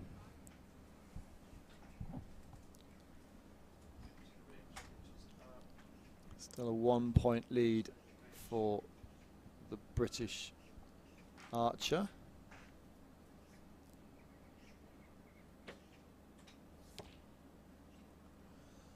It's a 7, so 7 to win.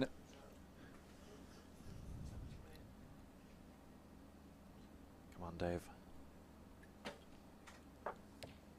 He's done it. Oh, We're what a at 10. finish. Finished in style. Nicely done. Yeah, well done, David Phillips.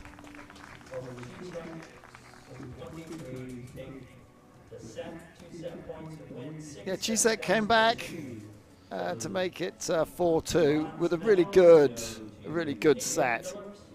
And Phillips had a little bit of a wobble in the penultimate set, but that last Yeah, one... not sure what that was, but he recovered from it.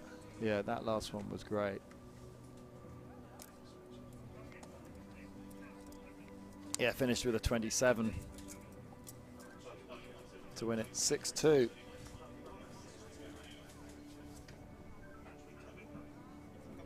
Yeah, you can't argue with 2 10s. Oh, no.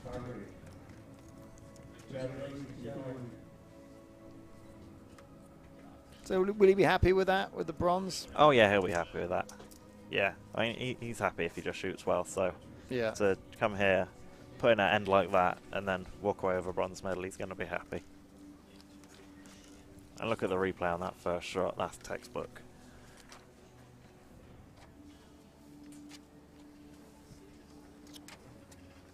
Second one, a slight wobble, but he recovers it for this third one. Yeah, you can see the look on the release, the face. Oh, yeah. Just like knows it's good. He's grinning end to end.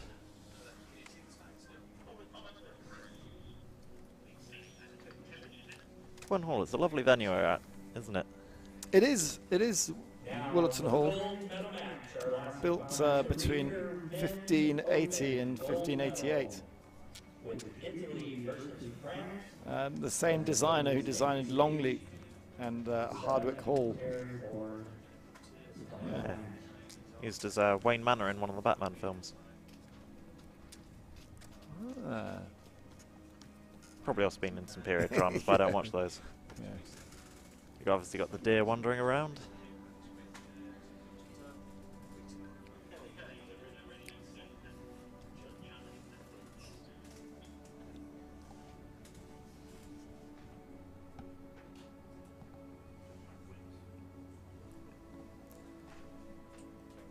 Now taking the stage, our athletes and our judges. So time for the gold medal match in the men's Recurve Open competition.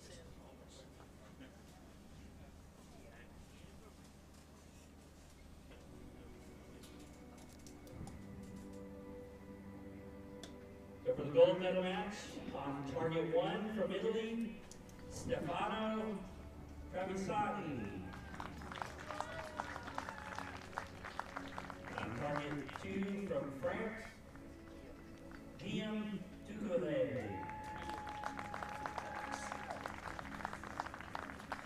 And our line judge for this match, what can I say? The one and only Graham Potts. Big intro there for Graham Potts in this final match. Now, Ducolet is 37 years old. He's fairly new to archery. He won the silver medal at the World Championships this year. He's ranked number 2 in the world. He's up against Stefano Travisani, who's 36 years old, who's world ranked number 7. But Ducolet started off as a rower, and he played lots of sport before he was injured. A motorcycle injury basically lost him the use of his left arm. And Travisani will get things underway. And that's not the start I wanted. Not the start, no. And Ducolet is getting underway with an 8. Also slightly to the left, but an 8's definitely better than a 5.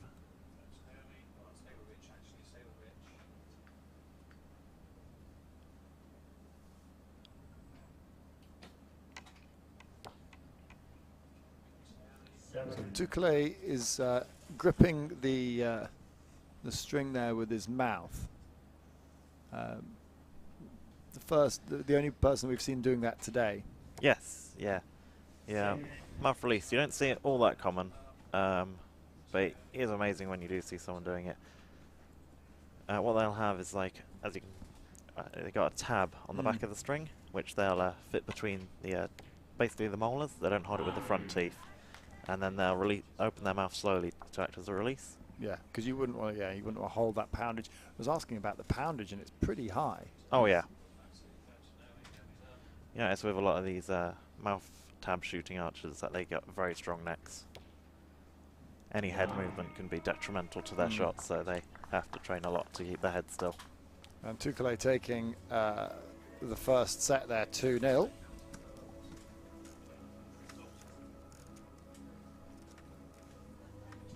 To get things underway. Every archer who uses a mouth tab will have their own preference on what they like to use. Leather is often cited as being quite good because it's soft, but then also saliva gets into it and it kind of fuzzes out. Heavy, yeah, you want something that is soft enough to, to be able to grip into. Yeah. And, won't hurt if it slides a bit too close to the side of your mouth. Yeah. But you also want to make sure it's something that will stay consistent and won't change over time. And yeah.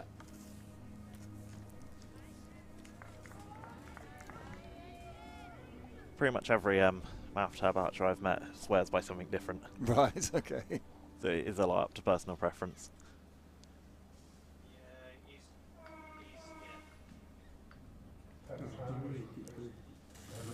So that first set was, look at the actual scoreboards, wasn't particularly consistent, was it? No.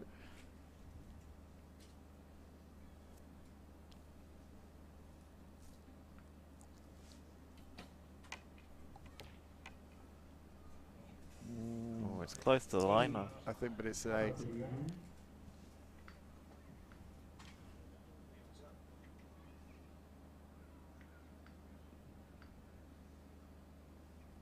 So steady. Yeah. Ooh. You were talking about the surprise release earlier. That is one of the disadvantages that the mouth has, because you got so many sensors in your mouth. It's hard not to know exactly when it's about to let loose. Nice. Oh, very nice.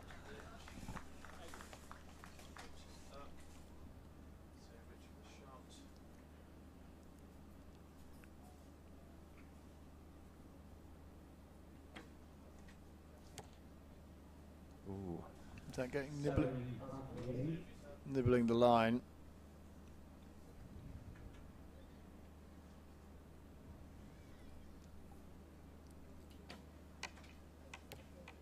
Well, 9 then. I don't think it'll make any difference. That's a lovely group. Whether that was an 8 or a 9 or a 7 or an 8.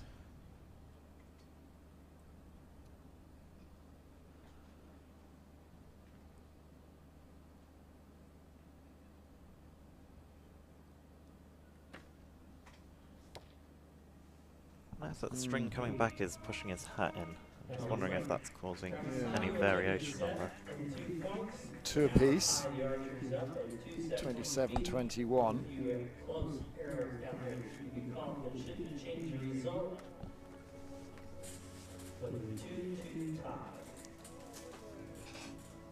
Yeah, they're going to check these scores, but yeah, it won't change what the result of that second set.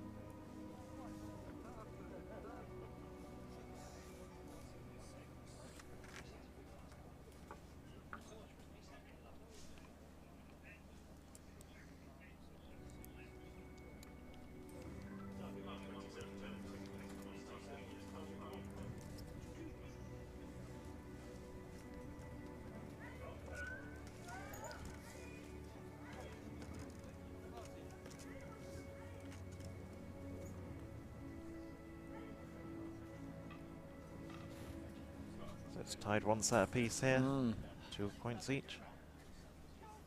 Looks like it's going to be a close match.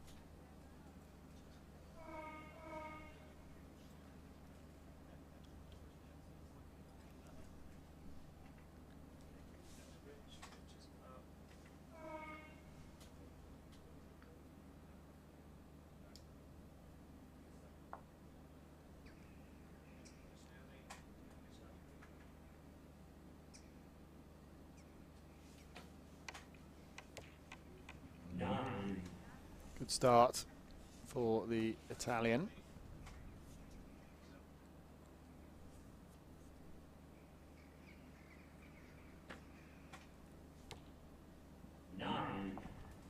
Better. Yeah. Still to the left, but at least it's now in the gold.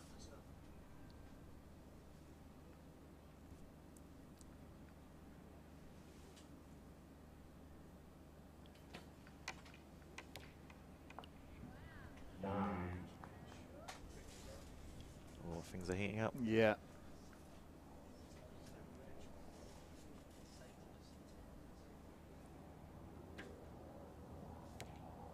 Nice. Very steady there, yeah.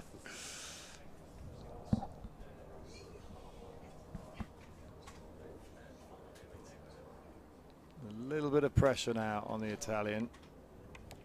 Look at that. Oh, and he rises to the occasion, doesn't he? Whew. So 10 needed to tie.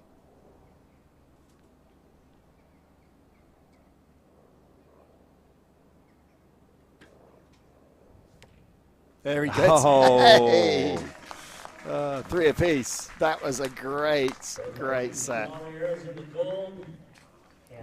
28-28. And that was a fantastic. Yeah. Well, that was... And neither of them deserved to lose that. And, yeah. 3 apiece. Well, if we can keep this level up, it's going to be a fantastic end to this match. I mean, that was a real treat to watch.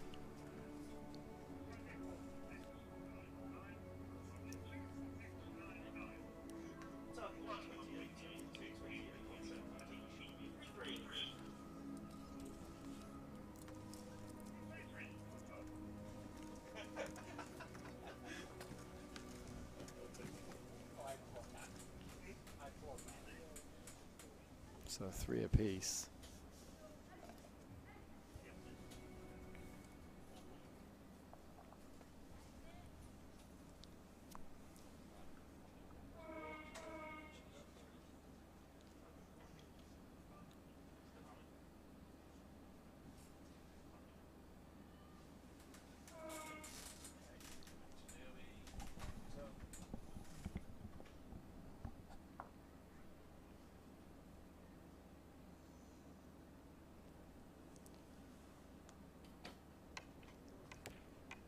I start from Stefano Travisani. Yeah, just under the 10 there.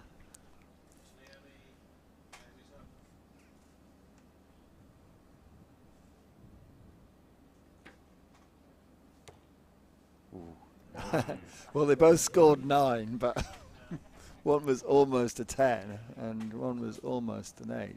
Yeah. And there's just something slightly up with the release on that one. Still, nearly a 9 is still a 9. I mean, 9. Yeah, the level.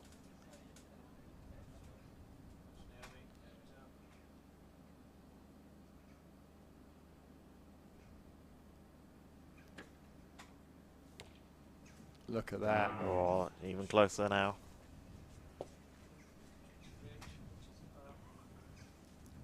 We're going to see another 10. Replay of the previous set. No, 9. Still, nothing to sneeze at. Yeah. 999 still a very respectable end. 10 to win. No easy feat. There it is. But he does it. 5-3 to the Frenchman. Woo. 28-27. It's suddenly gone stellar with the scoring. And now Tukale only needs to draw in this next set. 28.7. Now has 7 points to 3. So a win from Tukale would be a 7-3 win. A draw would be a 6-4 win. Yep. Or Or can Stefano bring it back to 5-5 for a...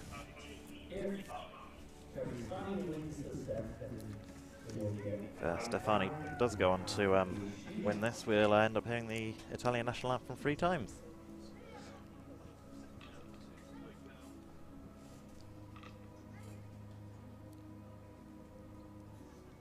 That's a beautiful shot there.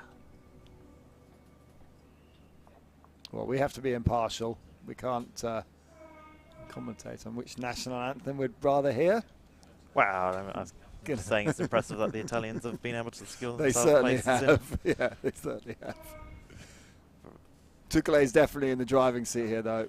Oh, definitely.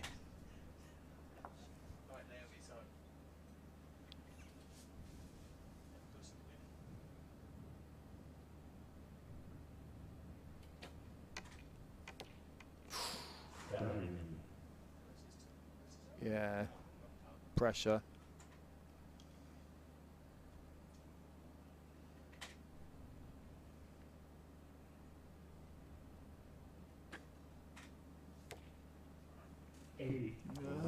8. A little bit more pressure now. Yeah, I was not expecting this to start with 2 reds.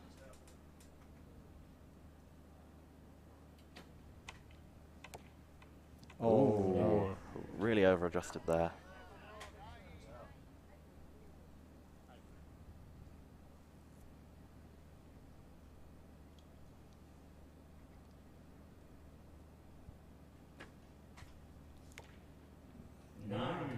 and looking very good now for Touquelet and the French team. 17-13 the lead.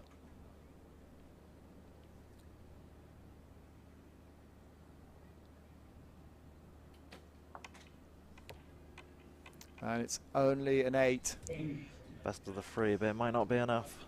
4 to win.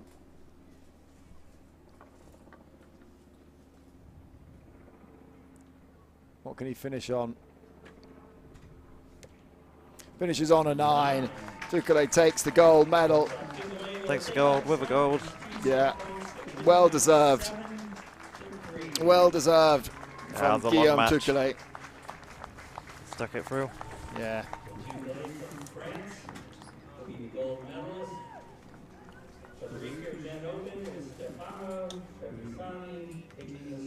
Well, you got a hats off to Stefano Travisani to come back into that, and he shot really very well. Oh yeah, in that middle period. He did not make it easy. No, putting up 28s, 27s. Some great shooting in the middle. The quality just went up, and then just on that final set, it was just maybe a little bit more pressure. And Guillaume Touquelet able to come through and clinch the gold.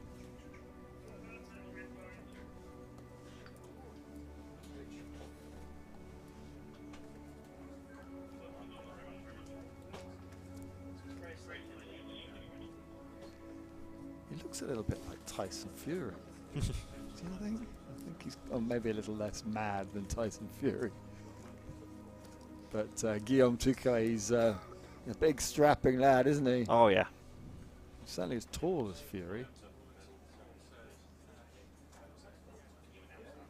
And competed in rowing, so in rowing you do need to have those long levers. Yes, yeah. Also a very strong core, which will help a lot with posture.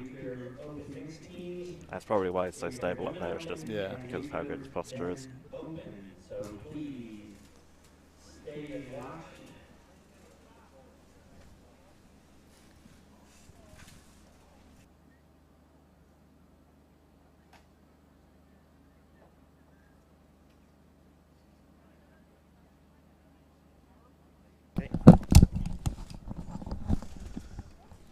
So Jamie, thank you very much for coming in and lending us your knowledge. And you've got your 2 gold medals there. Thank you. You're going to go into to basically watch the other medals handed out, and then you've got to get off and. Yes, yeah, I got to get going soon. So. And you've got to get your ice cream as well. Yes, definitely get that before arrived. the ice cream man leaves. Thank you so much for coming in. No, thank you for having me on. It's been great. Congratulations today, and all the best for the future as well.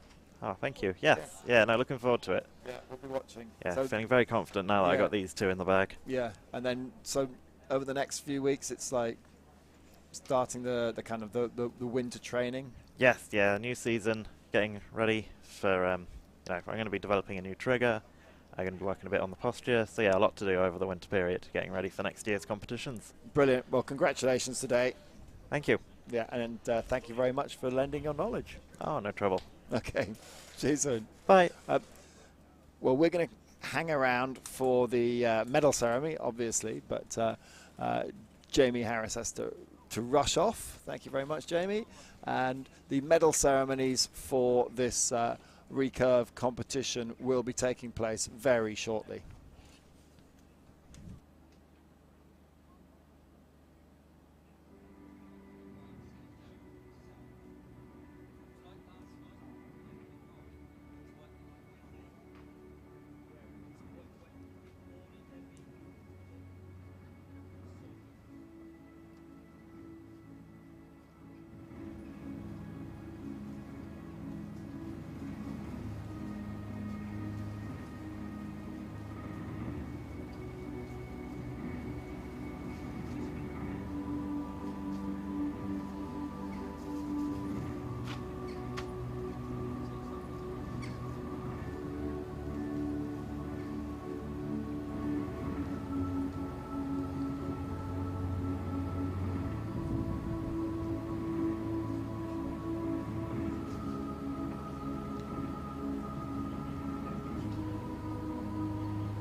Ladies and gentlemen, the victory ceremony for the Recurve Open Mixed Team.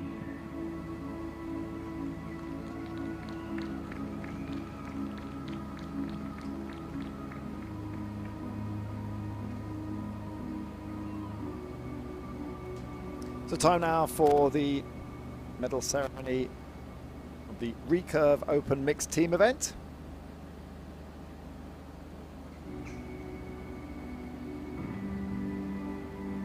The bronze medal match saw a match between Great at the Medals will be presented by Philip Shears, Master of the Worshipful Company of Fleshers.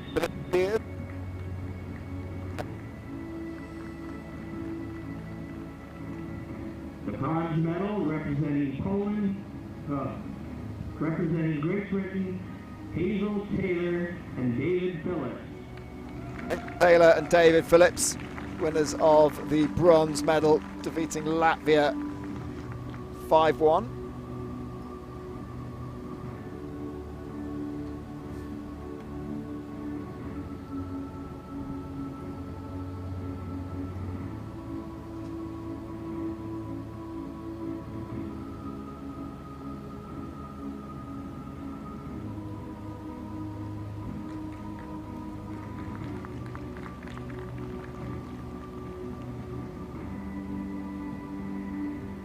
Silver medal representing Poland, Milena Olszewska and Lucas Cizek. So for Poland, Milena Olszewska and Lucas Cizek.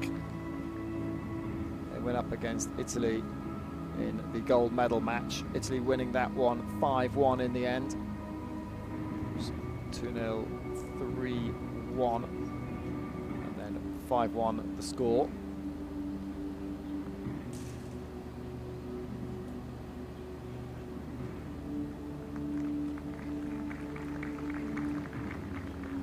Gold medal representing Italy, Vincenzo Petrilli and Stefano Travisani. And for Italy, it is Vincenzo Petrilli and Stefano Travisani.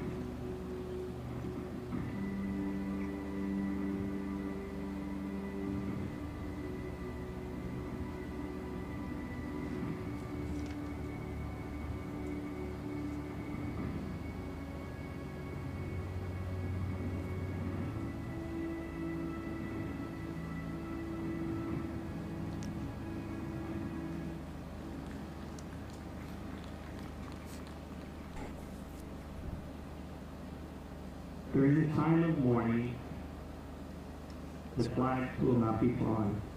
Ladies and gentlemen, please honor the national anthem of Italy. So for the 5th time today, the Italian national anthem.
Ladies and gentlemen, please give a warm round of applause to our athletes.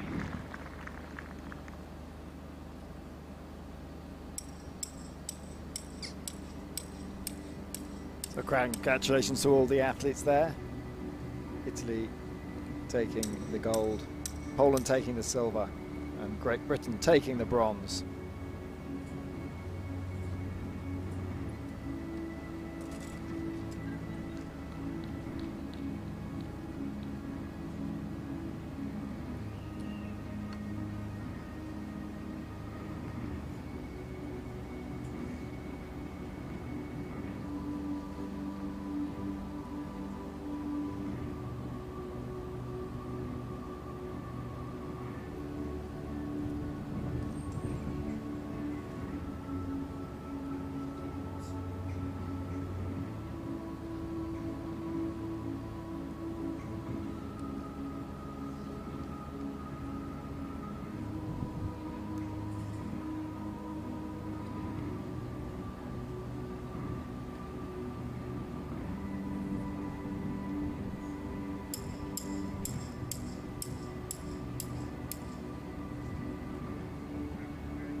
Ladies and gentlemen, the victory ceremony for the Recurve Women Open.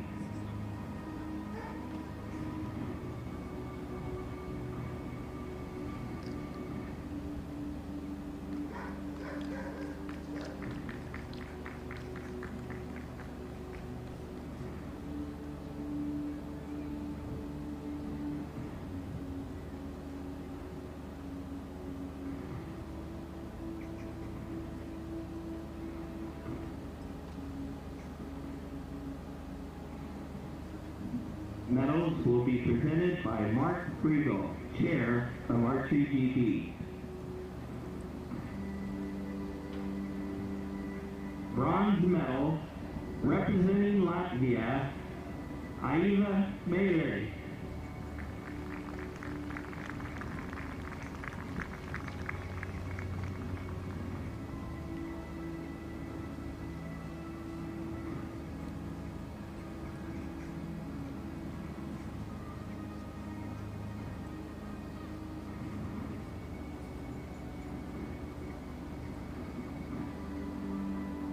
Silver medal representing Poland, Milena Olszewska.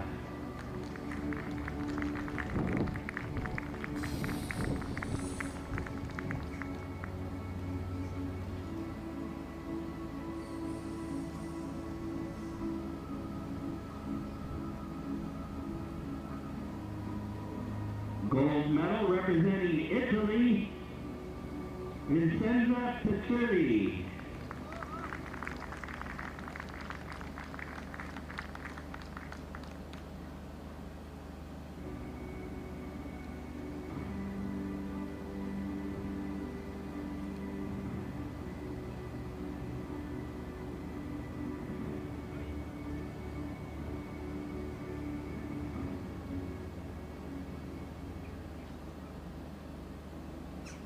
In this time of mourning, there will be no flags flown for the presentation. Ladies and gentlemen, please honor the national anthem of Italy.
Ladies and gentlemen, please give a warm round of applause to our athletes.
Ladies and gentlemen, the victory ceremony for the Recurve Men Open.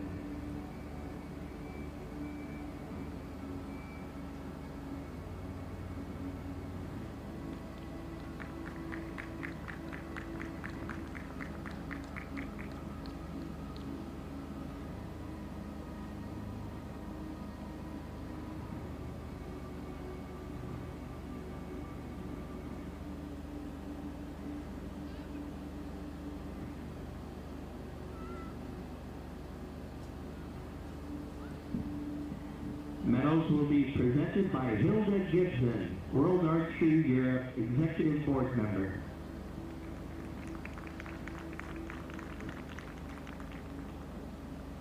Bronze medal representing Great Britain, David Phillips.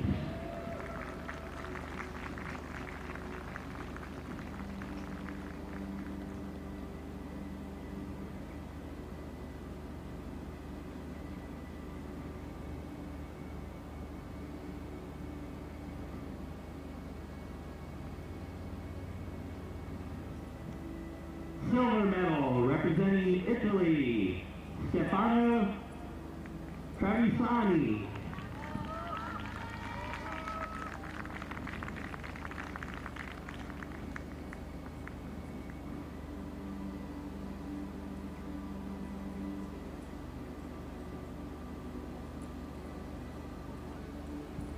Gold medal representing France, Guillaume Tucoulet.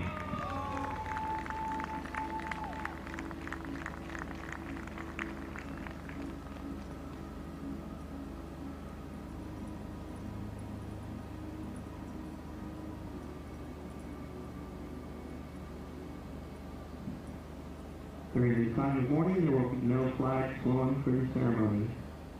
Ladies and gentlemen, please honor the national anthem of France.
Ladies and gentlemen, please give a warm round of applause to our athletes.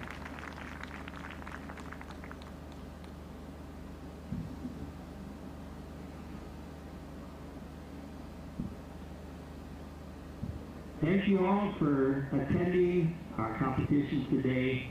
Thank you to all the volunteers, and judges, and everybody that helped put this together. Have a safe journey home.